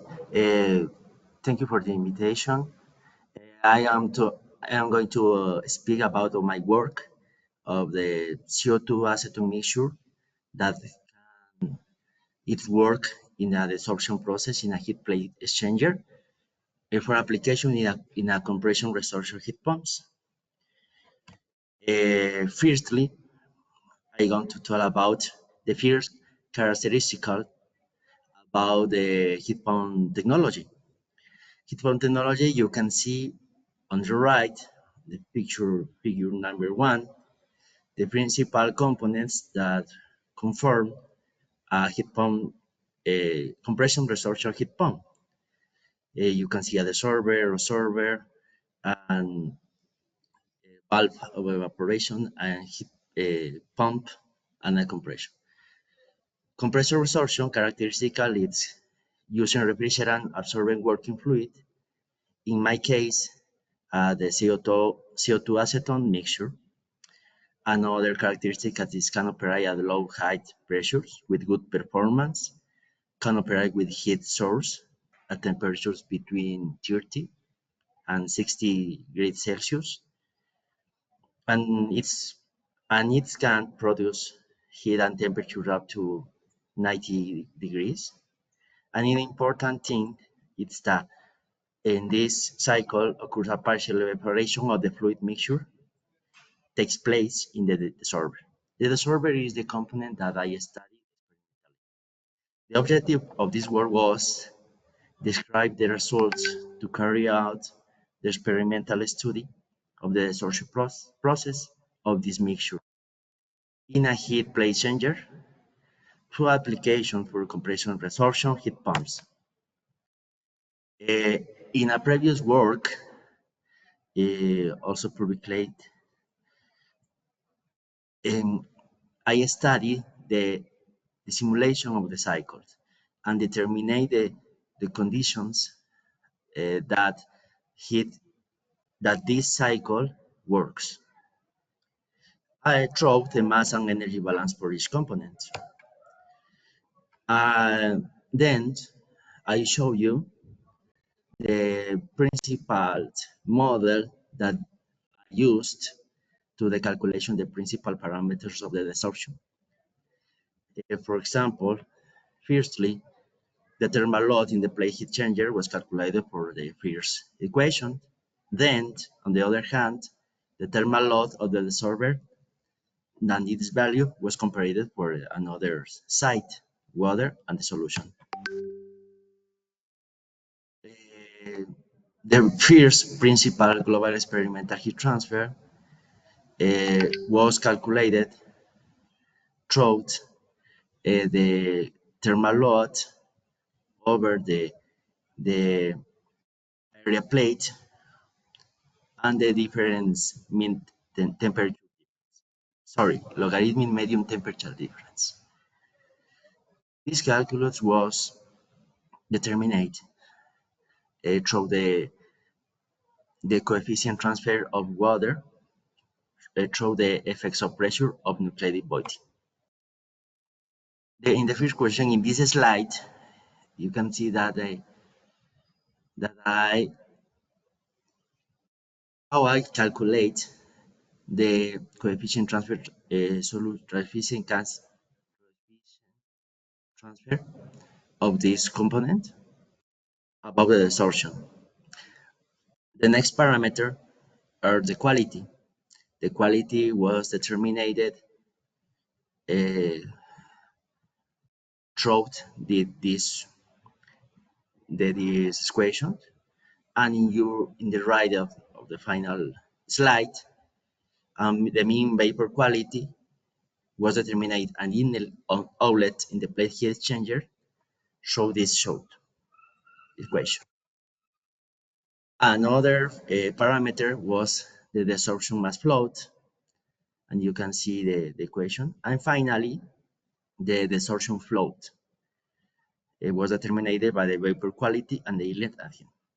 In this point, it's important mention that that says that we think that if the solution enters of the heat exchanger in the subcooled or saturated state, this is zero. This is a condition. Next, I present you the principal characteristics of the heat plate changer that I use as the solver, because the study was of the behavior of the CO2 mixture in this heat plate exchanger. For example, the principal parameters of this was the minimum and maximum volumetric float, the mass flow rate, you can see the range, the Prenz range. It is important because this is the heat changer with the limit, upper limit to work. The solution temperature in the exit, the solver, and the mass fraction, the CO2 dissolved in acetone. Okay. Under these operation conditions, a maximum value that we hope it was expected 25% maximum. This is a scan of my experimental setup. You can see two main circuits. In red, show you the preparation circuit of the mixture. The first circuit involves solution resolver, pressure regular valve, because the CO2 has high pressure over 60 bars. Another component condenser and solution pump, and of course Coriolis. And another circuit was the testing circuit, incorporate another components, and the principal component for my study was the solver. You can see on the right of sequence. In the next slide, I show you a picture of my test bench. This bench it's set up with the experimental study of this mixture. And it was a very cool experience. This the first the range of my operating conditions that I prove on my test bench. Mass fraction, the range of my fraction was between 20 to 30%. Testing pressure, its range between 10 to 80 bars. Heating bar temperature and the inlet of the dissolved heating water between 40 to 60 Celsius grades. Is another parameter important, logarithmic average temperature difference, or LMTD, 5 to 20 degrees Celsius. And finally, the mean solution flows, that it had already average about 0.005 kilograms per second. In this slide, I show you the results of the heat transfer coefficient with different conditions. You can see in the title of the book the variation of the heat transfer coefficient obtained with an LMTD of logarithmic temperature difference between 5 to 12, mass fraction variation to 22 to 35 to 31% of CO2 dissolved in acetone. You can see in this these conditions, the maximum values was detected with a pressure of 12 bars, and in a term of heating water, of the 40 degrees Celsius. In the next slide, you can see another results of heat transfer coefficient of the solution, but with the difference with the LMTD between 12 to 15. You can see a decrease of the values of this heat transfer, average of 0.40. And finally, about this parameter, uh, with a LMTD between 15 to 20 degrees Celsius. And it is particular because this size just was possible with a third source of the heating water of 60 degrees.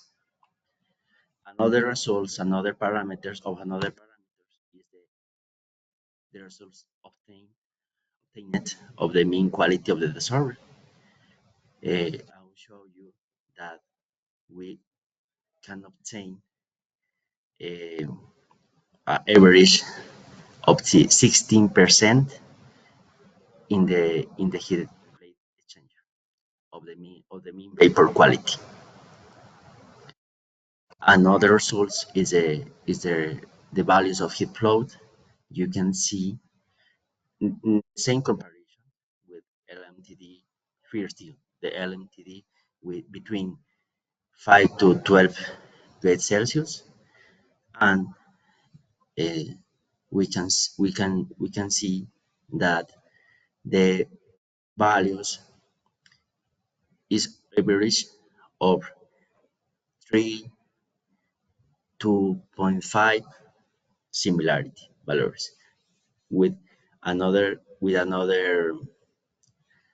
other chains with LMTD. In the next, you can see that this heat flow increase, but not increase exponentially, just a little value. And the maximum values was detected with pressure, operating pressure 12 to 14 bars. And it is the finally for this parameter, the maximum values detected was 5 kilowatts over square meters. Finally, I present my conclusion about this work. First, the highest determined values of the heat transfer coefficient of the solution CO2 acetone is very low. Average is 0.52 kilowatts per Kelvin square meters. These values was detected with a test pressure of 12 bars, LMTD between 5 to 12 degrees Celsius, and a heating water of the dissolver of 40 degrees Celsius. On another hand, the heat flow range was in the values between 1.5 and 5 to 1. A vapor quality value was determined of the 60%, but it is interesting because these values is like obtained another similar conditions that I learned I read in another works, works with ammonia mixtures. Another conclusions by comparing these works, these values of heat transfer coefficient with the of CO2 with another mixture that similar is with ammonia, combination with ammonia, is concluded that these low values is because it's about the thermal conductivity or latent heat of the evaporation of the refrigerant, this is the CO2. But another conclusion, a useful conclusion is this work can contribute to the lower transfer and coefficient and heat flows in the exchanger. Finally, respect to the range, it's possible application of this work the automotive industry of in the heating of every water heating system for domestic use. And finally, consistent with the above idea, future work is planned in this year. I am working in this case where the resolver component is complete the next component and finally complete the all cycle, the complete research for heat pump. But I understand that this requires compressor that work with CO2 in high compositions. That is a pressure above 60 bars. Or maybe I hope the results about the with compressor technology that has been under developing in recent decades is also expected. Thank you very much. Thank you for your time. Thank you for the opportunity. It's a great honor present my work in this prestigious congress.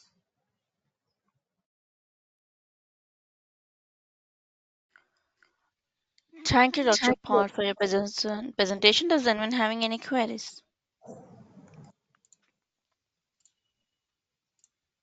Thank you. Okay, I hope there are no queries. Once again, thank you for your presence and presentation. Now let's move on to the next video presentation. Is from Dr. Ruben Rodriguez Elizalde from University of Alberta, Spain. Okay, now I'll be sharing the video from our end. If you have any queries, you can reach to the program manager. He will forward your queries to the speaker. Thank you.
all. I am Rubén Rodríguez Elizalde, civil and building engineer, doctor in architecture and heritage, professor at the Open University of Catalonia in Barcelona, in Spain. I'm very happy to be here. Thanks to the organization for this opportunity to share a space with so many world leaders. Thank you to the organization for her invitation. I will try to be brief so as not to tire you too much. This presentation is part of my own research. I'm going to talk about a singular constructive element in a singular heritage construction. Well, this is the index, what I am going to tell you during this webinar session during the next few minutes. First, we are going to introduce the topic. I will present you the monument that I am going to talk to you about.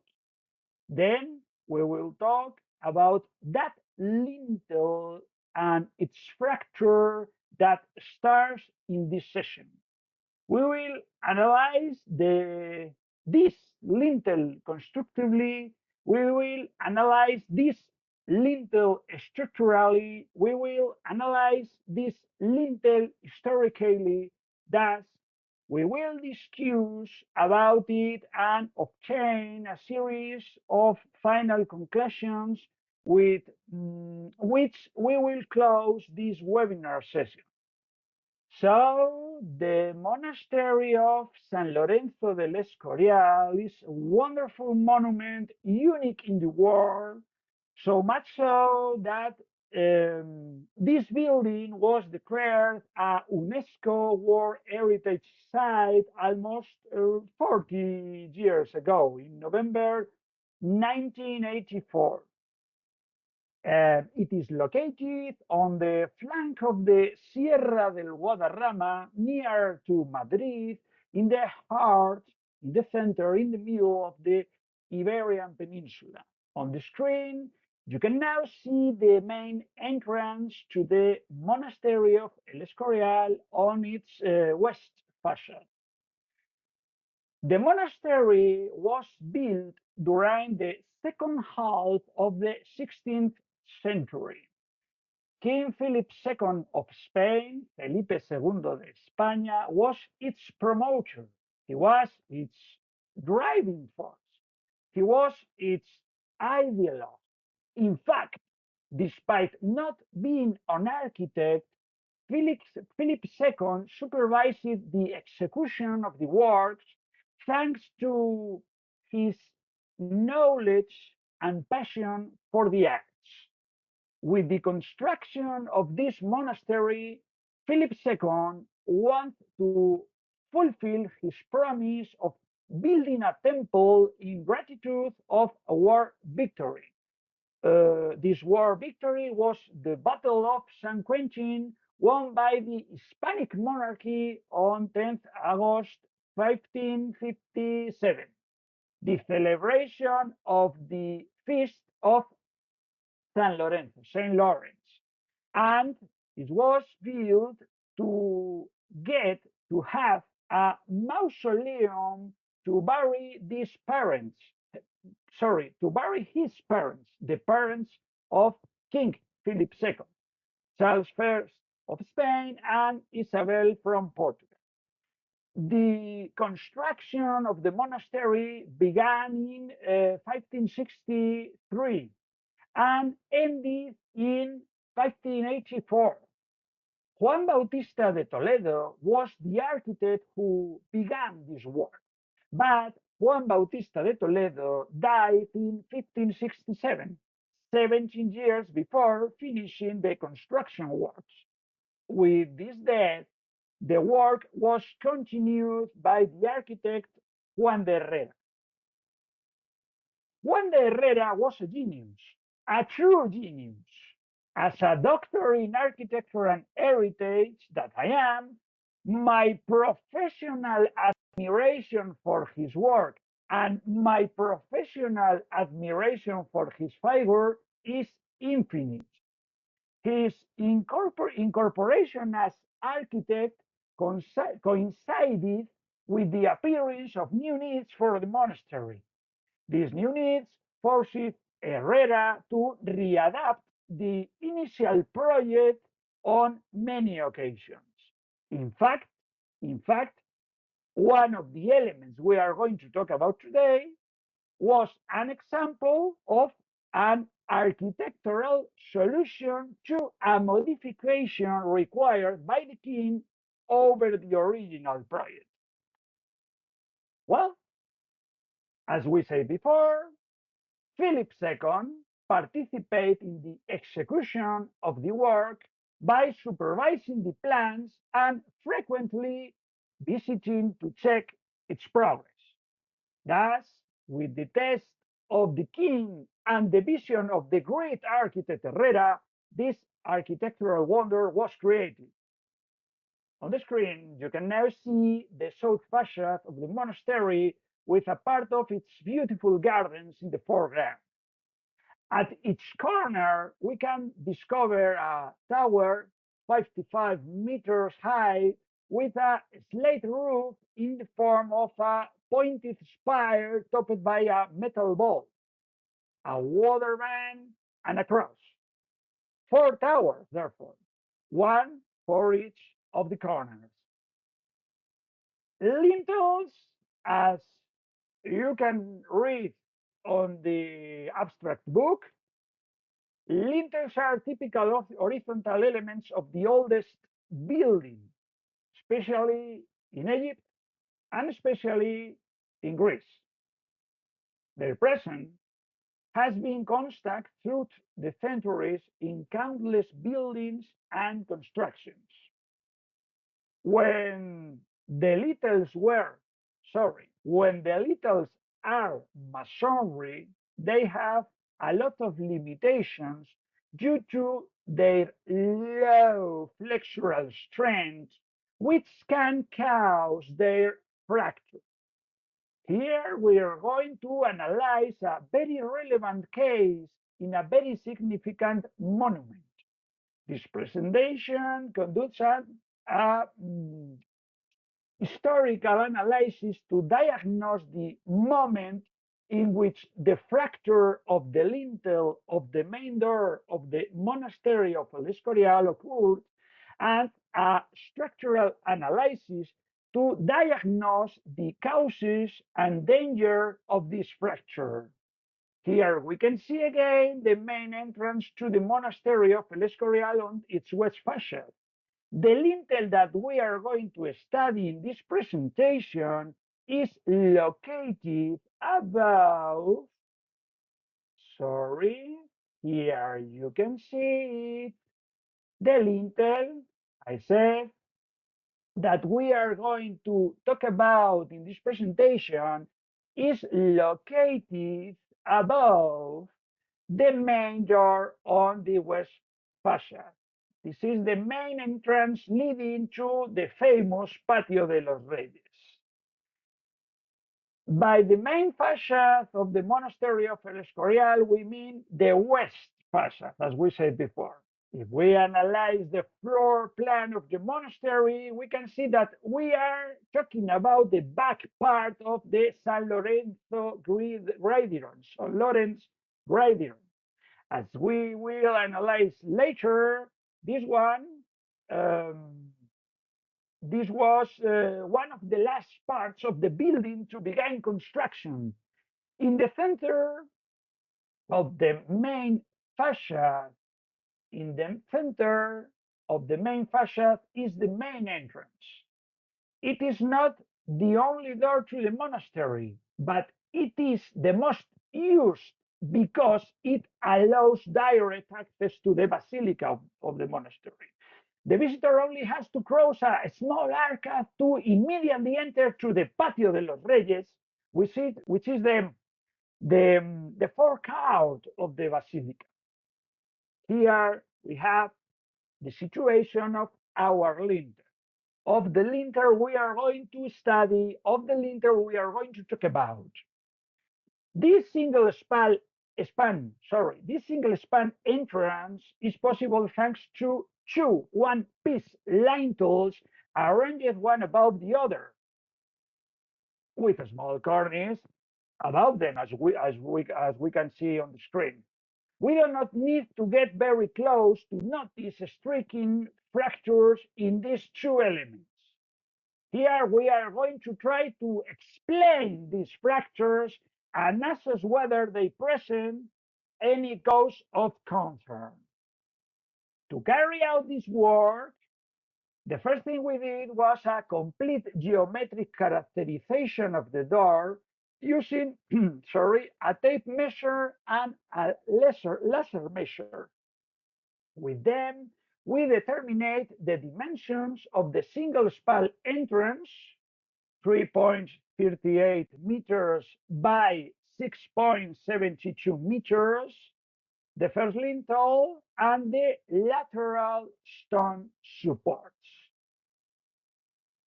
Afterwards, we carry out a visual inspection of the elements. Due to the location of the elements to be analyzed and the difficulty of approaching it, to carry out a more detailed inspection, we used drones. The effectiveness of drones has already been demonstrated in this type of inspections. We made two inspection flights with two models different of drones. The first inspection, to your left, we used a drone with fisheye camera, model Parrot Bebop 2, and this inspection was carried out during the month of May of the year 2021. The second inspection was made with a drone with a 14 camera.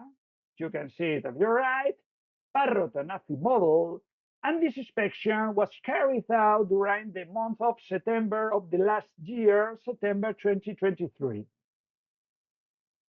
With the photographic material obtained in both inspections, we made up an exhaustive photographic report. This report allows us to conduct a very detailed lesion mapping. We were not only able to locate and analyze all the fractures produced in the lintel, but also verify that attempts have already been made to disguise these fractures. However, these attempts were in vain, and the fractures are still clearly visible on the lintels today. Here you can see now on the screen details of the main fractures visible in the lintel above the door in photographs captured by drone. In addition to the cracks, you can observe remains of materials used in unsuccessful restoration operations. Here we can see details of the main fractures visible in the overlintel, which rests on the elements we saw in previous photographs, in photographs also captured by drone. And here we can see details of the main fractures visible in the overlintel, which rests on the element we see before in photographs captured by drone as well. In addition to the cracks, we can also observe remains of materials used in unsuccessful restoration operation as well, but we can see two watermarks from runoff on the cornice. To check whether these fractures affected the durability of the structure, we decided to examine the elements using thermography, taking advantage of the characteristics of this technology. With the material we obtained in this reconnaissance operation and brief bibliographic research, we were in position to analyze the lintels and their fractures. The thermographic analysis carried out on the lintel corroborated the absence of damage in the different fractures. Not capturing chromatic variations in the thermograms obtained with thermographic cameras means that this type of phenomenon is not occurring. There are no deterioration processes related to the presence of humidity, possible frost inside the fractures, related with thermal expansion or contraction, or related to a possible attack by salts, as we know, cryptoeflorescence. Therefore, these fractures do not represent a durability problem for the granite that makes up the lintel. The first element we are going to use for our analysis is a drawing made and attributed to Fabrizio Costello, where we can see the construction of the monastery. In addition to reflecting the importance of the construction of the monastery of Escorial in its time, it offers extensive information about the construction procedures of the period. The drawing is an aerial perspective of the monastery taken from the east, which is the rear part of the monastery, the facade opposite to the main entrance facade. This drawing is very interesting because it perfectly describes the dynamics of the construction work. It's very interesting because describes its organization and the work that was being carried out at the time when the execution of the basilica began. In the picture, we can see the location of the crans and the distribution of the different tasks by areas and equipment. The drawing was made according to construction plans and hand notes, and the plan defines the axis of the basilica and the palace areas. Human figures appear out of scale. At the same time as Juan de Herrera became the chief architect of the project, the number we said before of monks who would live in the monastery was doubled. With this increase in the monastic community, the work took a new direction and many modifications had to be made. Here we can see a Fray José de Sigüenza. Fray José de Sigüenza was personal advisor to Philip II and librarian of the monastery of El Escorial. He lived the last years of his life in the monastery. He witnessed the construction of the monastery from the ground up and recognized the architectural value of this construction this construction element. In his work, Historia Primitiva y Exacta del Monasterio del Escorial, Sigüenza points out several interesting points. First, the front door is 12 feet wide and twice as high, 24 feet. Second, the lintel and over lintel are whole stone pieces. Both were cut from the same rock. Third, because of their size, a cart pulled by 40 oxen was needed to bring these elements from the quarry to the construction site on at a time. Fourth, due to the large size of the gap, the lintel broke in half when it had already been placed.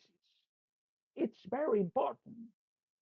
According to Fray José de Sigüenza, due to the large size of the gap, the lintel broke in half when it had already been placed. Fifth, the weight of the over lintel did not cause the previous fracture. The lintel split under its depth wide. And sixth, the fracture causes was barely visible, and it was not fair that it implies a lack of solidity of firmness in the element. This provides us, these six affirmations provides us with information of great value.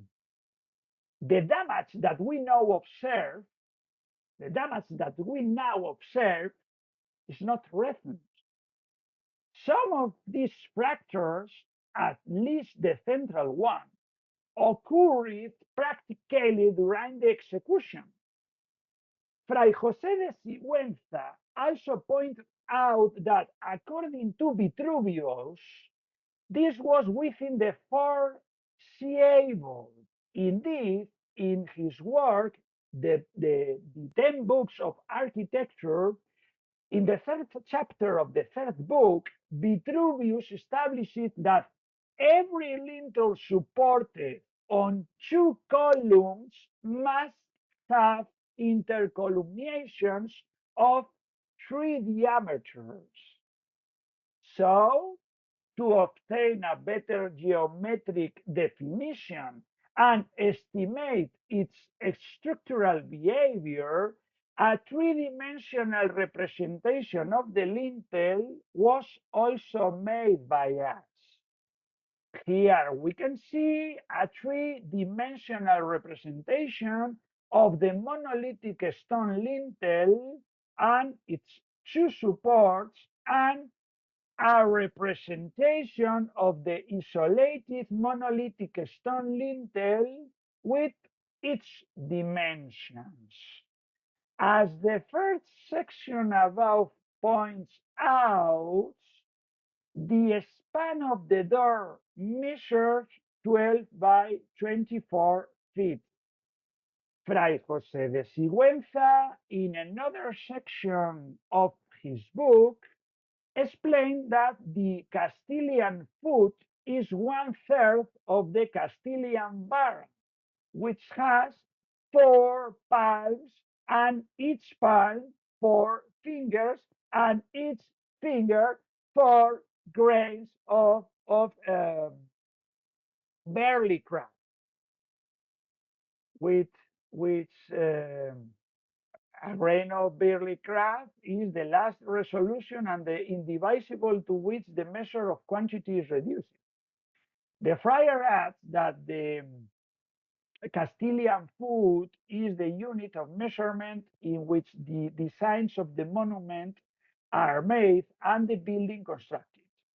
If we accept that the Castilian foot is equivalent to 0.278 meters, we will have the span to measure exactly 3.343 meters by 6 with 687 meters, which is close enough to the measurement made in situ to write to prepare this conference. We can see that in both measurements we have a few centimeters more distance, probably the result of the wear of the material over the 4 centuries that have passed. In this case, it was evident that the relationship of values was violated. Measure column width, 0.63 meters, span according to Vitruvius, 3 by 0.63 meters, results 1.89 meters, measure span 3.538 meters, which is 50% more than the span postulated by Vitruvius. As we said before, to obtain a better geometric definition and estimate its structural behavior, a three-dimensional representation of the lintel was also made. The geometric measurement allows us also to quantify the deflection in the middle of the monolithic stone lintel, which was 6 millimeters. 6 millimeters. Therefore, Fray José de Sigüenza was aware of at least the central fracture of the lintel, dating it securely before his death in year 1606. Likewise, thanks to Sigüenza, we know that the cracking was downplayed. This information is very important.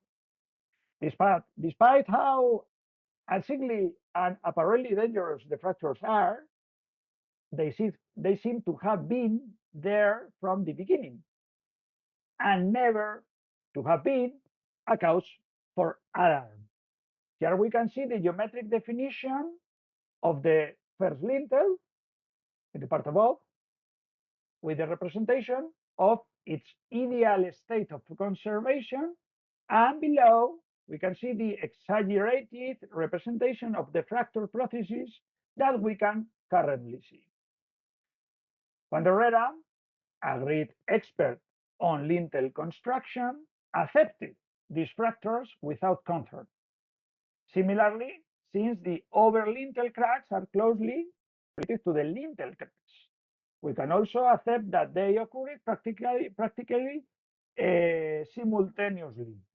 Here we can see again the geometric definition of the first lintel with the representation of its ideal state of conservation and the exaggerated representation of the fracture processes that we can currently see, including the overlintel. Here we can see a synthesized representation of the real load distribution that acts on the double recessed lintel beam, upper diagram, with the resulting shear force, low diagram. The shape of the diagram is due to the presence of a large central window above the lintel and a sloping roof on the cover of the monument. We can observe shear stresses of almost 200 kilonewtons. And here we can see again the synthesized representation of the real load distribution that acts on the double resisted lintel beam, upper diagram, with the corresponding moment diagram, lower diagram. We can observe bending moments of almost 150 kilonewton meters at the extreme embedments. We cannot forget Jacques Heymann's three postulates about the stone skeleton. First postulated, masonry structures have no tensile strength. The materials used in the construction of masonry structures have a negligible tensile strength. Therefore, we can do without it. Second one, the stress supported are low enough not allow crushing of the material. Therefore, we can consider the compressive strength unlimited. And third, sliding failure is impossible. Friction between masonry elements is high enough to suppose that they cannot slide over one another. Furthermore, the shear forces are very low.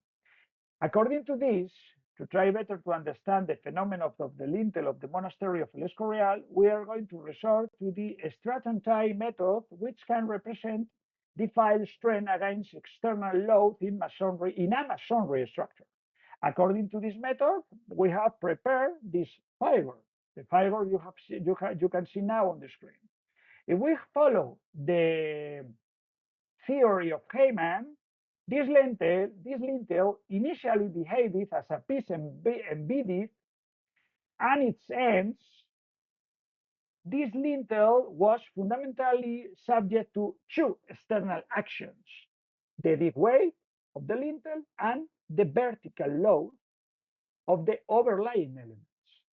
These loads induced the appearance of bending moments in the critical sections greater than the cracking moments.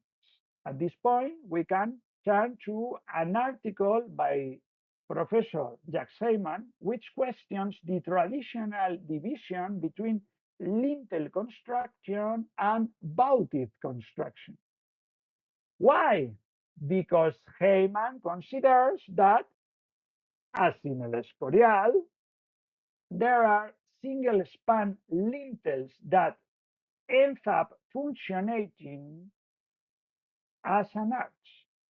In this case, balance is possible if there are abutments capable of causing the precise horizontal reaction.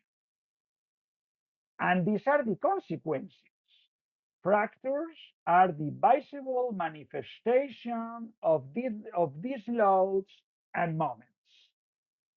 To understand it, here we have cracks on a masonry bourgeois lintel, a brick plain band made of ceramic brick and cement mortar that shows the pressure line now inscribed into the lintel.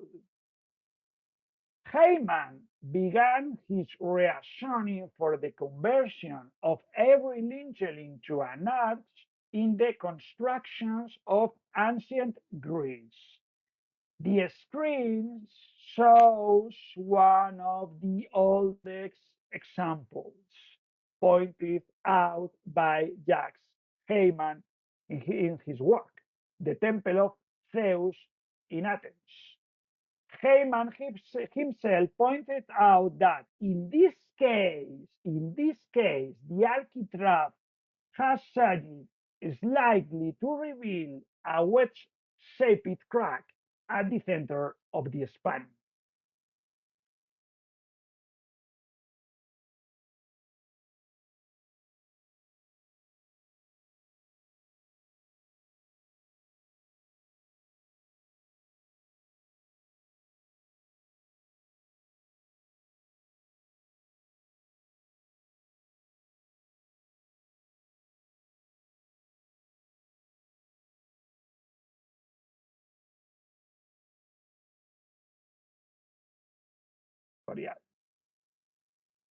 Well, that's all. Here I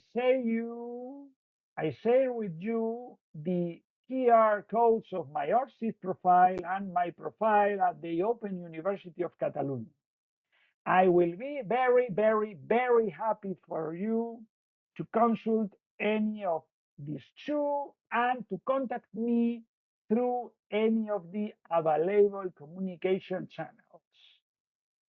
Well, that's all.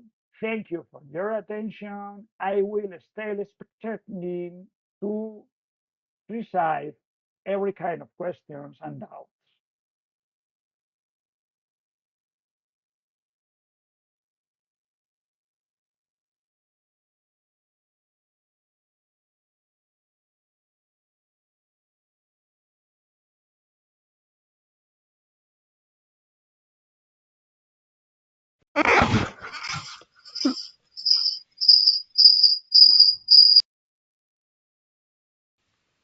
Well, that's presentation is from Dr. Ruben.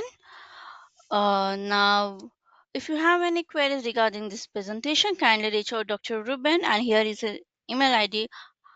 You can screenshot it and you can raise your queries.